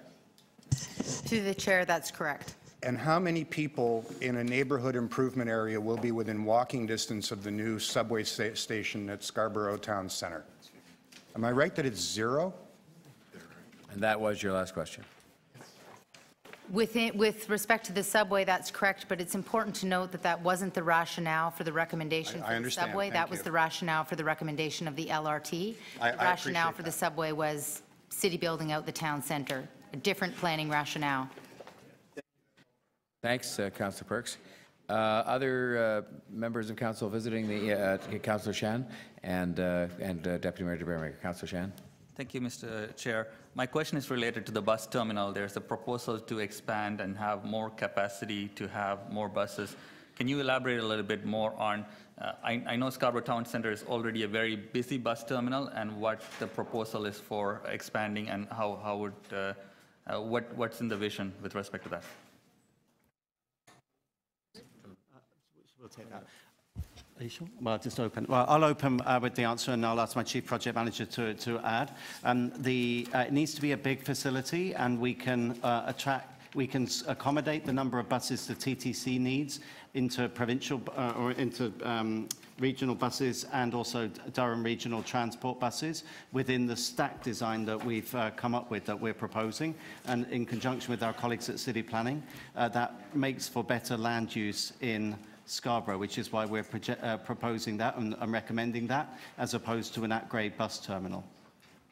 So if I'm right, the capacity or maybe the square footage of current bus terminal would almost be doubled? Yeah, it's a bigger facility. Bear in mind that where this the express subway terminates at Scarborough Centre rather than Shepherd, that means we have to bring in a lot more bus routes, and that's why you need the bigger bus terminal. 34 bays, we've done the calculation, and we've made it as thrifty as possible. That will accommodate the need.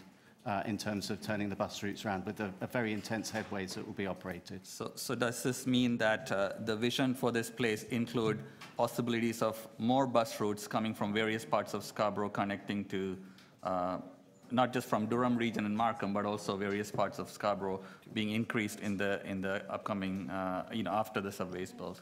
Yeah, the split of the 34 is actually 24 TTC and then 10, which is split between GO, Intercity, and Durham. And their requirements, they've communicated them to us, which reflects on the 10 future requirements. Our 24 also allows for future envisaged routes that we're planning down the road, as well as relocation of routes that currently go to the SRT on Ellesmere that would need to be rerouted to Scarborough Centre Station. Thank you. Thank you, Mr. Chair. Thanks, Councillor Chan. Deputy Mayor DeBaremaker. Thank you. Through you, Mr. Chair, I think my first questions will be to our CEO of the TTC. Last year, you had written a memo comparing the costs as a briefing note of the subway versus the LRT. Were those numbers in your report accurate, to the best of your knowledge and professional ability?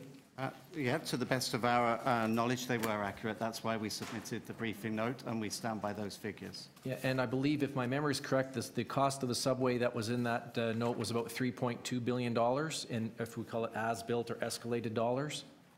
Yeah, from memory, I don't have it in front of me, but from memory, that's correct. Yeah, and the cost of the LRT is just under 1.9 or about 2.9 or about $3 billion for the LRT in escalated dollars as well.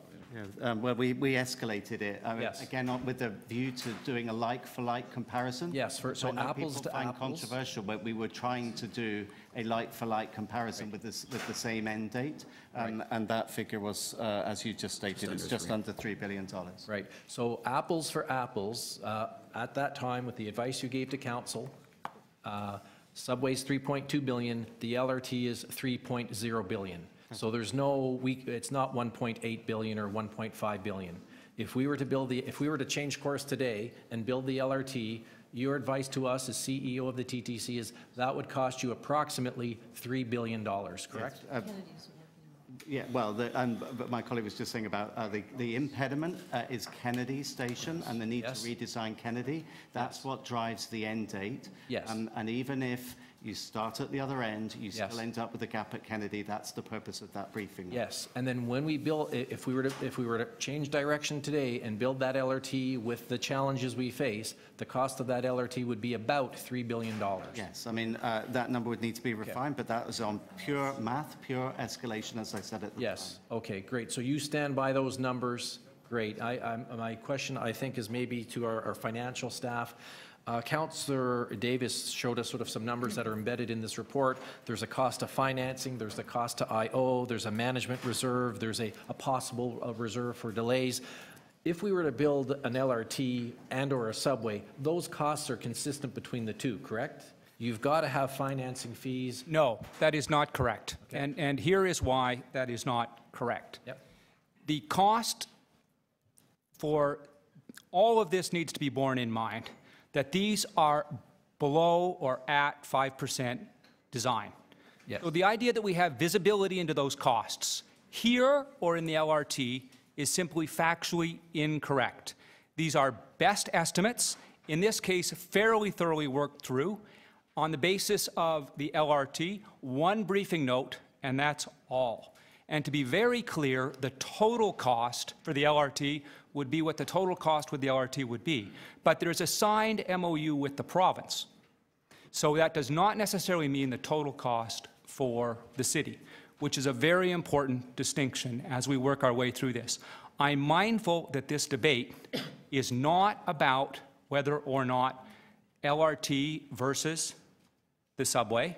Council has already offered staff direction in terms of pursuing that. Staff direction here is with regard to implementing Council's direction with respect to alignment, pricing, updating the price, and a handful of other things associated with that. That's what this report is about, not about the broader issue of an LRT or about the origin of cost associated with that broader issue of the LRT. Okay, great. Thank you, Mr. Chair. All right. Thank you, Deputy Mayor. Are there other members? Councillor Peruzza, yes. Just begging a bit of a clarification on that. The question. Go ahead and ask. Don't beg. The question would be then, if City Council did not support what you're asking for today, what would happen then? I think that's a much more fundamental question that staff are frankly not prepared to answer. That's not in front of us today. We are answering the question that was brought forward to us today, right, which is regarding alignment, cost update, a variety of other things that we have provided. The broader question as to the status of the LRT, the provincial focus, and a variety of other things would frankly require a much more thoughtful answer than staff are prepared to give you right now. And that would require, I think, to get that answer, a very different direction from Council that, to this point, with respect, has not been forthcoming. But you're basically, so what you're saying is, in a sense, that we are locked into this decision or this course of action. Doesn't matter how high the water rises or when the dam breaks. That's it. You're here. You're stuck. Swim or drown, right? Is that what you're saying? No, of course I'm not saying that. What I am observing is that Council has given very specific direction to staff. Staff are responding to that direction. The conversation about the LRT or others is a relevant conversation for Council if Council wants to revisit that, but it is not a relevant question in terms of staff work or staff preparation. This has been exclusively with respect to the implementation of Council's direction. Council is, of course, free to vary that direction, but to this point has not. Okay. Fair enough. Thank you. Thank you, Councillor Peruzza. Any other? Yes, Councillor Cole. Welcome. Thank you, Mr. Mayor. Through you to staff. First question just is, I think there's some consternation over the fact that this continues to come back to us and the fact that, in fact, it will be before us yet again, and that we've designed the process differently this time around compared to, say, the TYSSE delivery of that project. Could you speak to, as a result of some of the capital review we've done, how this report is differently and how there are off-ramps and check-ins built into this process as compared to, say, the last subway extension we built? I think there are a couple of very important approaches here. First of all, this is part of a stage gate process. We've had that dialogue with City Council, making sure that we provide you with as much information as we possibly can and do bring this thing back without delaying the process. Secondly, we have provided a recommendation that we explore with Infrastructure Ontario, in fact, a joint recommendation between City financial planning staff and the TTC, that we explore the potential for a design, build, finance project with appropriate risk transfer. That risk transfer is not so much about savings as it is about ensuring that we do not have cost overage. That becomes savings in a different sense, not savings off the bottom line, but savings against the risk that could have otherwise been realized by the city. So we are definitely trying to improve the performance. We have also worked hard, and I expect that Rick and others from the TTC will want to take some credit for this.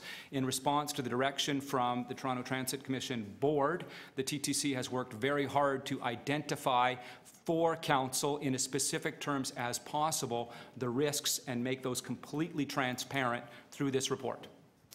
May I just add to that, Chair Cole, if you don't mind? So just to build on what Peter just said, 2 other points. One, to just reinforce the point that was just made, we've added an extensive element on risk, which Peter, the city manager, just mentioned. Second point to just highlight is if the discussions with IO do not conclude with a satisfactory DBF outcome, the other learning point via KPMG, and mindful of the problems we faced on TYSSE, is that the DBB alternative for TTC would be on a single contract basis, not on the multiple contracts, which has led to us having so many problems with knock-on delays between contractors and therefore cost overruns. So we've certainly learnt from that process. And just because I realize my time is almost up, since the initial council decision in 2013, how much money to date has been spent on pursuing the subway extension option from 2013 till now? We've spent $42.5 million to the end of 2016. Okay. Thank you very much, Mr. Mayor. Thanks, Councillor Cole. Any other members of council not on the executive committee wanting to ask questions of staff? Okay, let's move then to members of the committee. The executive committee wishing to ask questions of staff? Councillor Ainsley, Councillor Pasternak. Councillor Ainsley first.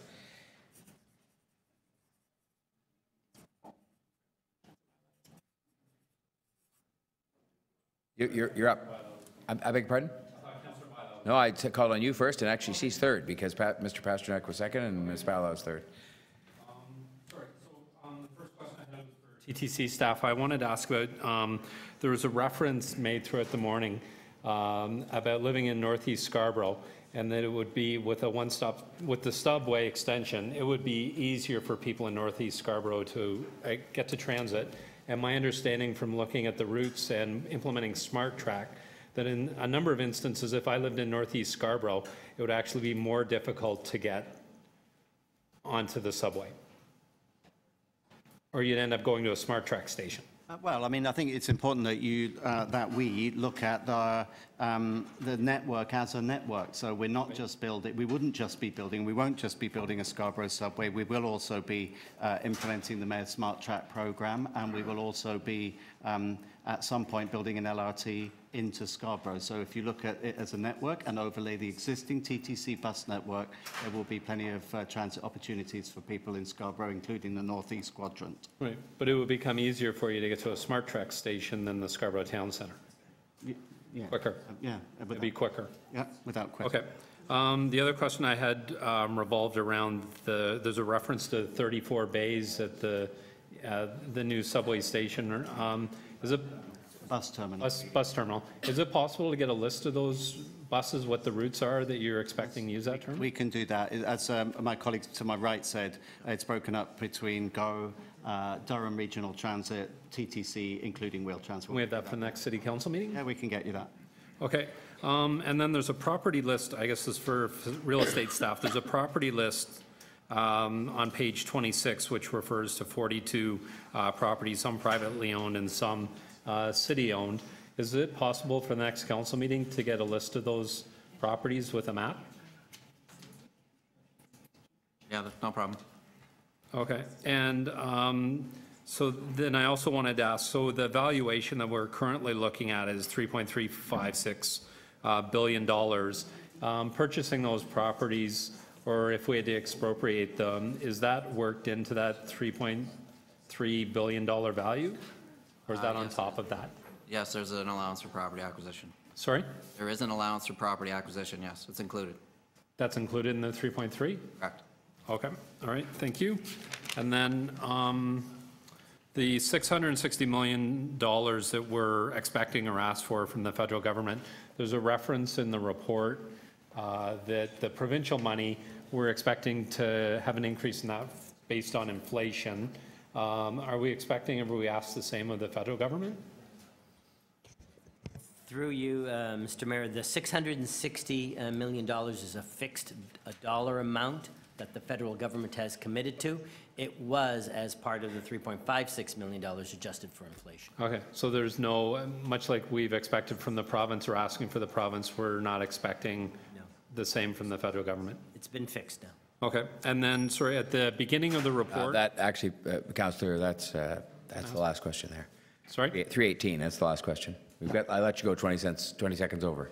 Oh, okay, thank you. Thank you. You can let me go 20 more seconds, I only have. Well, I could, but then that'll just, if we did that for everybody, we'd be here till midnight, which we Thank might you. be anyway. Councillor Pasternak is next. Thank you. Thank you, Mr. Mayor. Through you to staff, before us is an initial price of about $3.3 billion for the Scarborough subway. Is that a correct extrapolation of the figures before us? The price of 3.346 is the plain vanilla cost to construct, year of expenditure, assuming no scope change, no risk allowance, no financing or transaction costs. So that is if the project is built without variation, without risk, without financing, without transaction costs, without anything else. Understood. Contingencies come up all the time. So my question for TTC is, we're going to be opening up a subway line at the end of this year. It's 8.6 kilometers. It's 6 stations. The Scarborough subway is 6.25 kilometers and 1 station. We have a price tag on the Spadina subway line of $3.16 billion for 6 stations and a longer distance, and more money for shorter distance and less stations. I'm just wondering, I mean, it's a pretty dramatic difference between the two lines that you'd think side by side they'd look pretty similar. What are the main factors on why there's such a disparity between what you get for the dollars spent? First of all, just to give some better comparison of the numbers, the 3.2 for TYSSE, that would probably have been escalated to approximately 2012. So if you started that project today and escalated it over to our time frame, which we did, it would go up to about $4.6 billion. So if it was starting today, just as a comparator. Now, to compare between this project and that one, most of their stations are on greenfields. Scarborough Centre is anything but a greenfield. It's very complex as to being able to fit a bus terminal in there and station. There's various elevations. We're much deeper than TYSSE, and all of these things add to the complexity, the amount of structure that's required, and as a result, the cost. There's correspondence that went back and forth between former Mayor Rob Ford and Metrolinx in the winter of 2012, inquiring over as to whether any cost savings on the Eglinton Crosstown could be applied to a Scarborough subway. Just wondering whether that discussion is still in place, if the Eglinton Crosstown comes in under budget, whether any savings can apply to this project. Mr. Mayor, the amount that the province through Metrolinx committed towards the Scarborough subway is the 1.48. There has been no further discussions for additional funds from the province towards the project. So early promises of potential savings on the Eglinton Crosstown cannot necessarily be applied to this project? We would say explicitly not. Okay. Regarding... that actually was your last question. That was it? That was it. And that would bring us to Councillor Bailão. Thank you. I just want to confirm once again, this stage process, this is the first time we're using it in the city for a project of this magnitude. We outlined in the earlier reports associated with this project and the broader transit network a series of stage gate processes. So this is the first time we're bringing projects through that. However, the Smart Track report we brought through earlier also laid out those stages as well. Okay. So from what I understand, from now until the next time you come in, which is the end of 2018, you're going to be and that's what you're seeking authorization here, you're going to try to get an agreement with IO to do a design build financing, and you're going to try to get to 30% design and work a detailed budget. So when you come back, are we going to be asked to go out for tender? Is that it? So the process will work in terms of, yes, and it will come back with final permissions to go with the agreement with IO and all of the other elements. So the 3.346 will then become, it will become a different number, but a verified number. We'll have some understanding of the elements of risk transfer, a variety of other elements associated with that. So Council will then have an opportunity to decide whether or not to proceed with the project. Right, so we'll have the 30% design, an accurate budget, and that time we decide if we proceed with the tender or not. Exactly, the accurate budget to 30% design, yes. Okay, and is it at that time that you're gonna let us know if the other levels of government, with the communication with the other levels of government? I mean, at what point, I just want to feel, at what point, if you start seeing that you're not gonna get that kind of money, you're gonna come back to us? So I think if, and this is entirely hypothetical, but if it turns out that there are risks and we have clearly identified that we are looking for confirmation from the Government of Canada, the Government of Ontario, so we do believe that these are to some modest extent at risk and we do require that confirmation, we would, I'm not sure of the exact reporting, but we would obviously signal to Council if there were challenges in securing the financing associated As with per that. the model here, so the 1.9, the 660, if it differs substantially from what you have here, you're going to come back? We would expect to bring that forward as part of an overall package, yes.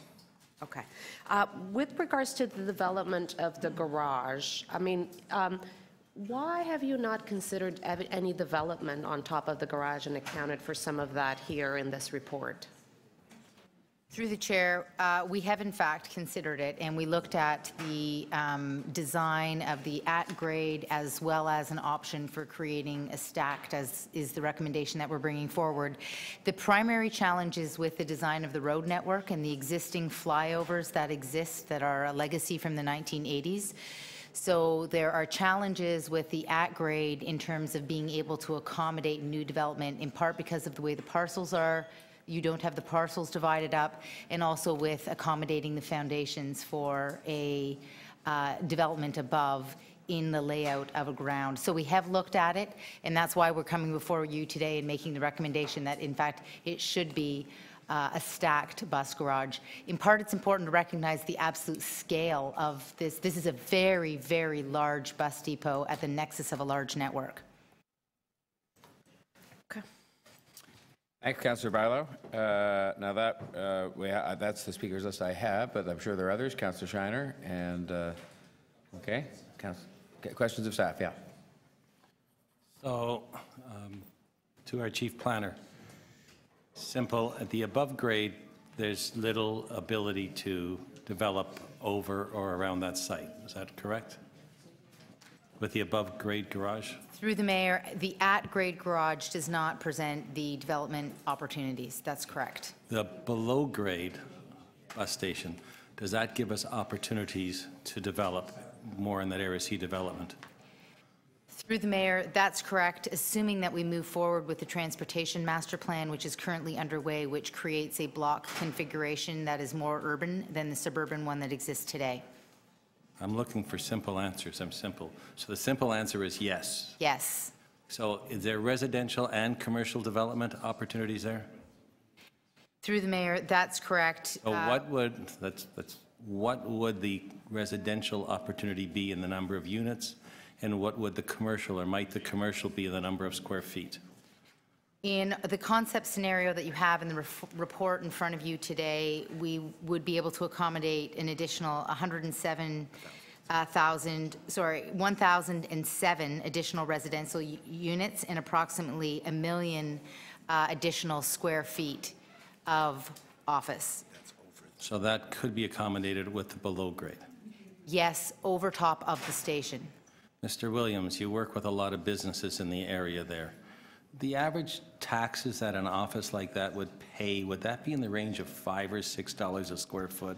Probably at least that. Depends, of course, on the availability, where they are, but at that location, it would be one of the highest demand areas. And could possibly be more? Sorry? And could possibly be more? Correct. Okay, thank you very much. Thanks, Councillor Shiner. Other questions of staff? Members of the Executive Committee? Okay. Then I think we're ready to move to speeches, and we would start. I'll take a list of the members of council who are not on the Executive Committee who wish to speak. Who did you say? Councillor Lee. Councillor Lee, okay. And is there anybody? I'm sure there must be others. Councillor Perks, thanks. Councillor Davis. Councillor Shan. Okay, that's a good start. And so we'll go to you, Councillor Lee. Sorry, Councillor Nunziata, yeah. Thank you very much, Mr. Mayor, members of the Executive Committee.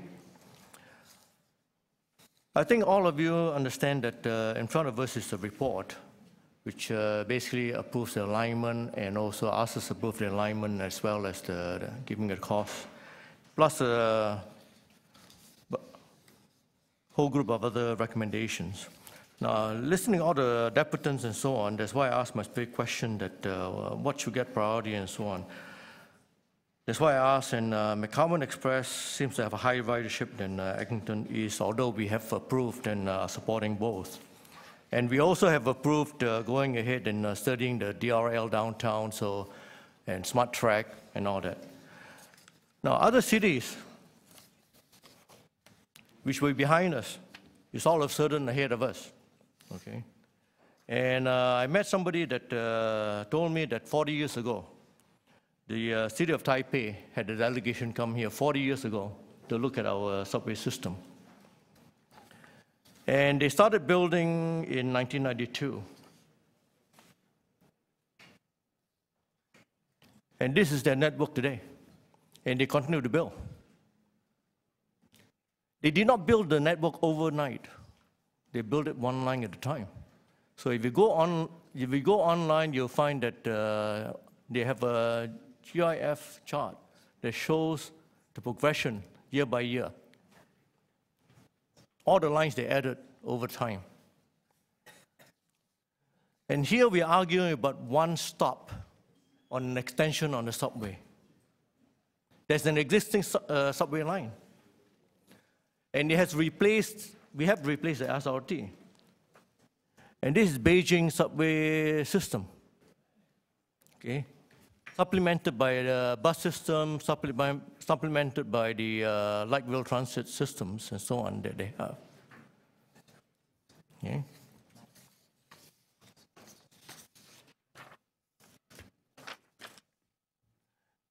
This is the island city of Singapore. Also, they started behind us, and they are now way ahead of us. And even in my country of origin, the largest city, Kuala Lumpur, has a network of mass transit. And here we are arguing about one extension of a subway line to serve the people up in north end of Scarborough. We need more, but we are happy to be able to get this one stop, and then we'll build from there, and then add the rest of the network. So I urge you all that we need to proceed with this. Thank you. Thank you, Councillor Lee. Councillor Perks. Thank you very much, Mr. Mayor. First of all, I want to thank all the deputants who came today and the answers from city staff.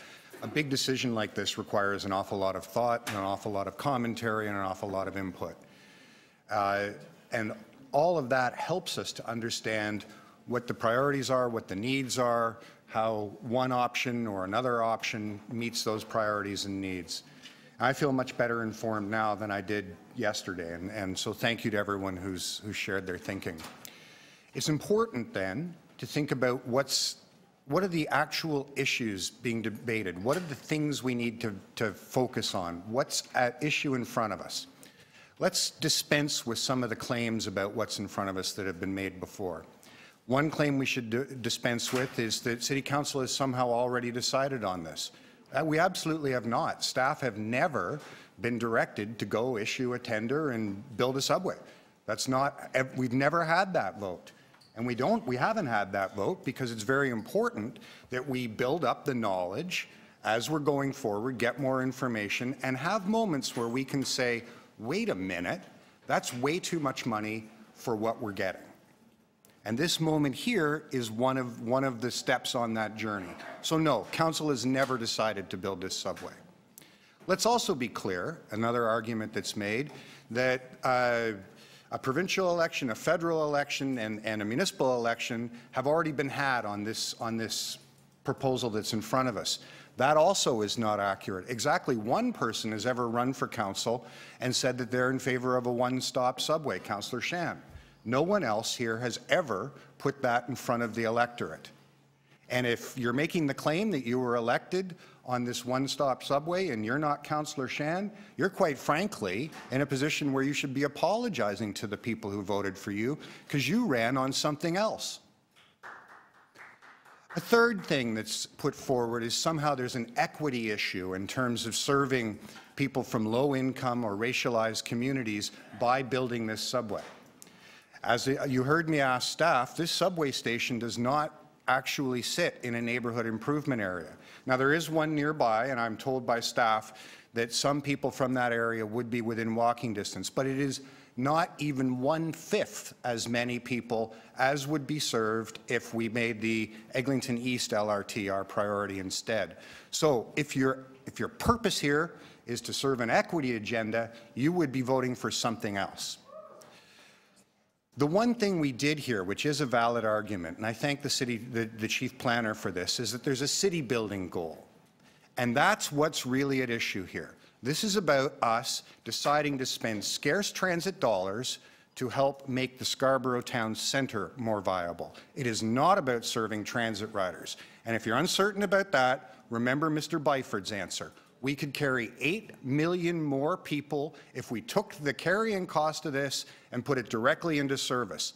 This proposal gets us 800,000 new riders. Investing in service is 10 times more valuable for transit riders than building this subway. Thanks, Councillor Perks. Councillor Davis. Thank you, Mr. Mayor. I too want to thank everyone today.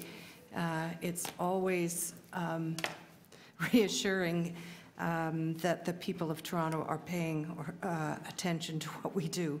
And I hope there are others who are able to access this debate and the full debate at Council when it comes there, Councillor Shiner.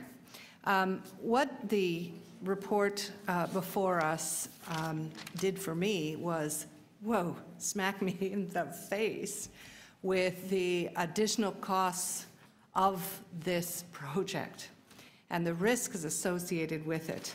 And what we learned today is it's not a 3.2 or even a 3.35 project and financing scheme. It really is a $3.876 billion proposal before us. So we started out at I'm sure, at 2 point something, Mr. Livy, and then it went to 3.2 and 3.6, and I'm glad that Councillor Perks pointed out we did not approve a Scarborough subway. We approved moving this project forward as we did moving all of the other projects in the network forward, and they're all at different stages. So we are being asked, and the city manager has identified the risks that are built into what is before us. And I'm pleased that we do have a stage, whatever it's called, stage gate model. And some people have called them off-ramps that are built into this process, and I'm pleased. But I raised the question to Mr. Livy privately. When do we take the ramp off? At what point? Is it, according to this report, the next time we get a report is at 30% design? We are less than 5% design right now. So what I know is that it's a $4 billion estimated project, but we still have no confirmation of the funding from the federal and provincial governments, no agreement. We're being asked to move it forward one more time. We're being asked to push forward to negotiate with Infrastructure Ontario, and we've got no agreement with them at this point. I presume they'll report back. They're supposed to report back if there's no agreement, but then we authorize our staff to enter into an agreement with Infrastructure Ontario without it coming back to council at all. So this thing has very few ramps off. And in fact, the next time council gets to see this, it will be $120 million, $119 million of estimated sunk costs. Is that when we get the off-ramp? I mean, I understand that we made a decision to keep moving this forward based on political decisions with almost no information. And here we are getting more information that is pretty frightening in terms I'll ask of you on cost. that note to conclude. And I think that I want to know I want a signed agreement with the provincial and federal government. Okay, I said I'd Before want you we to conclude. proceed. Yeah. And we have not got the information we need necessary to push this forward. Thank you, Councillor Another Davis. step. Thank you very much. Councillor Shan. Thank you, Mr. Chair. I also want to start off by thanking all the deputants who made their way here to depute and make their points heard. I clearly understand the dialogue is very difficult and also the views are diverse. But I have to say that sometimes Scarborough residents are forced to think one is better than the other, so let's give one up and take the other one. And we keep going back in this cycle for a long period of time. The subway project has been approved to a certain extent and been promised money. So I come from Morningside Heights, just north of Malvern, and our residents, as I mentioned earlier, take 30 minutes to 40 minutes to get to Scarborough Town Centre, and then 15 minutes at least in transition to Kennedy Station before they get to something that moves faster. And then they move on to go to from Kennedy coming downtown. It's about 1.5 hours to 2 hours each day. And if the subway was built to Scarborough Town Centre, for people like me and my neighbors and people coming from Malvern, it would take 20 minutes to 30 minutes each way off because of bus connectivity and going straight downtown, which is not an exaggeration to say about 1 hour extra with our family. It means I could actually maybe drop my son at the school instead of the childcare center. Maybe, family members can spend more time with them. It was very disheartening to hear that folks from Vaughan would be getting to downtown faster, folks from Ajax would be getting to downtown faster than people of Scarborough who belong to the same city that we are all proud to represent. Scarborough has not had its fair share, whether it be transit funding, community space, libraries, shelter, but this fair share argument is being, the argument is coming from the reality of people feeling like they're not getting what they pay for, they're not getting what they deserve. Use of the term one stop to define this is a huge injustice to the kind of potential this has. This stop is going to be a hub. It's going to create more employment opportunities. It's going to create more public art. It's going to create connectivity for the rest of the Scarborough. It's going to bring downtown folks and other folks to come to Scarborough to enjoy the diversity and the culture and the vibrancy of the economy in Scarborough. Environmentally as well, this is one of the biggest things we can do. More people will be getting off the car to come downtown instead of being stuck in Don Valley Parkway. It is about race and class. If you go to Scarborough Town Centre, Scarborough Artery Station, and stand there and watch who is getting onto those, there is the low income marking of that. There is a race mark to that, and people cannot deny that. People who have been put to go through Scarborough RT year after year when it's breaking down have been racialized people from low-income neighborhoods, including the neighborhoods that are identified as priority or neighborhood improvement areas. 30 years we've waited. 8 times this has been decided. 25% of the population of Scarborough has only 3 stops, if we count Victoria Park as one of them, which actually serves Scarborough and East York. We can't wait more. We got to get moving on this. Scarborough residents are waiting for us to. I strongly support the Scarborough East, Eglinton East LRT project. Once this is approved, I'll be the first one to fight for the other levels of government to come on board to get it to Malvern. But let's get moving. Let's not delay this any further. Thank you. Thanks, Councillor Shan. Councillor Nunziata. Thank you. As it was mentioned earlier, that we have been debating this at least 8 or 9 times since we started. It was originally in July 2013. Now, we've always heard from some members of council, Councillor Perks, Councillor Davis, some of the councillors that are opposed to the subway. From the beginning, from day one, when we first voted on it in 2013, they were totally against the subway. This was even before the cost, the total cost that we have before us today. They were against it from day one, and now they continue to be opposed to it. So today they're using the excuse because of the cost, but they've always been against it. So it's nothing to do with the cost. They just oppose the Scarborough subway, and they always have and they always will. And that is not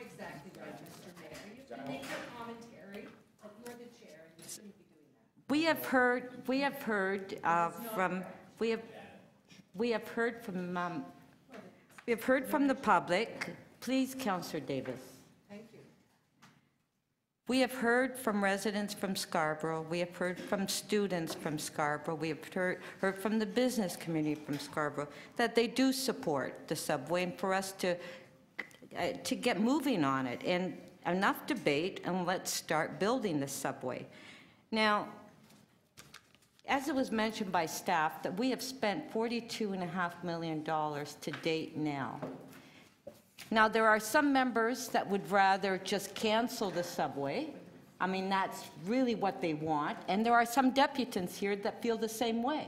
They want to cancel it. But I just want to remind members of council, the last time a subway was canceled in the city, which was the Eglinton subway, that was in 1995. At that time, the Eglinton subway, total cost was $2.3 billion.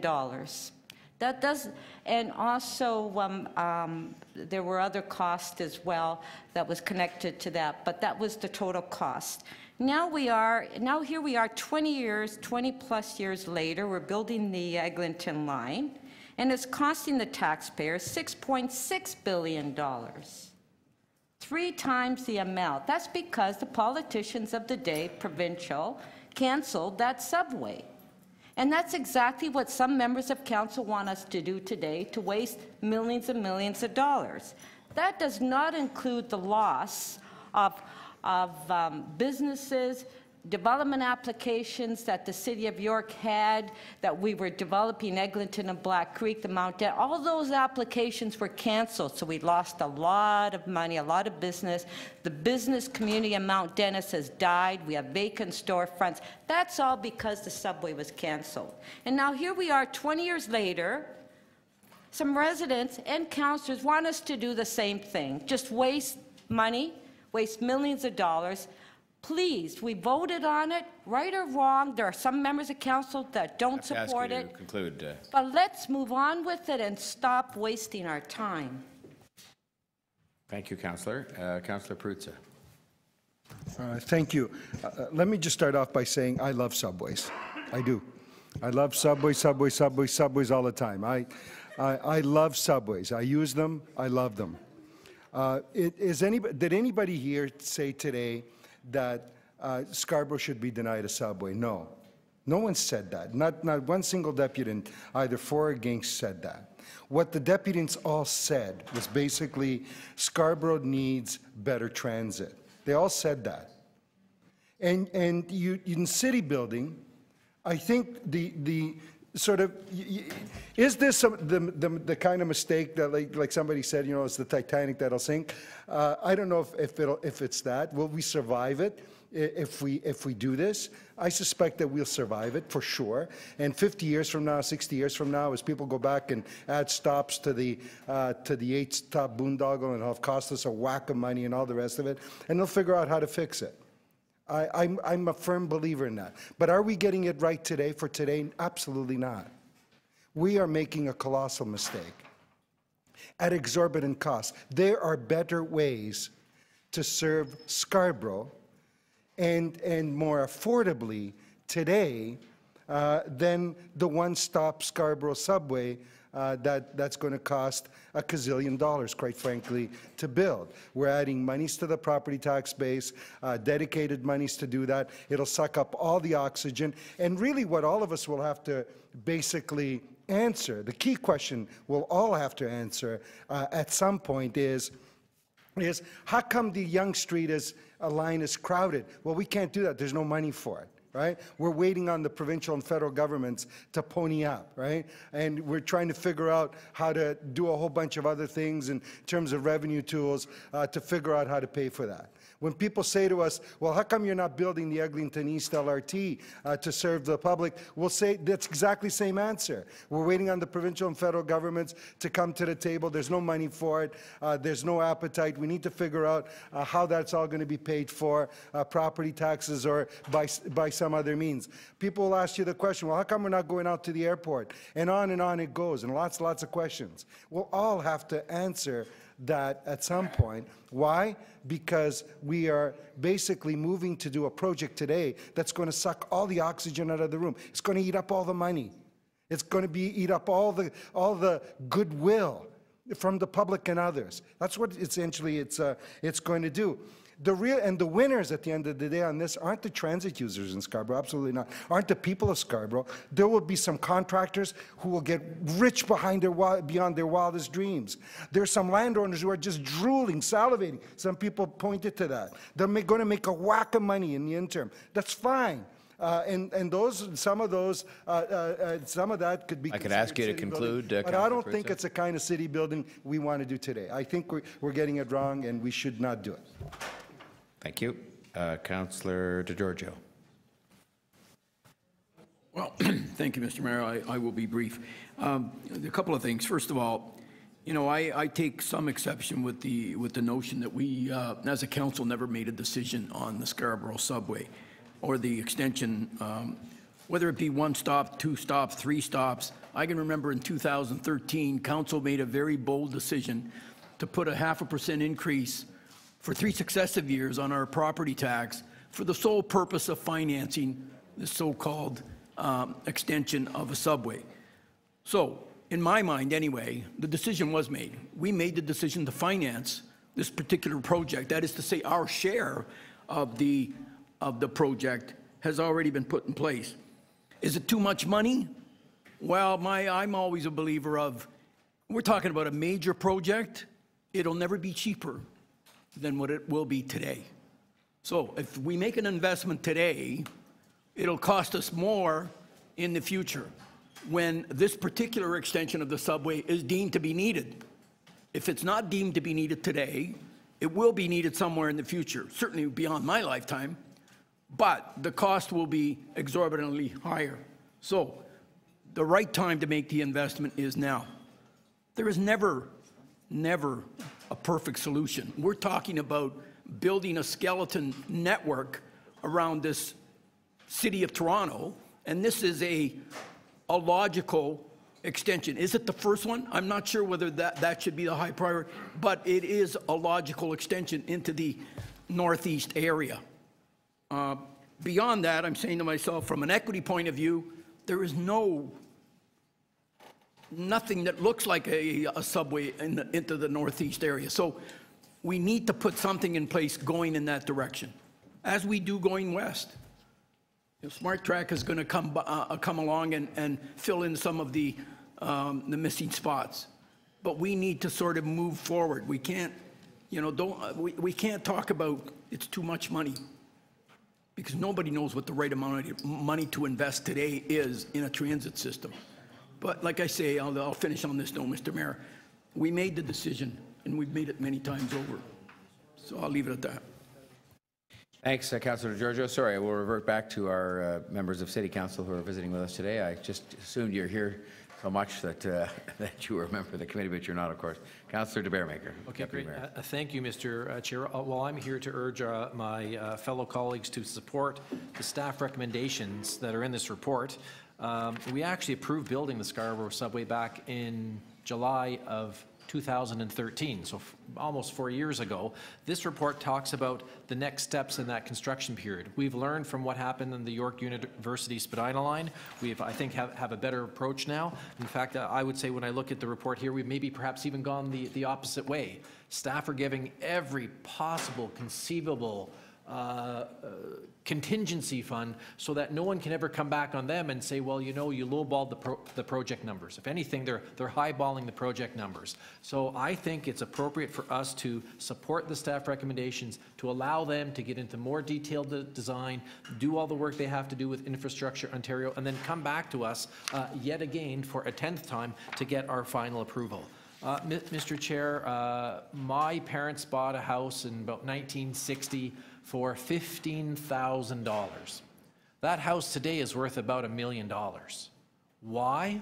Because it's 2017. We look at the cost of this subway station and say, oh my goodness, it's $3.5 billion.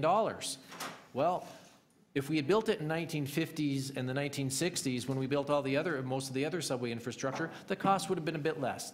but for whatever reasons, Scarborough's been the last in line in terms of our subway expansion. This Christmas, we're going to open up a subway station in the city of Vaughan, north of our municipality. The city of Vaughan is getting a subway station to their city center before Scarborough is, and certainly our ridership is much higher.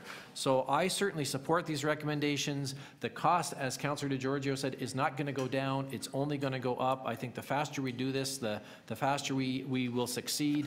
I'd like to remind people that not only did we approve the subway, we approved the funding for the subway. We did the responsible things as a city council. We didn't make empty promises. We actually said to people, if you want to build this, this is what it's going to cost the taxpayer. And we voted for those tax increases, and all of them passed. So we actually have a fully funded projects. I have a long wish list of projects I would like to see, all 29 or $32 billion of it. But most of those projects are not funded. This is one of the projects that's fully funded by all three levels of government. We've built the consensus. It's time to build it. So, Mr. Chair, I'm going to be very happy when I see my council colleagues who today will try to vote against this and kill this project, when they keep their word, when we come back for the Scarborough, Eglinton East extension of the LRT line, that they will actually vote for it. I'm going to really appreciate that finally they're going to vote with the majority of Scarborough councillors and MPPs and MPs when they actually support funding the Eglinton East LRT. I'm counting the days. Thank you, Mr. Chair. Thanks, Deputy Mayor. And are there then any other members of the City Council that are here that want to speak that aren't members of the Executive Committee? So then we can move after that excellent beginning by Councillor DiGiorgio to other members of the committee. And I see Councillor Crawford, Councillor Ainsley, Councillor Pasternak. So we'll start with you, Councillor Crawford. Thank you, Mr. Mayor. I think we all agree on this statement. We need to get on with building transit in Scarborough. And it's already been mentioned, it's at least 8 times we've made decisions that have confirmed the support for a subway extension to Scarborough Centre. That is fact. We have supported that, and I will continue to support that. About a year, I think it was about a year and a half ago, planning brought a vision of an integrated transit plan, and I'll speak just to the Scarborough portion of that. It included Smart Track. It included the Eglinton East LRT, and it included the extension to Scarborough Centre and defining Scarborough Centre as a rapid transit hub. We supported that. I will continue to support that as we move forward. All of those projects support better transit in Scarborough. Now, the recommendations before us today are only a small part of that bigger vision that has already come to us. And they are really about the alignment. It's about McCowan alignment, or it's about the Brimley alignment. It's about a bus garage above or below grade, and it's about financing options.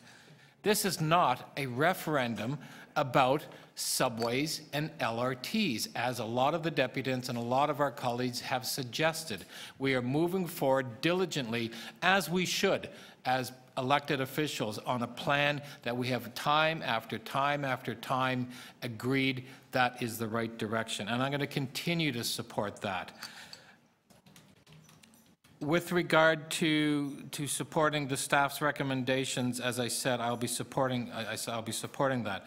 And I want to just sort of finish off. When I look at many years ago, when the subway was extended up into North York, Shepherd, Melasman Square and above, I know what it was like driving in that area and seeing what that area looked like many years ago. And if you recall, there wasn't a lot of development around that area. There's really nothing in that area. And you look at it right now, and you look at it today. That decision to extend the subway up to Shepherd and beyond was the right decision, because the people and the councillors who made that decision back then were looking 10, 20, 50 years ahead. This is what this decision is. We made the right decision as a council 8 times to look at that visionary moving forward of what Scarborough needs to look like in 50 years, and this is the right decision. I'll continue to support it. Thank you. Thanks, Councillor Crawford. Councillor Pasternak. Thank you, Mr. Mayor, and thanks to all the deputies who've come in. No one called the Warden to Kennedy subway extension a one-stop subway, and no one called Wilson to Downsview a one-stop subway. In fact, if we were to dig deeper and look at what's gone on at Union Station, that actually can be considered a zero-stop subway because there was already one there. And no one has called that a billion-dollar zero-stop subway. We have heard some of the voices, the objectionists, and those who are against this project talk about a business case. But because transit is a social good, I ask these people, would you expect a business case to open our hospitals, to provide police services, to provide fresh water and environmental protections? These are social goods that we must support, and it is expensive, and transit is expensive. And the longer the politics and the objectionists continue on with this, that this transit project will become more and more expensive.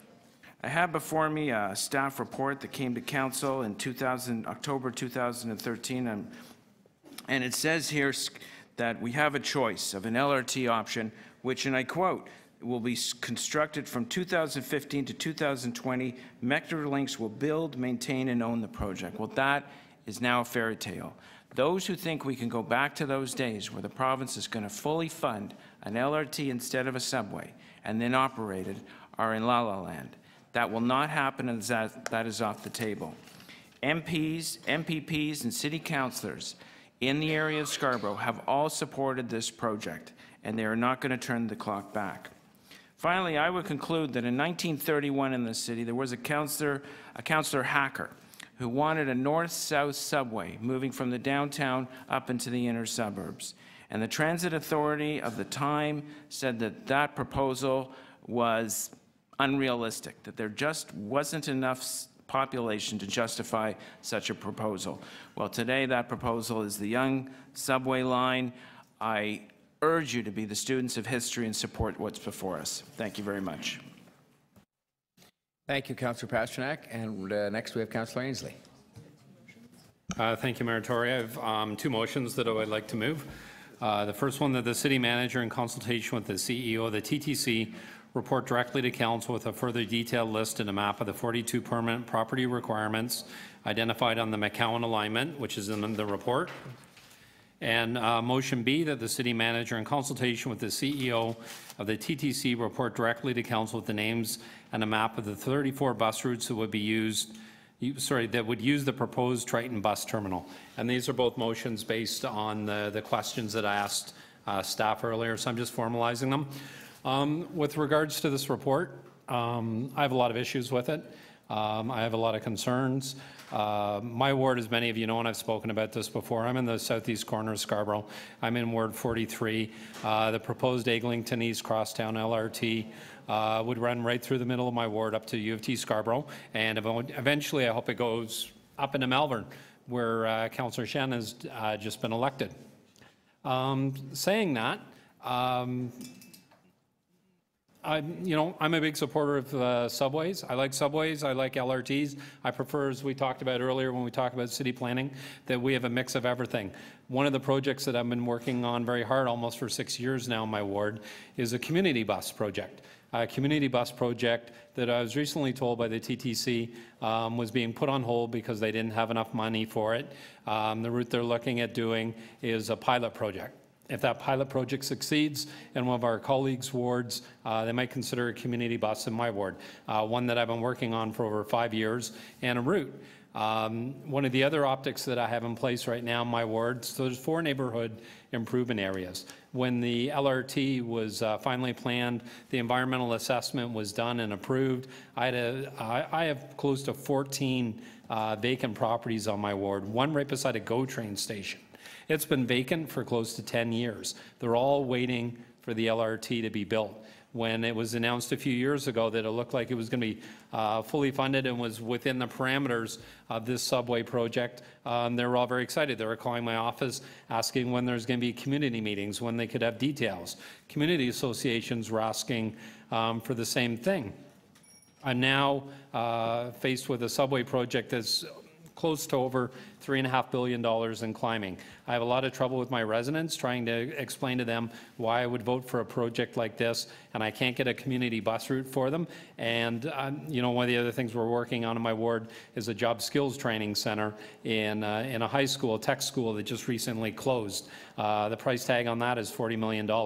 My residents are looking at me and saying, you can't find $40 million in the school to build us a job training center to help the youth in Eastern Scarborough, but you would have money for this. So there's a lot of dynamics at play that, you know, for me, this isn't a project with this price tag that I can make within the scope of what I consider community building. Thank you. Thanks, Councillor Ainsley. Councillor Bailão. Thank you, Mr. Chair. I wasn't going to speak, but I decided to just say a few words, and I'm going to be very brief because I think once again we went over the merits and the benefits and the challenges of LRT versus subway, and I think we've had this discussion, we'll continue to have it, but I think one thing, and there's the discussion now, have we approved the subway, have we not approved the subway, and there's difference of opinions on that. I mean, I think what we clearly approved was a Scarborough network vision with very specific city building and transit building for Scarborough. I think that we approved. There were several lines that needed to be built. And as the process moves along, I become increasingly happy that we have this new system in place, because these are projects of immense magnitude, of immense risk, of, as we've seen in other projects, similar projects that we've had in the city. So what we have in front of us today is a report that clearly says that, you know, this budget is a minus 30% to plus 50% accuracy. So do I want a more accurate budget? Absolutely. Do I want to know if these costs are the correct one or not before I go to tender? Absolutely, I want that information. Do I want to be able to have the confirmation that the provincial and the federal government are on board before going out? Is this doing due diligence on the project? Absolutely, I want to know that information to move to the next stage. So I think what we're doing in here is building a business case for part of that vision that was approved. We're being prudent. It is a process that, fortunately, it's been implemented in the city, and I know that is being used on things like the George Street revitalization on this one, and it's about time, given other projects that we've had in the city, that we have these off-ramps and these touch points and going over these issues because projects, you know, need to be evaluated. And too often in the past, including in this file, this council has done lots of decisions without enough information. And what this process is doing is step by step at different stages, bringing us the information so that we can make decisions. And I think that this one that we have right here, that is basically saying, give us the authorization to prepare what we need to have a tender going out. I don't know how anybody can say no to this, to be honest with you. It's saying that it's okay to have a minus 30% variance to a 50% plus variance. I think we all need more information in order to proceed with this tender or not, but I think this information is clearly needed in this council. Thanks, Councillor Bailão. Councillor Shiner. Thank you, Mayor Tory. You know, I've been involved and around subways for a little while. First one was the Spadina subway line, when there was the extension from Bloor Street up to Downsview, just above Yorkdale. And everyone said, why? Because the subway wasn't needed. Now it's an extremely useful component. It was extended from there to Shepherd, and from Shepherd now to Highway 7 up in Vaughan, because people need subways to get around a growing city. In Toronto alone, we're expecting 100,000 people a year. And we've had other extensions and subways built beyond the University Spadina line, because remember that the Yonge Street line had to be reopened and a subway stop built at North York Centre. There was no subway stop there. We had to expand the Bloor station. We had to expand the Union station. We keep expanding on the small system that we currently have. But we're looking at 1 million people coming into the city in the next 10 years, and there's no way for these people to get around. So you need a transit network, and I've seen this debate over and over again where people seem to procrastinate on a project that isn't in the area that they represent, and they don't look at a citywide initiative to say what's best for the city of Toronto, this comprehensive city. And that's what Metro used to do before the amalgamation of the cities, is look at it on a comprehensive basis. And I think that's what we have to do, and that's why I'll support this and other expansions that are there. But let's look what happened from the expansions. There would not be a North York Civic Center if not for the North York subway station and the Shepherd station. It wouldn't exist. There wouldn't be 10,000 condominiums on the short stretch of subway that's been built from Yonge Street out to Don Mills Road. They wouldn't exist. And where we're looking at now, and that's why I asked the question of the chief planner, there's the opportunity for 1,000 condominium units, but even more, 1 million square feet of office. The revenue that can bring in is up to $10 million a year by developing those areas in addition to providing the transit capacity that we need. That's the type of initiatives that we need. Building a new civic center in Scarborough like you have in North York, like you have now growing up at Highway 7 up in Vaughan, and that's what a subway will do over there. It's not going to happen any other way. And it's not going to happen by short-sightedness, by saying my project first. Yes, we need the relief line. It shouldn't stop at Bloor, it should go to Eglinton. Yes, we need transit out in the other ends of the city. Absolutely. Yes, we need the Shepherd line built and finished from Yonge Street over to Allen Road so it has a connection there and all the way out to the Scarborough Civic Center. But you've got to start somewhere. We've got to do more than we've been doing to make this city work. So I support what's here, and I believe the mayor has a motion to look at some development opportunities out in Scarborough, which I think is a most important thing to do with the private sector, because that's the opportunity to make the Scarborough Centre the jewel of the east end of Toronto, like North York is now, and like we're building out in the west end of the city in Etobicoke as well. And I think time has come and we shouldn't be procrastinating any longer. Thanks, Councillor Shiner. Deputy Mayor Man Wong to speak.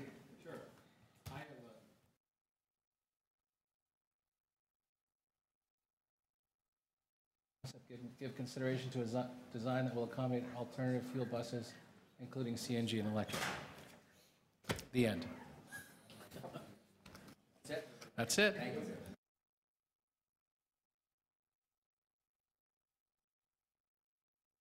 To speak for a minute or two, but are there other speakers on the committee that have not yet spoken that wish to speak? Okay. I have a motion that I will give to the clerk to put up here, and it just concerns having our city manager explore the ways in which we could use the private sector to help us to both finance the bus terminal, but also to maximize the benefits in terms of development, retail, residential, or commercial on the bus terminal, underground bus terminal site. I want to also reiterate the thanks of all those who thanked the deputants to come. And I want to just try and make 2 points here. First, I very much aspire to what Councillor Lee talked about when he put those maps up.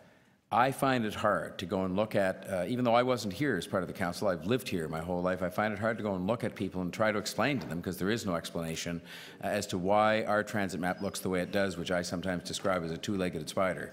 And all the ones he showed in Kuala Lumpur and Taipei, and you could say Hong Kong and Tokyo, you could go on a long list of cities, many of which have built all that transit well after the time that a lot of people in this room first got here.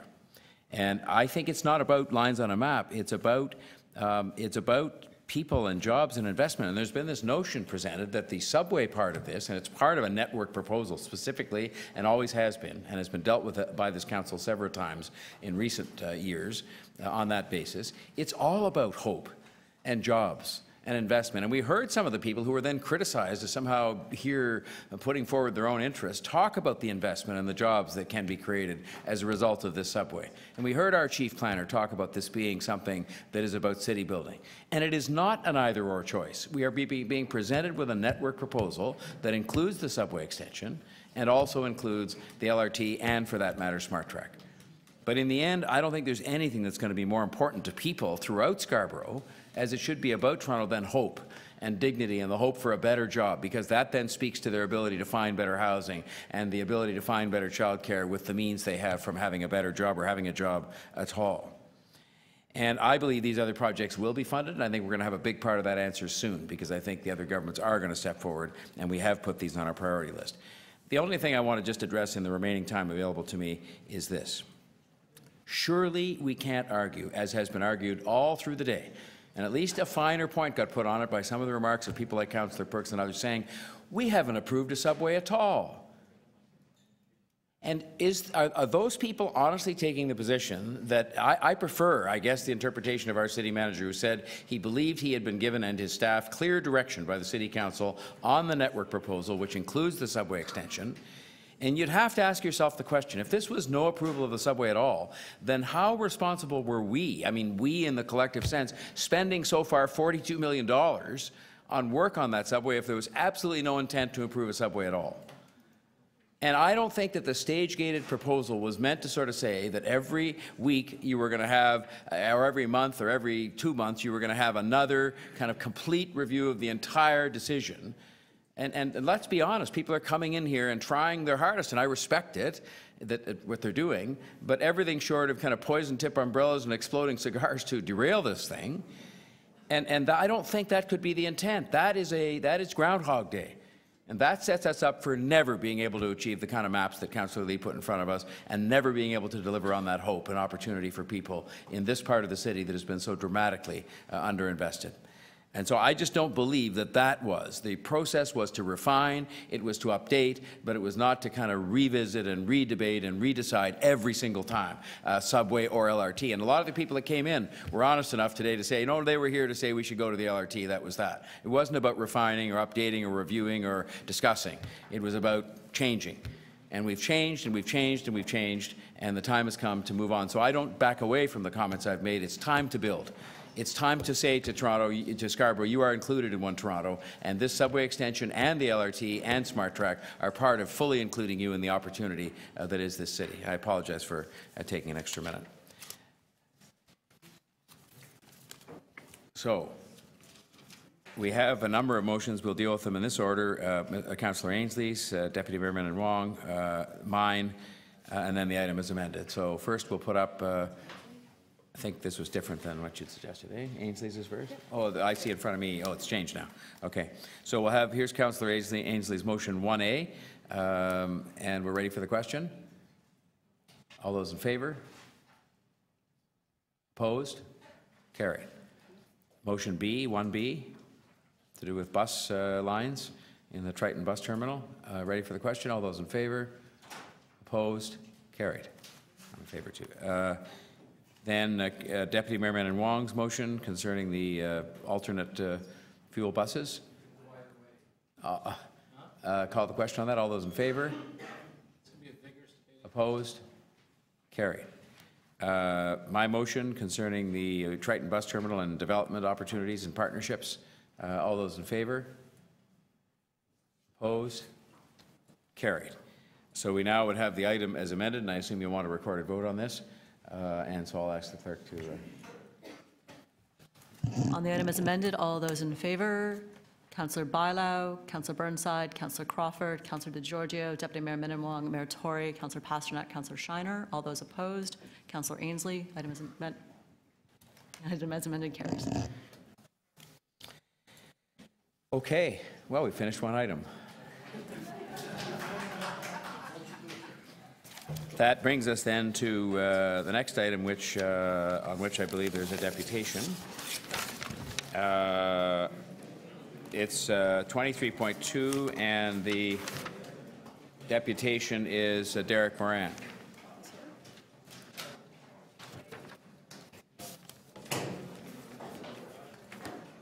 Now, Mr. Moran, I want to just take something up with you, if I could, before you start. When you were last here, you made some comments about somebody that wasn't present here and not able to defend themselves. Yeah, excuse me. One of our staff friends could just keep the hubbub down. We've still got a meeting going here. And I said that you wouldn't be welcome back until you just apologized for speaking very ill of somebody who wasn't here and able to defend themselves. And I wonder if you might just indicate some remorse about those comments, and then we could move forward. Did you address me as Mr. Moran? Did I which? Did you address me as Mr. Moran? Yeah, I just did. Would you like me to call you Derek? Derek, sole living beneficiary. Yeah, but could you just address... She was, if you read Mildred Davis's email, she was very rude to us at her Environment Day.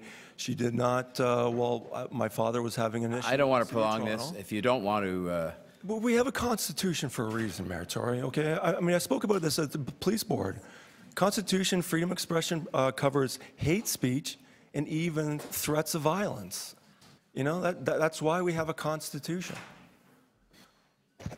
Fine, you go ahead. I just hope we could maintain a degree of civility here, and that you might just indicate some regret at those comments, but you just go right ahead. Oh, okay. I've seen... My ability to bar you... No, I've seen Karen Stintz walk by me at the Young Eglinton Center in front of the Pickle Barrel. I've never said anything ill to her. I have nothing against Karen Stintz, the woman. It was Councillor Stintz, the trustee, that... Okay? Then, sir. This item reminds me of a conversation that City Manager Peter Wallace and Councillor Shiner had a while back. And this is, I made a meme out of it. This is City Manager Peter Wallace saying to Councillor Shiner, given the absolute fiduciary responsibility that we have on the basis of the taxpayers and ratepayers of this city, and I feel that very strongly, it is not a question of what should be, it's a question of what is. So I'm just wondering if everyone here actually realizes why you're all trustees who owe fiduciary duties to all of us. And it's actually in Mercer versus Attorney General for Ontario, Supreme Court of Canada, 1881, says society, being originally proprietor of all lands, they revert to society if the owner dies without heirs. The sovereign, which would be the I guess, British Crown, chosen by society, the sovereign holds the land in trust for the people as a fide commissum. So this is all just one big form of trust law that's being carried out right now. Fide commissarius and fide commissary in Black's Law Dictionary 9th edition both say C. Seste K. Trust. Seste K. Trust in Black's 10th is defined as law French for the one for whom is the trust. One who possesses equitable rights and property, usually receiving the rents, issues, and profits from it, the beneficiary, also termed fide commissary, fide commissarius. An alternative name for the beneficiary is Seste K. Trust, an elliptical phrase meaning he for whose benefit the trust was created. So on page 4 of the report for action, it mentions the definition for the prudent investor standard. It requires that a trustee weigh risk versus reward when making investment decisions. The prudent investor standard is a well-established benchmark by which to measure investment decisions and is the standard required of trustees in Ontario under the Trustee Act. The standard of fiduciary duty for those entrusted with the responsibility of managing others' money. So this is just an excerpt from the Donovan Waters Law of Trust in Canada text. But it is to be remembered that no one is obligated to accept the office of trustee. If he does accept it, he becomes a fiduciary and, as a trustee, answerable to the court for the discharge of his duties. He can no more avoid the possibly painful consequences of discovering past breaches of trust than he can resign at the moment or at any time later in an attempt by remaining silent and withdrawing from the affairs of the trust to avoid becoming involved in any way with the breaches of the trust by others. A trustee is not liable for the breaches of others, but for his own failings. A trustee who resigns to avoid exposing the breaches of trust of others is personally at fault. His failing is comparable to that of the trustee who resigns when he has noticed that other trustees intend to perpetrate a breach and who thus facilitates the breach. So, but what are exactly the fiduciary duties mentioned of in Section 131 of the City of Toronto Act? It says it is the role of City Council, 131G, to carry out the duties of council under this or any other act. But they're not really listed anywhere in the City of Toronto Act, are they? So here's the definitions in Black's Law for fiduciary duty. A duty of utmost good faith, trust, confidence, and candor. like that police officer who admitted to me in front of Chair Andy Pringle that the Crown is the surety for the person we all have. Owed by a fiduciary to the beneficiary, a duty to act with the highest degree of honesty and loyalty toward another person and in the best interests of the other person. Duty of candor is defined as a duty to disclose material facts, especially a duty of a director seeking shareholder approval of a transaction to disclose to the shareholders all known material facts about the transaction. City of Toronto Act section 125.1 says the City of Toronto is hereby continued as a body corporate. There's no definition for what a body corporate is, but the Loan and Trust Corporations Act of Ontario says a body corporate means a body corporate with or without share capital and wherever or however incorporated. Later on in the trust corporation, later on in that act, the definition of trust corporation means a body corporate, incorporated or operated, A, for the purpose of offering its services to the public to act as trustee, bailey, agent, executor, administrator, receiver, liquidator, assignee, guardian of property, or attorney under a power of attorney for property, and B, for the purpose of receiving deposits from the public and of lending or investing such deposits. So I just wanted to remind everybody that this is actually like Janet Leiper said when you weren't here, though, about 3 years ago when she said it, just reminded everybody to be careful with the people's trust and the people's resources, because this is all one big form of trust law being carried out. Okay, thank you very much, Mr. Moran. Derek? Objection. Are there any questions of this deputy? Seeing none, I'll thank you very much for being here.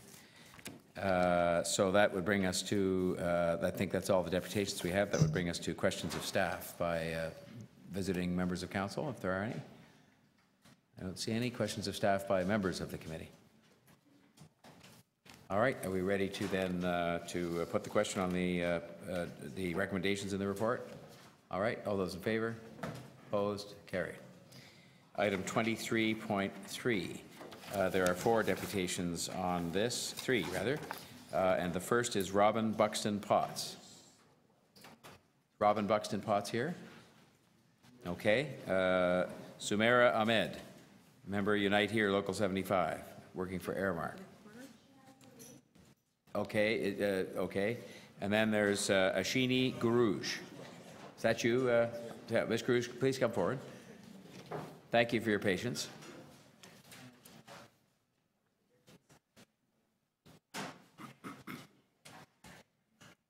Again, you have 5 minutes.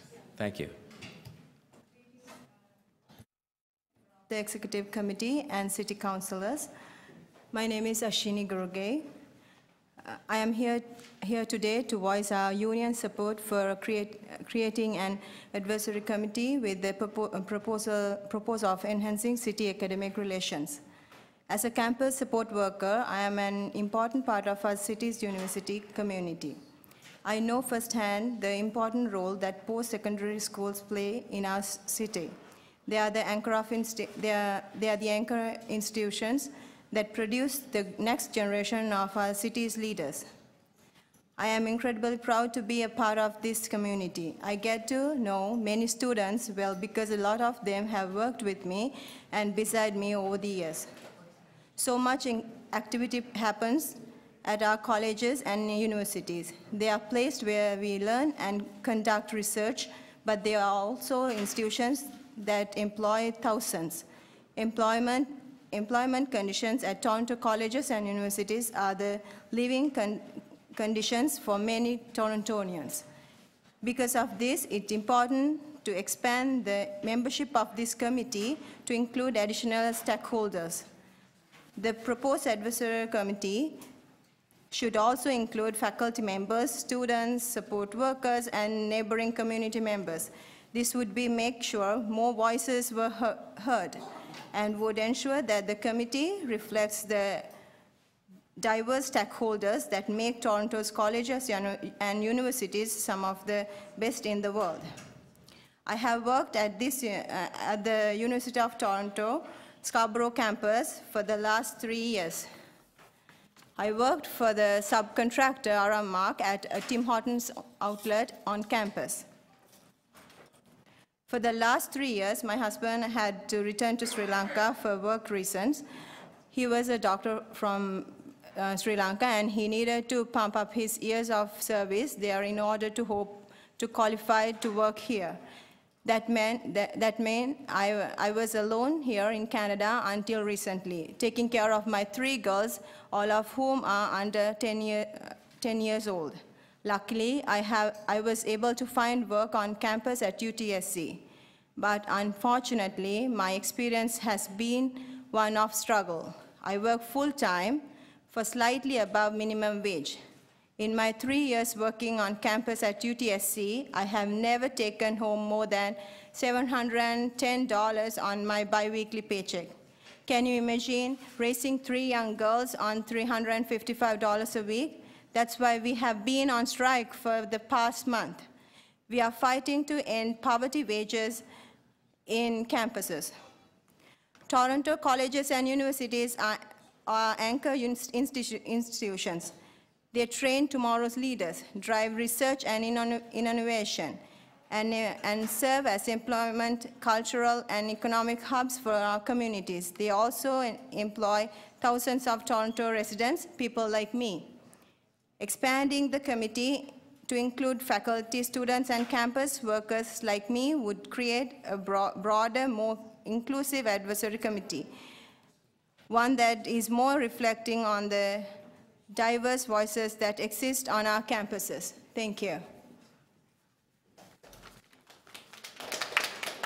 Questions of the deputy? Seeing none.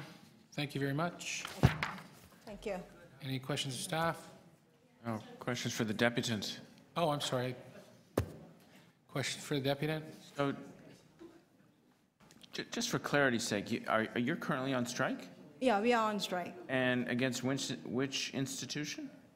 Scarborough University, Toronto University, Scarborough campus. And with the Tukes, are you TAs or are UTSC. you on a PhD track, or what's your status in the? We are working for Aramark. That's a food service company. Food services. Your food service providers at U of T? Yeah, you're correct, sir.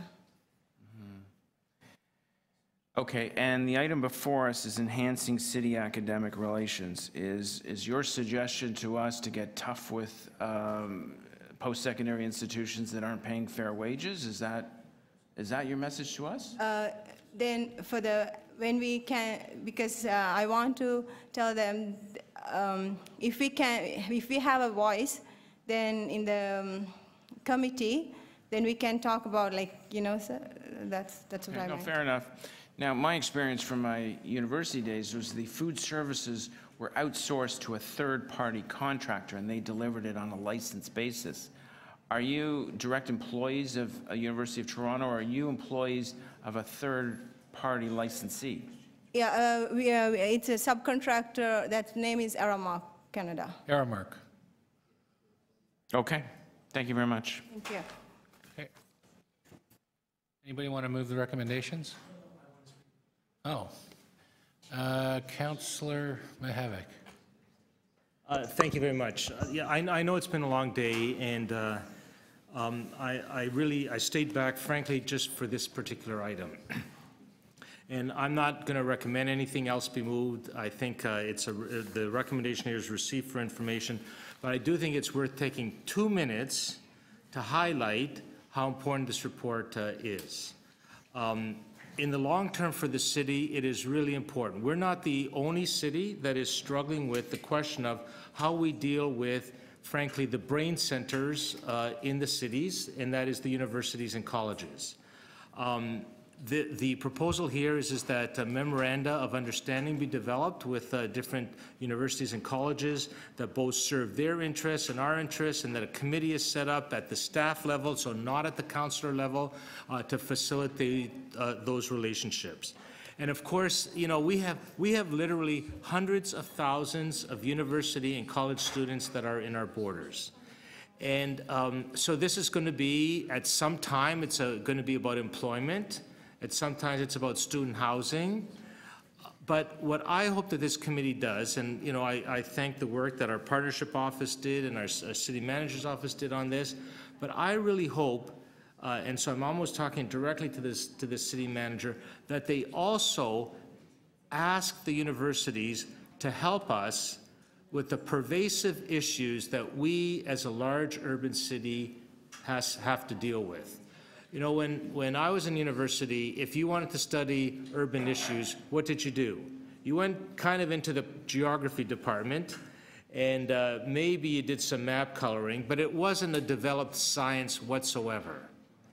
Now you have programs, you have courses, you have doctoral degree students, you have all kinds of conferences on how you build the best city in the area of municipal finance, how you build the best city in the area of public transit, which is, of course, what you've been talking about just before, how you build the best city in terms of affordable housing. We're not the only ones asking these questions. All the big cities in the world are asking them.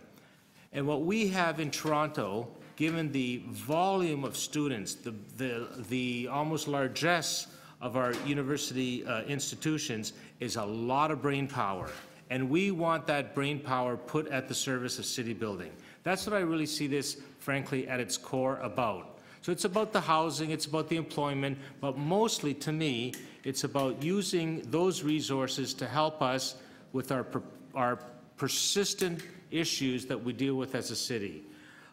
At some point, you know, I hope if this requires some additional resources, if the city manager says, okay, we should have someone at the city just devoted to helping facilitate these relationships, then I think that's something that we obviously would want to consider.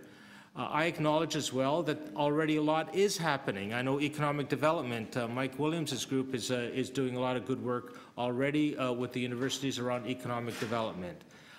There were times in the past where we did a lot of good partnerships between public transit and the transit planners that were housed in universities like Eric Miller, for example. So I think if this is done well, what we now have as sporadic and differentiated relationships with a variety of professors and departments here and there now become more systematized, then I think this has the potential to unlocking a lot of brain power for us as a city. So I'm obviously I'm not moving any motion, and because it's not going to go to council because it's here for our information, I think it is worthy just to spend that little time to say this could make a big difference for us as a city. So I'm just glad staff did this work and urge them the best and let them know that we've got their back on that. We as council have their back on it. That's why I stayed for this item. Thank you, Councillor. Anybody else? Move the report. Councillor Pasternak, all those in favor, opposed, that's carried. Moving right along. Post-traumatic stress disorder and suicide prevention, mental health support, and first responders. Emily Daigle.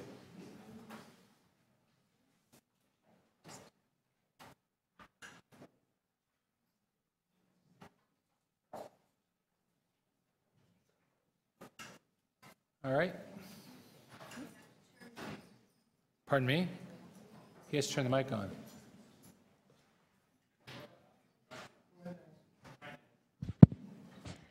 Good day, councillors. I know this is late in the day, but this issue is very vital. I'm actually missing being able to eat until tomorrow to be here for this issue.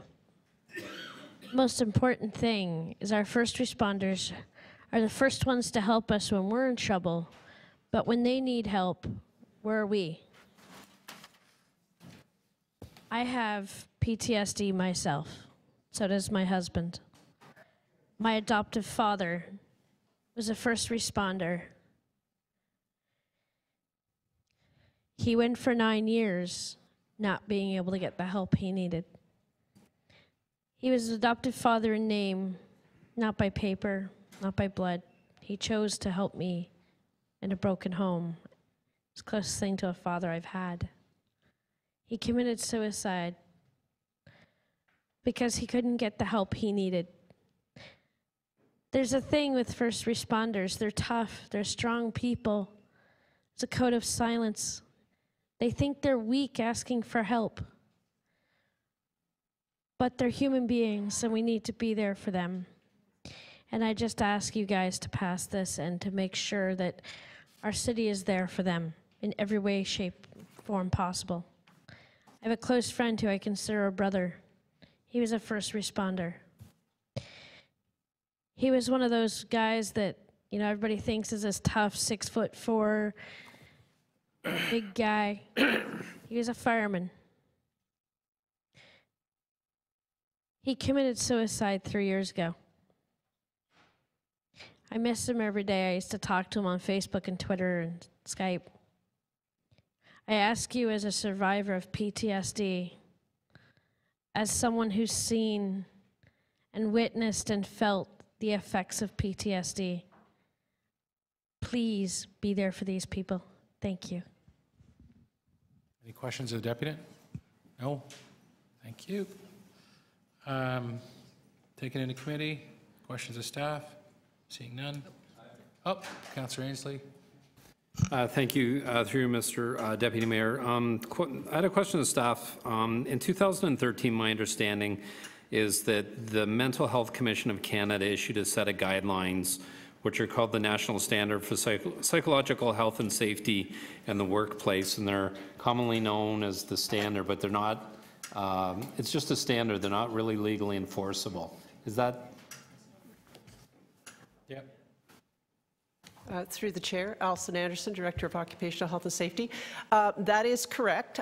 For the City of Toronto, though, like many of these standards issues, we took it on and adopted it as a city policy. So we do have a city policy that is consistent with all of the recommendations made by the Mental Health Commission. So, and then there's provincial legislation in place. Yes, so that followed. So by 2015, the City of Toronto had our own mental health policy, and we have our website with many supports, and we're continuing to work on risk assessment for all divisions. Separate and apart from that was the presumptive legislation for PTSD, which is the Ministry of Labour for first responders. Okay. Whereby if you have a diagnosed PTSD illness, it is considered to be related to your work. And so that was put in place to make sure that they got quick access to benefits and treatment.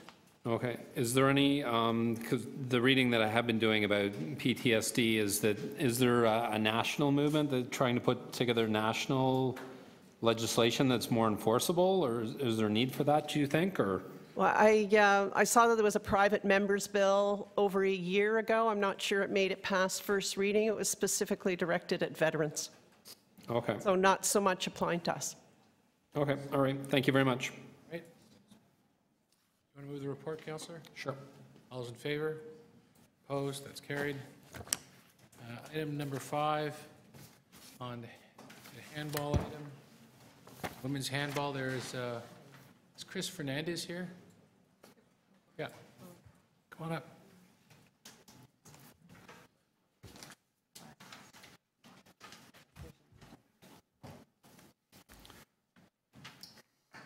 All right, you have 5 minutes.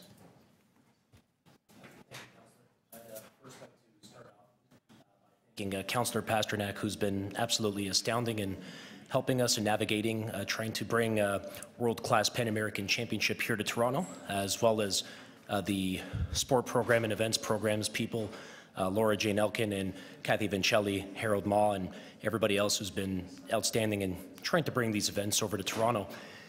Essentially, we were here in January. Essentially, we're looking to bring the 12-nation Pan-American Women's Handball Championship here to Toronto in June. In the fall, one of the countries in South America that was essentially slated to host essentially was forced to pull out. Canada saw an opportunity, given our past hosting in the 2015 Pan Am Games, to host the Women's Championship here as part of Canada's 150th celebrations and Women in Sport celebrations. We received the lists of funding requirements and pricing of whatnot, and essentially what we're seeking from Handball Canada would be to have the fees reduced or waived for the facilities that are currently on hold for us for the June tournament, which would be John Booth Arena in the Jane and Finch area and Herbert H. Carnegie Centennial Arena over in the Finch and Bathurst location. The attendance for children in these neighborhoods would be completely free, in addition to conducted clinics in which we've combined our efforts with Participaction, as part of the 150th anniversary celebrations into play. And that's essentially what we're looking for from the city. Thank you. Any questions of the deputy? No? Questions of staff? No? Speak? I have a motion, Mr. Deputy Mayor. The staff report before you provides a lot of enthusiasm, a lot of moral support, a lot of clapping, but it doesn't provide a lot of financial assistance. We are asking staff to go back and meet with the group that's organizing this event and see if they can't sharpen their pencil. They have made reference in the report that fees over $1,000 cannot be waived or reduced. However, we're sending this up to City Council, which would then have the authority to endorse any agreement that could be reached. I think this is an excellent opportunity. I've met with the deputant on a couple of occasions. I think it is important that Toronto continue to support its sports legacy from the Pan Am Games, because when we were sold on the Pan Am Games, the word legacy, legacy, legacy kept coming up, and this is clearly one of those opportunities. So the amounts we're talking about are not overly burdensome, but it is important to take another look at them and see where we might be able to support this event, which is most exciting. Okay, thank you. Any further speakers? All right, you have the motion by Councillor Pasternak. All those in favor? All those opposed? So let's do that again. Let's have a recorded vote. Oh, all right.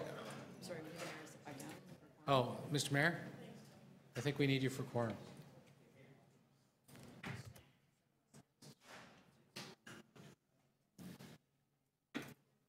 All right, on Councillor Pasternak's motion, all those in favor? Councillor Pasternak, Mayor Tory, Councillor DeGiorgio, all those opposed?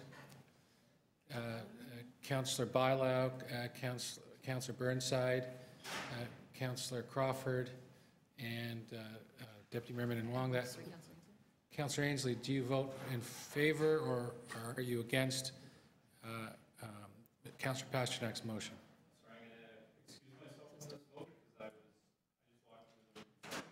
So you have to step away. So that vote loses on a tie? It loses 3-4. Sorry, it loses 4 to 3. That loses 4 to 3. We didn't go around the room for a recorded vote. We did. I just called them. Oh, well, okay. So Councillor Ainsley is considered... He stepped away. He didn't vote on it. It okay. Would have lost on a tie anyway. All right. The report to receive for information. All those in favor? Opposed? That carries. Next item is the ground lease for Waterfront Innovation Center in East Bayfront. We have one deputant, Emily Daigle.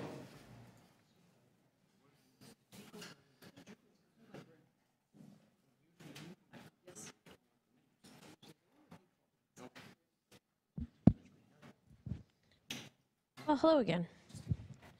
Okay, so this is basically, I'll be 2 minutes, not even. I now live in the Pan Am district. Thank you, Lord. And there's a lot of us that live there that are disabled and in wheelchairs, and a lot of people in that rough area of East Bayfront who are disabled in wheelchairs, and people who need transit. The biggest thing about this I want to see is accessibility ideas and consideration must be in focus as well as everything else, not on the back burner. Not like here at City Hall where the only door that's accessible is actually for staff and media. Must be nice. When our own city planner doesn't even have someone available that's on her staff specifically for accessible design and implementation because they were cut, goes to show the city's lack of attitude towards accessibility when it comes to development proposals and development features and proposals like this. So I just ask that one thing, that accessibility be kept in lockstep with the rest of this. Thank you very much. Thank you. Any questions of the deputy? No, thank you. Take it into committee. Any questions of staff? Seeing none, does someone want to move the report? Moved by Councillor DeGiorgio. All those in favor? Opposed? That's carried. Next item, expanding the input of the Aboriginal employment strategy. One speaker is Miguel Avila Velarde.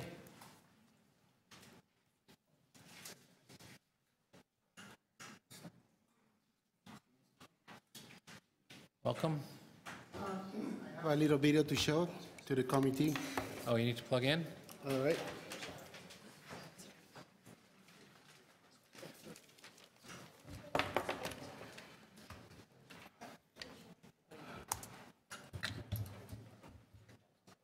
I may need some help. Xavier? To set it up.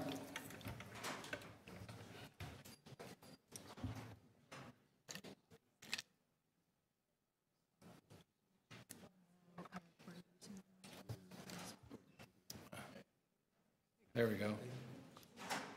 Thank you very much. Dear members of this committee, I want to address an important item that deals with the employment strategy of the Aboriginal community. The Aboriginal Community Affairs Committee have a presentation about 3 or 4 weeks ago, or last month, in which, surprisingly enough, during the presentation, it was discovered that our current strategy to attract people from the Aboriginal communities has not been very successful. What I understand is that only 4 members, this is very shocking, only 4 members have been hired successfully to work at several city divisions, which is a joke. How is it possible? After 5 years of advertisement and trying to recruit members of the Aboriginal community, have not been properly, retained. I think what it lacks in this, is anybody listening to me? Because I feel that somebody's laughing at the front. Okay, you're listening. Okay, thank you. So I happened to learn that only 4 members were hired in the last 5 years. One of the departments that I heard that time and time again that they had done whatever to improve is the Toronto Fire Services. Watch this video. In this video, you will see I asked questions to the, I don't have audio though. Is there any way how to improve the audio?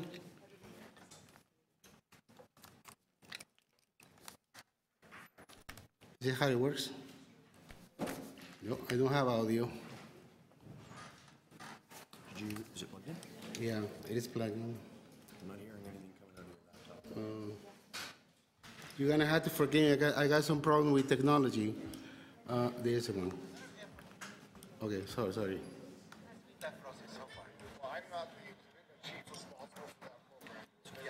Plug that in, or you can simply put that down. Yes. That's currently underway right now. I really can't comment any further because I'm not aware of the program. Yeah. I'm the Division Chief of Fire Investigations. If you want to ask that question, I'd recommend that you call Toronto Fire. Okay. Line. Yeah. It has to be have your call transferred to, and they can provide more information. I learned 2 weeks ago, I went to an Aboriginal Affairs Committee of the City of Toronto. They told me that in the last 5 years, they have only recruited 2 individuals between the city divisions. Isn't that shocking to you to hear that? I'm not aware of that stat, so yeah. I'm going to get back into the investigation. Thank you very much. But I would like to find out more details on that. Thank you so much. Okay. So that gentleman is a PR officer, public relations. He is the chief, Toronto Fire Services. Call the fire department, they will help you out. I'd like to give you a coffee though, sir, okay? How many people have been hired in the last 5 years from First Nations? Call the fire department, they'll be able to tell you. But you're one of the top bureaucrats. You should know it. Out of your hand. Our recruitment office will help you out. 1, 2, 3, how many? Our recruitment office will help you out. 4, 2, 0? So these are 2 bureaucrats of the city. So he should know firsthand how many people from the Aboriginal communities have been hired, and it's shocking. Mr. Mayor, you were present when there was a fire at on Family Day. I want to ask you a question. I was really, I cannot post this on the scanner. I don't know how it works. I hope I got it right. There you go. So this dude, he ran and saved someone's life who was in danger on the 4th floor at this Toronto Community Housing. Mr. Mayor, thank you so much for coming and bringing food to the displaced members of the building. But see, this dude, being unemployed, should be recognized as a hero because he saved someone's life. But aside from that, I wanted to hear from officials, Toronto Fire Services, what is the recruitment process of Aboriginal people? And as you can see on the video interviews that I made on them, none of them has any knowledge whatsoever. So I wish that Michael Layton can be here and listen to these interviews, because as a chairman, he has some obligation to find out from the the city manager as to how many positions have been fulfilled. Because what we have in Toronto is one thing, is the promotion and advertisement of jobs. But in order to retain minorities or people that are having challenged to work at city divisions, it is important that the culture from between change. For instance, I have the same problem. There was no commitment to keep me employed while working at the Toronto Zoo. Thank you, sir. They were really quickly to get rid of me. One last thing, please. One of the, we have several items discussed at this Aboriginal Affairs Committee and in relation to Aboriginal employment strategy. Sir, I'd ask you to wrap up, please. But you only have 5 minutes. It lacks teeth. What it really lacks is teeth, enforcement, and that will be all I can say. Thank you so much for your patience, and I hope that we honor our ancestors and give them the proper job, because this was their land after all. All right. Thank you. Any questions of the deputy? No? Councillor Pasternak. Are you aware that several reports from Toronto Fire Services have come to Community Development and Recreation Committee that I chair, and we've been very tough on fire services to come back with a diversity plan that works? Okay, everything is nice on paper, Mr. Pasternak. You can add to the document the good intentions of the Toronto Fire Services, but as the report was presented by Human Resources of the Office of the City of Toronto, it said that only 4 people have been hired that has Aboriginal roots, and it's shocking. There's no doubt. There's a lot of work to do.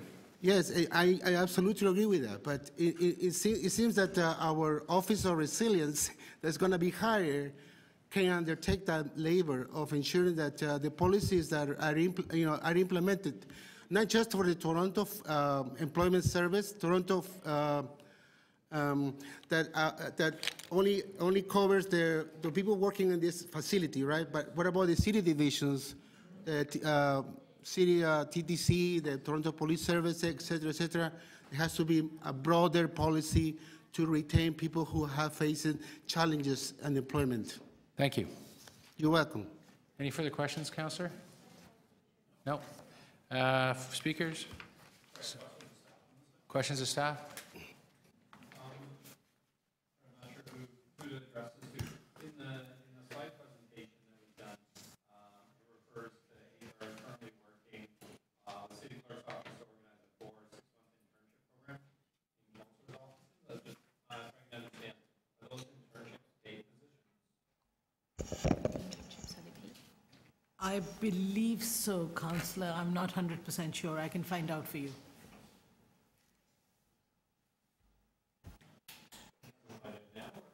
Before we approve the report.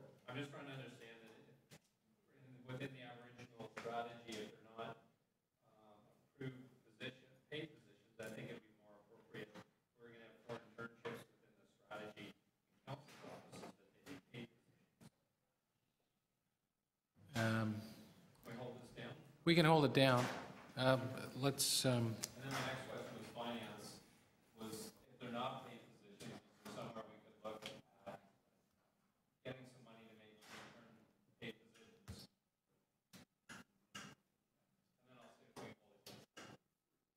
We have to refer it back, Counselor. Maybe you want to do that. Maybe you want to report back, send it to the next meeting? If she can't get a quick answer, and Through the, on to check. all right, we'll do the last item. That's the last 2311 is the last item, and then we'll come back to this. And if we don't have an answer, we'll leave it to you on what you want to do with this. So the next item is updating the city's multi-year accessibility plan. Two deputants, Emily Daigle is the first.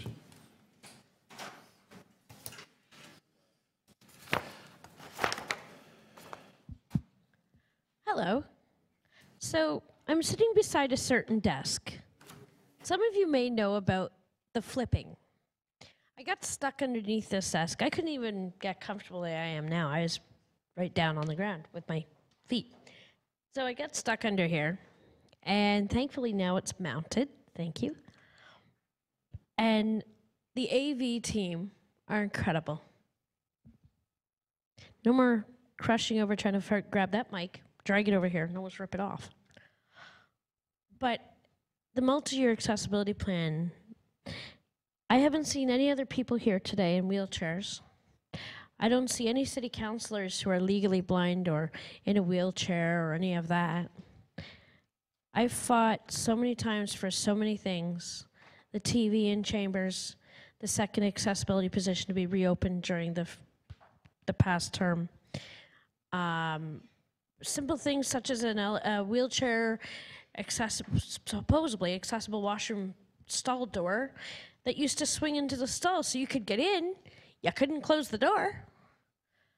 And things that really prove that the city's backwards on accessibility are things like these committee rooms. You notice the only door with a powered button, and it's not quite wide enough, but at least it's powered, is for the media and for councillors. Meanwhile, those of us that come to deputate, those of us that come, and in my case, forego meals, being able to eat for a whole day, because you have to be here and you can't be at the soup kitchens, we have to come through really heavy doors that are hard to open. Imagine that. I fought for the FM system in this place to be upgraded because it's basically unusable. Imagine this, I can't see the time clock to time how long I go, being visually impaired. There is no one here at all at any of these meetings who have ASL. There's no descriptive video. There's no, as people speak, someone signing what is being spoken. We don't even have a designated accessibility coordinator when it comes to city planning. Our city planner has even said as much. I support her totally, but it's ridiculous. We may have a multi-year plan, we may have a committee, but the committee seems to be an afterthought to people around here. And it's really frustrating. It's pathetic when Scarborough Civic Center is more accessible than City Hall in a lot of ways. And I would just like to see a better attitude towards accessibility. And that's about it, because it's really frustrating to have to bowl that thing over and try and find a microphone. Thank you. Questions of the deputy? No? Thank you very much. Take it. Miroslav Glavic? Glavich. Thank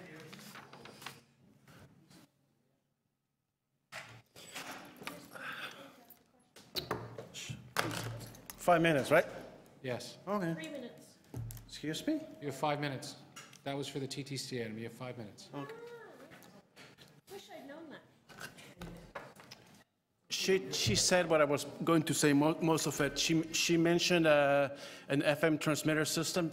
This is what it looks like. It's attached to headphones. I'm hard of hearing, I can hear you halfway. I don't know if the mayor watches CNN or any of those U.S. channels. When you do a speech or to the media or to the public, you stand in the podium and there's, or any announcement from the city. There's, in the U.S., politicians, they have somebody, ASL interpreter. this thing is not available at the Scarborough Civic Center. Yeah, she had to teach me. When I sent an email to the city clerk's office to depute, a proper way according to AODA should be, if you require any what's it called, accommodation, click this link or whatever I explain. Should be on the website. If I don't know about something simple as that, when Emily said about the accessible doors, these two should be. Scarborough Civic Center, I'm going to disagree with Emily, it's not accessible, not one bit. North York is a horrible, inaccessible piece of something.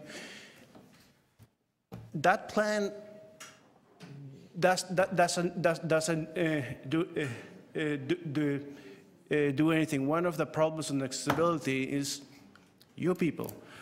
For example, if Councillor Ainsley starts having a conversation with Councillor Bailao, that adds more noise to the room.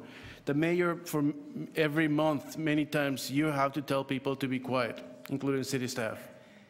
The more noise there is, the less noise I can hear you. You may not know how for people with disabilities, not every disability is visual. Most people don't know that I'm hard of hearing.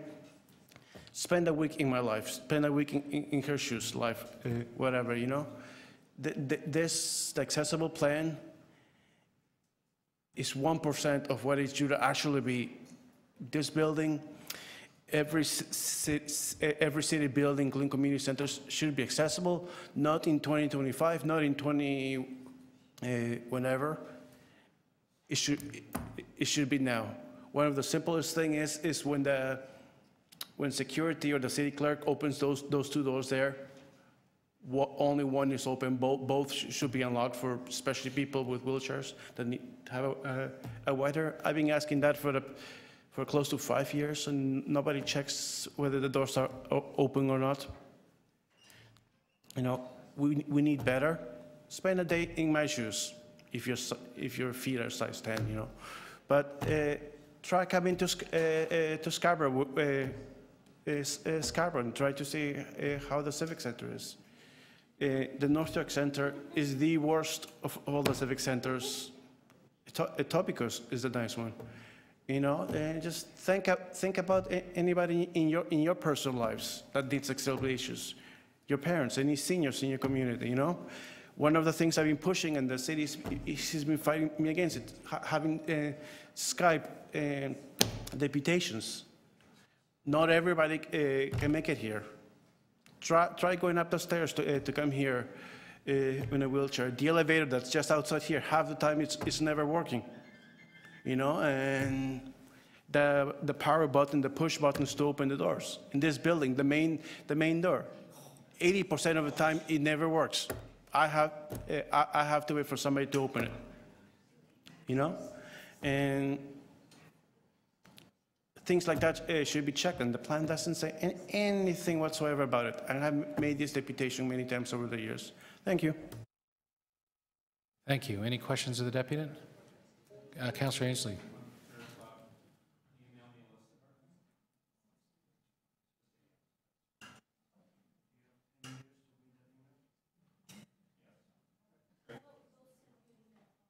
All right, Councillor? Thank you. All right.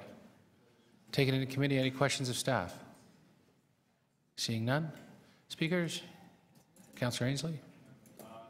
Sorry, so I do have a motion that I'm going to move. And I've talked with staff about it already. That City Council direct the Chief Corporate Officer to ensure that committee rooms 1, 2, 3, and 4 at City Hall will be fully AOD compliant within 90 days. I know that the mayor offered earlier to do it quicker, but I asked staff about a timeline. They said that this was a doable timeline, so I'm putting this forward.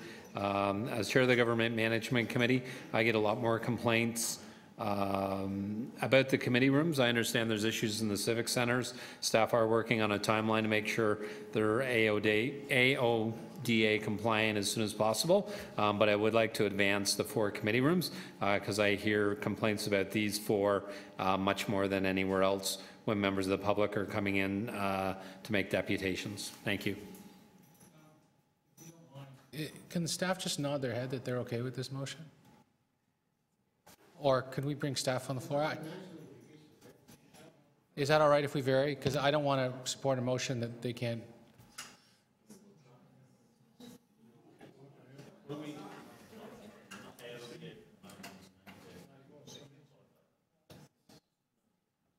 Sir, you can't do AOD? Permission to speak? So we have to vary the terms of rules to bring this speaker on? Yeah. The understanding is that we can put short-term solutions in place that would get some level of AODA compliance within 90 days. The full and larger exercise of getting AODA compliance is part of a larger plan whereby we're doing building condition assessments for these major sites and other sites that will lead to a plan being executed 2018. But to get us there, what I would propose or suggest is we have some quick hit solutions that we can put in place within 90 days, and then further interim solutions that get us to 2018. From 2018 onwards, we would have a much more solidified, large-scale plan to actually have full and, compliant AODA compliance. Okay, so maybe I misunderstood. Can we say, instead of fully AODA compliance, sorry, it's been a long day, can we say interim measures? Yeah, interim measures moving towards AODA compliance. Okay. Understanding that staff will undertake real and best efforts to move as quickly and as expeditiously as we possibly can. Okay. Does anyone else have any questions before we take it back into the committee? No? I think the staff are going to gussy this up or make some changes. Mr. Mayor, did you want to speak? I only want to say, Mr. Chair, that I think where we ended up is in a good place because I didn't even ask anybody to do anything today. I said by the time of our next meeting with respect to just giving deputants like Emily and others a proper microphone, and through their ingenuity, I saw the man here taping things beside me, and I didn't even know what he was taping or why he was taping it, and of course what he was doing, and I commend him and our staff for the fact that they made an arrangement available today. But I guess in a way this proves the point, that there are things that can be done, as the city manager and the staff have just said they will try to do, to, on an interim basis, address something that I gather has been talked about for years, which is to take every possible step we can that's practical within the 90-day period to make these, what did we call it just now, as close to AOD compliant as possible, with the understanding that we do have other plans. I would only add to the comments of the staff that there are lots of important buildings. But this is the heart of our civic democracy, where we give this kind of direction, to do all these things and legislate. And so I think it is really important that as a symbol, but also as part of the reality, that we move as quickly as possible on this building, both in the interim, as we've discussed here, and also for the permanent changes that have to be made to make this building compliant on a permanent basis. Councillor, does this capture this motion that's now up? Does that capture what you'd like to see? All right, if everyone's all right with that, all those in favor? Opposed? That's carried. Item is amended. All those in favor? Opposed? That's carried. We have one last item. We're going back to expanding the impact of the Aboriginal employment strategy. Councillor, you had a question that staff were going to answer.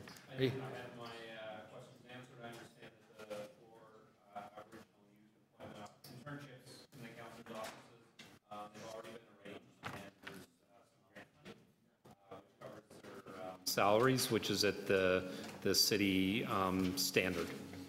All righty. So I'll move the recommendations in the motion, in the report. Recommendations are moved. All those in favor? All those in favor? Opposed? That's carried, and that's it. I wonder if I should be moving you sit in the chair permanently, since you did such an expeditious job of moving us through the rest of the agenda. Anyway, thank you to the members of the committee, and thank you, Deputy Mayor. There we go.